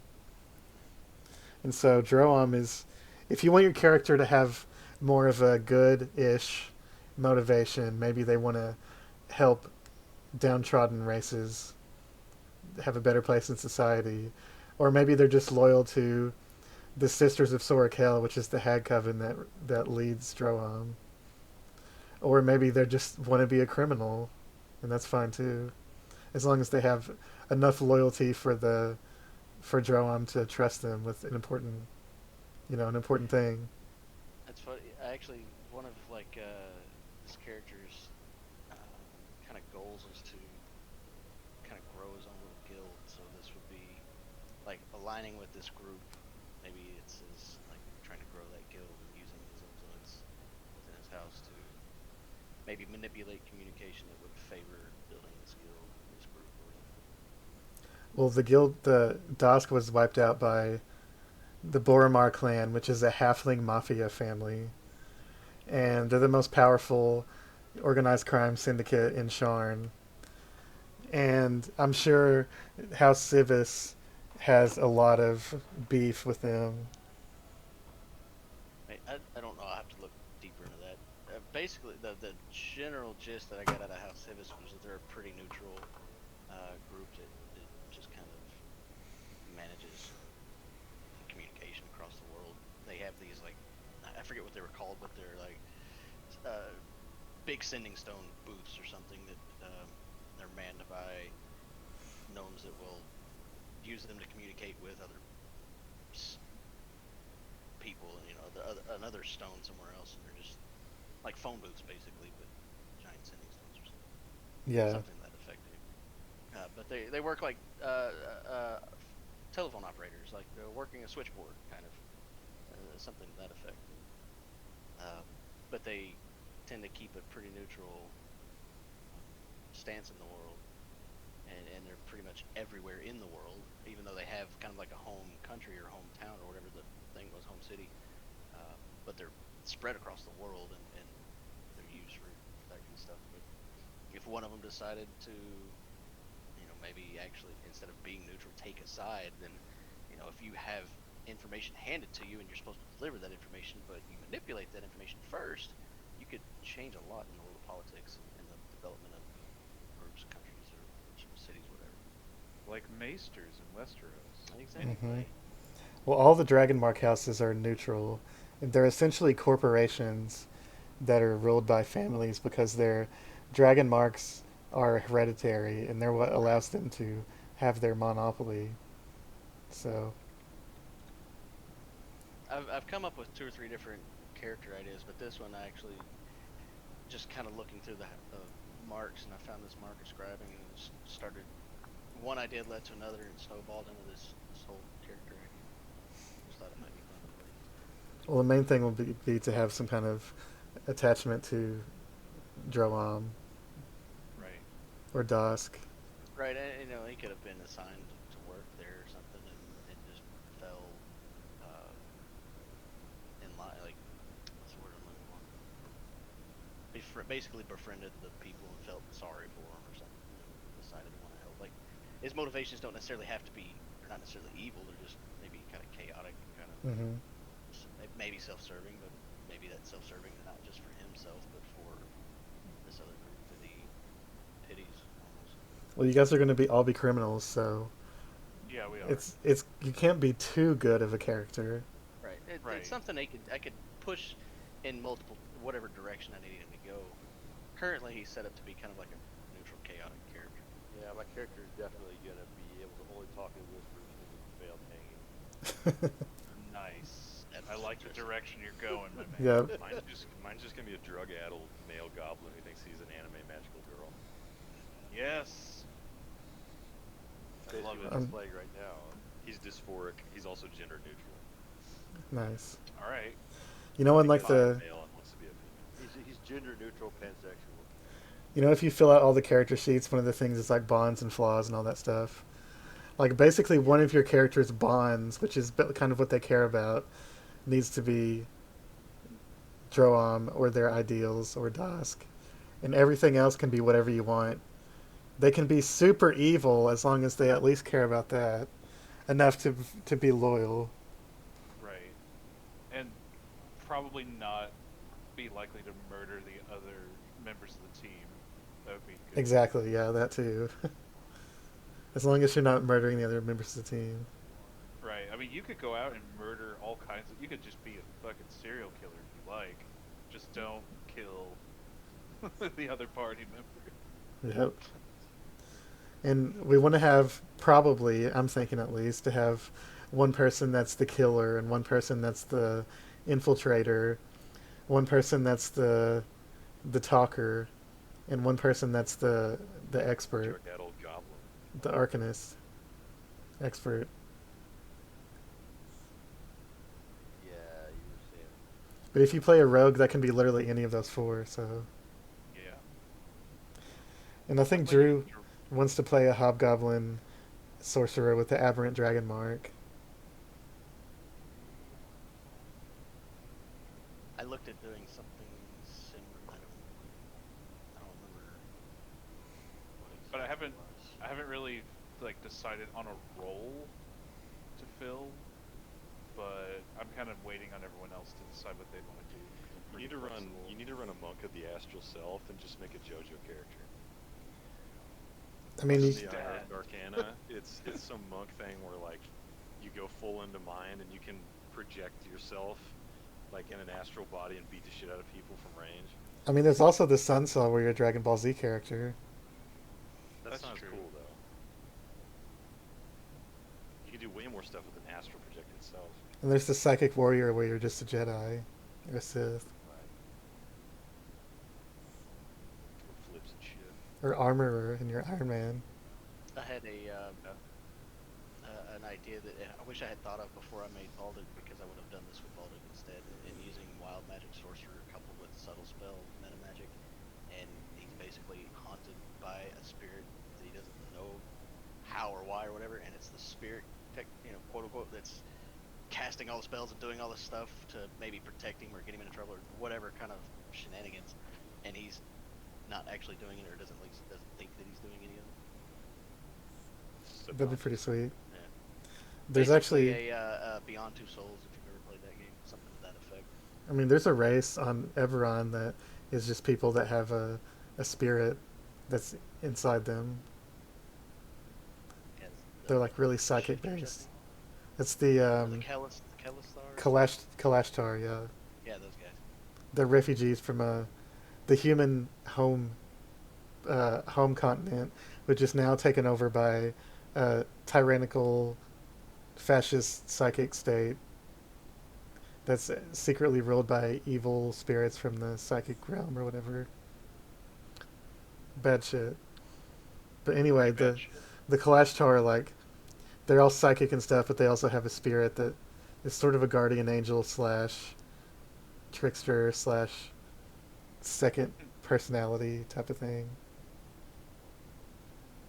Yeah, so you put that together with a wild magic sorcerer. Well, I guess it doesn't necessarily have to be wild magic; it can be any kind of sorcerer, but use the subtle magic, meta magic, so you don't have to do anything to cast spells, and they just kind of happen. You can kind of, role play that. Yeah. Like, I don't know why things around me are just burning all the time. It'd probably be good if somebody wanted to play an artificer, but you don't have to. It is a perfect setting, though. That looked a little more complex than I wanted to dive into. There's so many fucking options. Yeah, I it's would do it. sweet. I think you would like Artificer, Jordan. It's pretty interesting. Artificer, except that my actual goal is to make things as complicated as possible, so everything is rebuilt. Just be a goblin artificer and just make things out of junk. And somehow it works. Call him MacGyver. MacGruber. Or a freaking bugbear artificer. He's just really clumsy and it's really hard for him to build stuff. But he's a genius. Everything he builds, every time he uses it, there's a chance that it's going to explode. Yep. He straps bombs to everything he makes. Well, there's the artillerist who just has a cannon that walks around and helps him fight. A walking cannon. The goblin artillerist. And all of their spells are just fireballs and explosions and all that kind of shit. I had thought about a Warforge for one, because it was going to be like the tank group, but I've been kind of doing that with cars. Yeah, and you guys don't necessarily have to have a dedicated tank because it's not going to be as much combat. It's going to be a lot of intrigue. There will definitely be quite a bit of combat, but not as much as this campaign. Subturf buggy. It's going to be like if you guys roll crit fails or you make really stupid decisions, there will be combat. I'm a drug out goblin thinks he's magical ego. I'm gonna be like just pooping myself in front of people. What are you talking about? I mean, you could be an alchemist artificer that makes drugs. No, I'm just gonna be like drug apple goblin. I'm not gonna have a class. A bugbear artificer who can only speak in whispers from a failed hanging. That Holy shit. sounds awesome. Half that was cut out. Yeah, welcome to fucking Discord. Fucking Discord. Bugbear artificer that only speaks in whispers from a failed hanging, and his hands are so bulky that it takes him twice as long to build stuff. And the fur, because it's basically Chewbacca. Oh my god, he's Chewbacca. I mean, a bugbear is basically Chewbacca, just a little uglier. Right. Then you need a like a humanoid companion to walk around with you and translate everything for you. It turns out he can speak English, he just doesn't want to. Yeah. So maybe you have like a non-combat, just an NPC like little like a gnome or halfling or goblin or something just sits on your shoulder, and their only purpose they serve is just to communicate for you. So your bugbear just roars, but then they translate for you. Yeah. I'm trying to think. An awakened vulture. Yeah, something. Fucking something smell bad. They can talk. Like, what the fuck is that thing? He's like, It has "Shut a, your it has a fucking really mouth." bad Jason Statham Cockney accent. What my mate's trying to say here is that he don't like the look on your face, and he's going to break your arm off and fuck your face with it. That's what he's trying to say. Oh my god. Okay. The dude. Did you ever give see him, like- Hero Trip? Yes. Here's the soccer hooligan, Yeah. not the main guy, but the one that the kid woke up next to on the bus, Yeah. and he's talking about like, so I There you go. Wasn't he on says to the Snatch? swamp He donkey, was on something else too. That same I don't know. actor. but that shit was fun. Man, you guys are on a whole nother level of swearing over here. Yeah, we're mad. Well, you also have to probably not have anyone with heavy armor unless you get a way around it, because sneaking will probably be a thing. Like a little bitty awakened animal, like Darley squirrels, but has like a super deep voice. That was like Morgan Freeman. Hello? Also, if you guys want to play something that's not a playable race, you could probably do it. Like a Gorgon or an Ogre or a Harpy. Maybe not a Purple Worm, but it would be difficult. Hey, we got Purple this worm guy. Where is he blood. at? Just comes through the ground, destroys the house. I mean, I guess if someone wanted to play a Mind Flayer, you could do. You He's could got a really high pitched voice. Gargoyle. Someone could play as a Gargoyle. Gargoyles are actually a big ally of Droam, so you could do that. Actual devil from the third circle of hell. Well, there's a group of Tieflings that are part of Droam that's their like Tieflings are scholars. just, They're- They're literally just demon born, basically. The scholars of Droam is just a bunch of Tieflings, and they're called the Venomous Domain, and they just study forbidden lore and shit. I had a thought to revive my kobold from that one shot, 'cause that would be fun, but I think that personality would probably not work. Well, the no, Probably just get in every single fight and get everybody killed constantly. the highest population of Droam is kobolds, so Yeah, but he was what the warlord samurai with like negative modifiers, so all of his bonuses were And he giving thought he everybody was helping. negatives. He was actively hurting the party. yeah, that might not be good for a long-term campaign, but No. I mean, another type of kobold maybe. perhaps. I mean, if I did that, I could take the negative modifiers and maybe in the early game, but I'd have to make sure to put ability score increases at level 4, no feats to increase that so it gets out of the negative, and then slowly grow over the course of the campaign, just so he actually be of a benefit. Well, kobolds actually have really powerful racial abilities, so Cower. I think they have pack tactics. I think. yeah, they're the only playable thing that has pack tactics, and they have that groveling Cower is thing. fucking just stupid, but Yeah, funny. it's really good.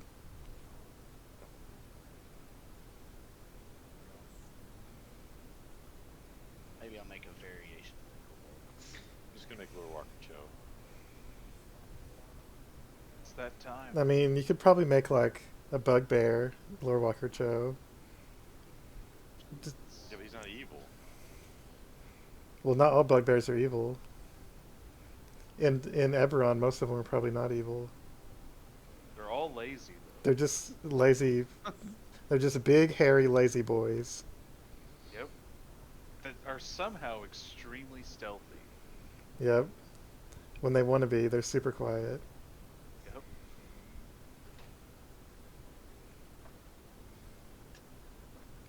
Bugbear is probably one of my favorite races in D&D for some reason. I don't know why. Because they're just bears with magical properties. They're like It hobgoblin. reminds you of flash bears, and you love flash bears. It's like basically Chewbacca with a hobgoblin face. Pretty much. And they're super sneaky and lazy. Ashcore bears.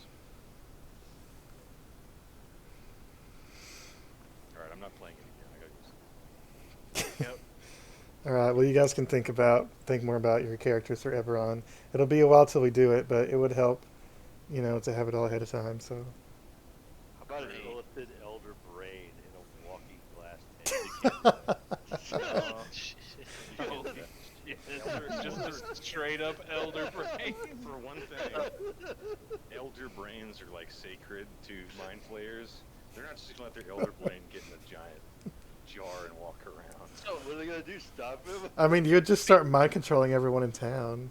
what about be the mind flayer, but instead of floating around everywhere, you're in a glass jar inside of a warforged body, inside the belly, and your name is With Crag. no warforged with an Crag. elder brain piloting it. That's Yeah. But your name is Krang, and you're just and you have God a damn it. mobile fortress, a giant bowling ball mobile fortress. Is this a TMNT Obvious. reference? Yes, clearly. I can't remember the name of the fortress. It was on the tip of my tongue, and I lost it as I was about to say it. Listen, I know what you mean. the elder brain clearly has amnesia or some shit, and they've forgotten everything. Yep. An elder friend with amnesia. Right. God damn it. But he He's holds, just- he he holds forgot. the memories of all of his mind flayers. Yeah, well, they're An gone. entire coven of mind flayers in his amnesia. Yep. That's right. And now Yeah, all of them have it just sucks, isn't it? all of them just Or wandered it's off in an elder different friend that directions. Has Alzheimer's.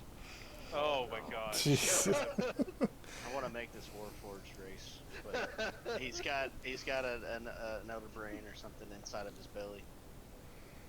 Oh, So God. instead of being like he's got a strong body, but he's not really like he's just the brains of the party, not the muscle. Even though he's got a big metal body, I mean, you could he's got a dopey looking face. you could simplify it and just say you're an artificer and you found a way to keep yourself alive by preserving your brain inside a robot body. Yeah, there you go. But you don't want to hurt the robot body. There we go. Yeah, let me put this together. I'm working on that. A brain in a jar that campaigns for robot rights. Yep. That's a thing. Warforged rights is like a big theme. Because they were all created for war, but they went too far, and now a bunch of them are just sentient. I'm straight And- making Krang now. I don't know how it's gonna come out, but I'm making Krang. Jeez. That's not fair, because it's like that song, you can't be Bob without Rocksteady. You know, you have to have a rhinoceros and like a anthropomorphic rhinoceros and an anthropomorphic. What was the other guy? He was A hog. It was, yeah, he's a warthog. So we don't exactly have rhinos or hogs, but what would you do? Like a half ogre? I gotta go. For the, I can't make Bebop and Rocksteady. It's not. It's like, these are bad dreams. And there's turtles exist already, so you got your Ninja Turtles right there. Mm-hmm. Yeah, but the turtles are better than the Ninja Turtles. You have They are. Tabaxi, which are I guess more feline than rodent, but or maybe a gnoll. That'd I probably saw be your rodent. Tabaxi. Where's that picture at? Yeah, I saw this Tabaxi art. It was awesome. Oh no. What? Don't Google Tabaxi art. Oof. Okay, yeah, the art actually is cool, but More shit. That was cool. yeah, that is It's cool, but Tabaxi. don't Google Tabaxi art. Minotaur. Oh, no, I won't. There's your rhino. That's the closest you probably get to the rhinos and Minotaur. Yes, Minotaurs are sick. They're also a big part of Droham, so that would fit the lore. But their abilities are insane. And then so we get Krang, we get Bebop and Rocksteady, and then we get a humanoid of some sort that's like a ninja, with a metal face mask and gauntlets with spikes on them. Well, I think I know who the killer is. But If his we have a name Minotaur, covers. it's the Minotaur. It's what? His name is not Shredder. It's like Slicer or Cutter or something. Yeah, Hmm. exactly. Like Oh, we all pick names that are just slightly off of. Flasher. God damn it. They're like the Walmart brand version of the Ninja Turtles. Yep, that's it. Dollar General Turtle. Somebody has to play a Minotaur, so then we can constantly make jokes about a bull in a china shop, and you guys are doing infiltrations and stuff. A Minotaur My artificer God. who's obsessed with explosives. There you Oh my god. go. Minotaurs have low intelligence. That'd be perfect. Minotaur artificer, yes. And he would get so pissed every time with the bull in China shop joke. Every time. That's why they keep doing it. Like that He get actually gets pissed at the color red. Yes. You motherfucker! he has to make a You think saving just throw when he because- sees and red. the funny part is he'd be like, you think just because I'm a Minotaur, I'm gonna get angry at seeing red? And he just gets angry anyway. Takes out a fucking grenade. I'll fucking do it! Then he headbutts you. I'm legitimately 1,000% in for doing this. If you guys are, we all create characters. I am 1,000% going for that. Good night, guys. Alright. Oh, okay. Nice. Probably time to do it. I think I'm gonna go through here and make these characters anyway, just for fun. But I would play this game with these characters for sure. I think I want to be the Minotaur. Yeah, that sounds awesome. Fucking great. A Minotaur artificer, his horns have cannons on them. He gets pissed off when he sees red. Yeah, that's insane. It sounds awesome. That does sound like it would be fun. pretend to be running an investigation to see if I see anything that's red. If I see something red, I have to fucking go destroy it. You have to make like a wisdom save to see if you go into rage. So you make a barbarian Minotaur, and then you actually rage. No, he's an artificer, but he has one level of barbarian, so he can rage. Yep, that's it. Starts Yeah, but if you're running gonna at- make Rocksteady, you know, Rocksteady's not exactly an artificer type. It's not really that it doesn't- Oh, no, it's, He's definitely more of like a barbarian. I just thought that was just weird. Yeah, somebody's got to make the bull in the china shop character. I guess Bebop and Rocksteady both are. They're not very. That would be a little redundant to have both of those characters. It'd be fun, but it'd be a little bit redundant to have two characters doing that same role, because they're both kind of just dumb meatheads. It's like, stop saying that But- every time. I have a +8 to stealth. Stop saying that. But the banter between the two would be fucking Yes. hysterical. That's the point. Yep. That's the thing. We With, gotta with have. Shredder just banter. constantly getting onto him. Stop acting like children. You guys need to calm down. Well, there's going to be good bands regardless of what the characters are, so. That's true. There will be many bands to be had. Especially with characters that are straight up criminals. Now I kind of want to make that Minotaur too, just because that does sound like that would be fun. I know. It's just like there's so much you can do with that. Brought a centaur into that. I mean, if you play a huge size artificer, there's so much junk you could carry around with you. That's exactly right. And then your intelligence is low, and that's not good. That's okay. Or your intelligence is high, but you're completely self-taught. You don't have even a basic idea of chemistry or engineering, so it's all just completely based on experiments. It's like I can't even ask for things in the right ways. Like, yeah, I need some black boom boom stuff. What? He has like 20 intelligence, but he's like, I need some boom boom stuff. Wait. Look, you're gonna have to hit me up with some serious boom boom stuff, okay? You're supposed to be the brains of the operation. Yeah, I need the stuff that goes pow. I need stuff that goes pow. I need 32 tons of shiny, and then I need some. Then I need some steaks. Steaks? Of food. I'm gonna pull an all-nighter here, okay?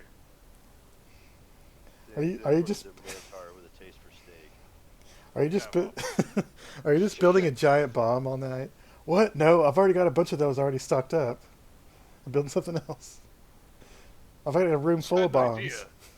I was about to go to sleep, and then bang! I got an idea, so I got some more POW stuff. Wait, which room is Yeah. full of bombs? You don't need to know that. Oh, it's fine, it's fine. Don't worry about it.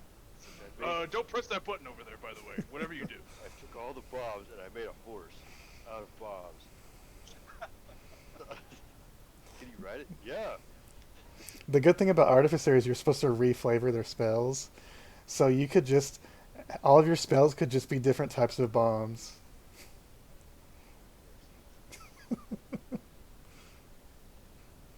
Like Firebolt is just his normal grenades. Fireball is the big boom. It's Fat Boy. Give him the Fat Boy. So, Warforged Artificer with the Armorer specialization has a like a light armor feature that when you can make your heavy armor be power armor, and there's a feature that's called Second Skin that allows the weight to be negligible, becomes form-fitting, wearable underclothing, and if it imposes disadvantage on dex checks, stealth checks, then it, as a power armor, it does not impose it. So you could still be stealthy, have heavy armor, Yeah, and the cool thing and about all it the is other shit that comes with power armor. when you take a rest, you can switch your armor to the tanky version too for a different situation. Yeah. You can switch back and forth. It's pretty strong. Thunder gauntlets on the fucking guard, the tanky option. Jesus Christ. Lightning launcher on the infiltrator armor. Yeah, it's really cool. It's obviously just a rip off of Iron Man, but it's still cool.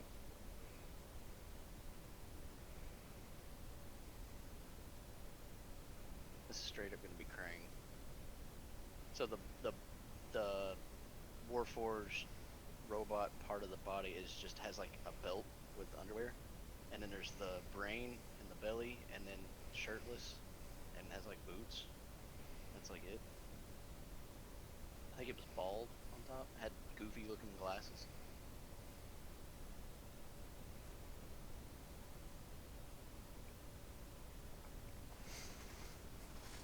All right. Well, I guess I'm gonna go to bed too. Yeah, I'm pretty tired. Yep. See you guys Let's next think about time. making a Minotaur. Yeah, that sounds awesome. I'll talk to y'all later. All right. See Yep. ya.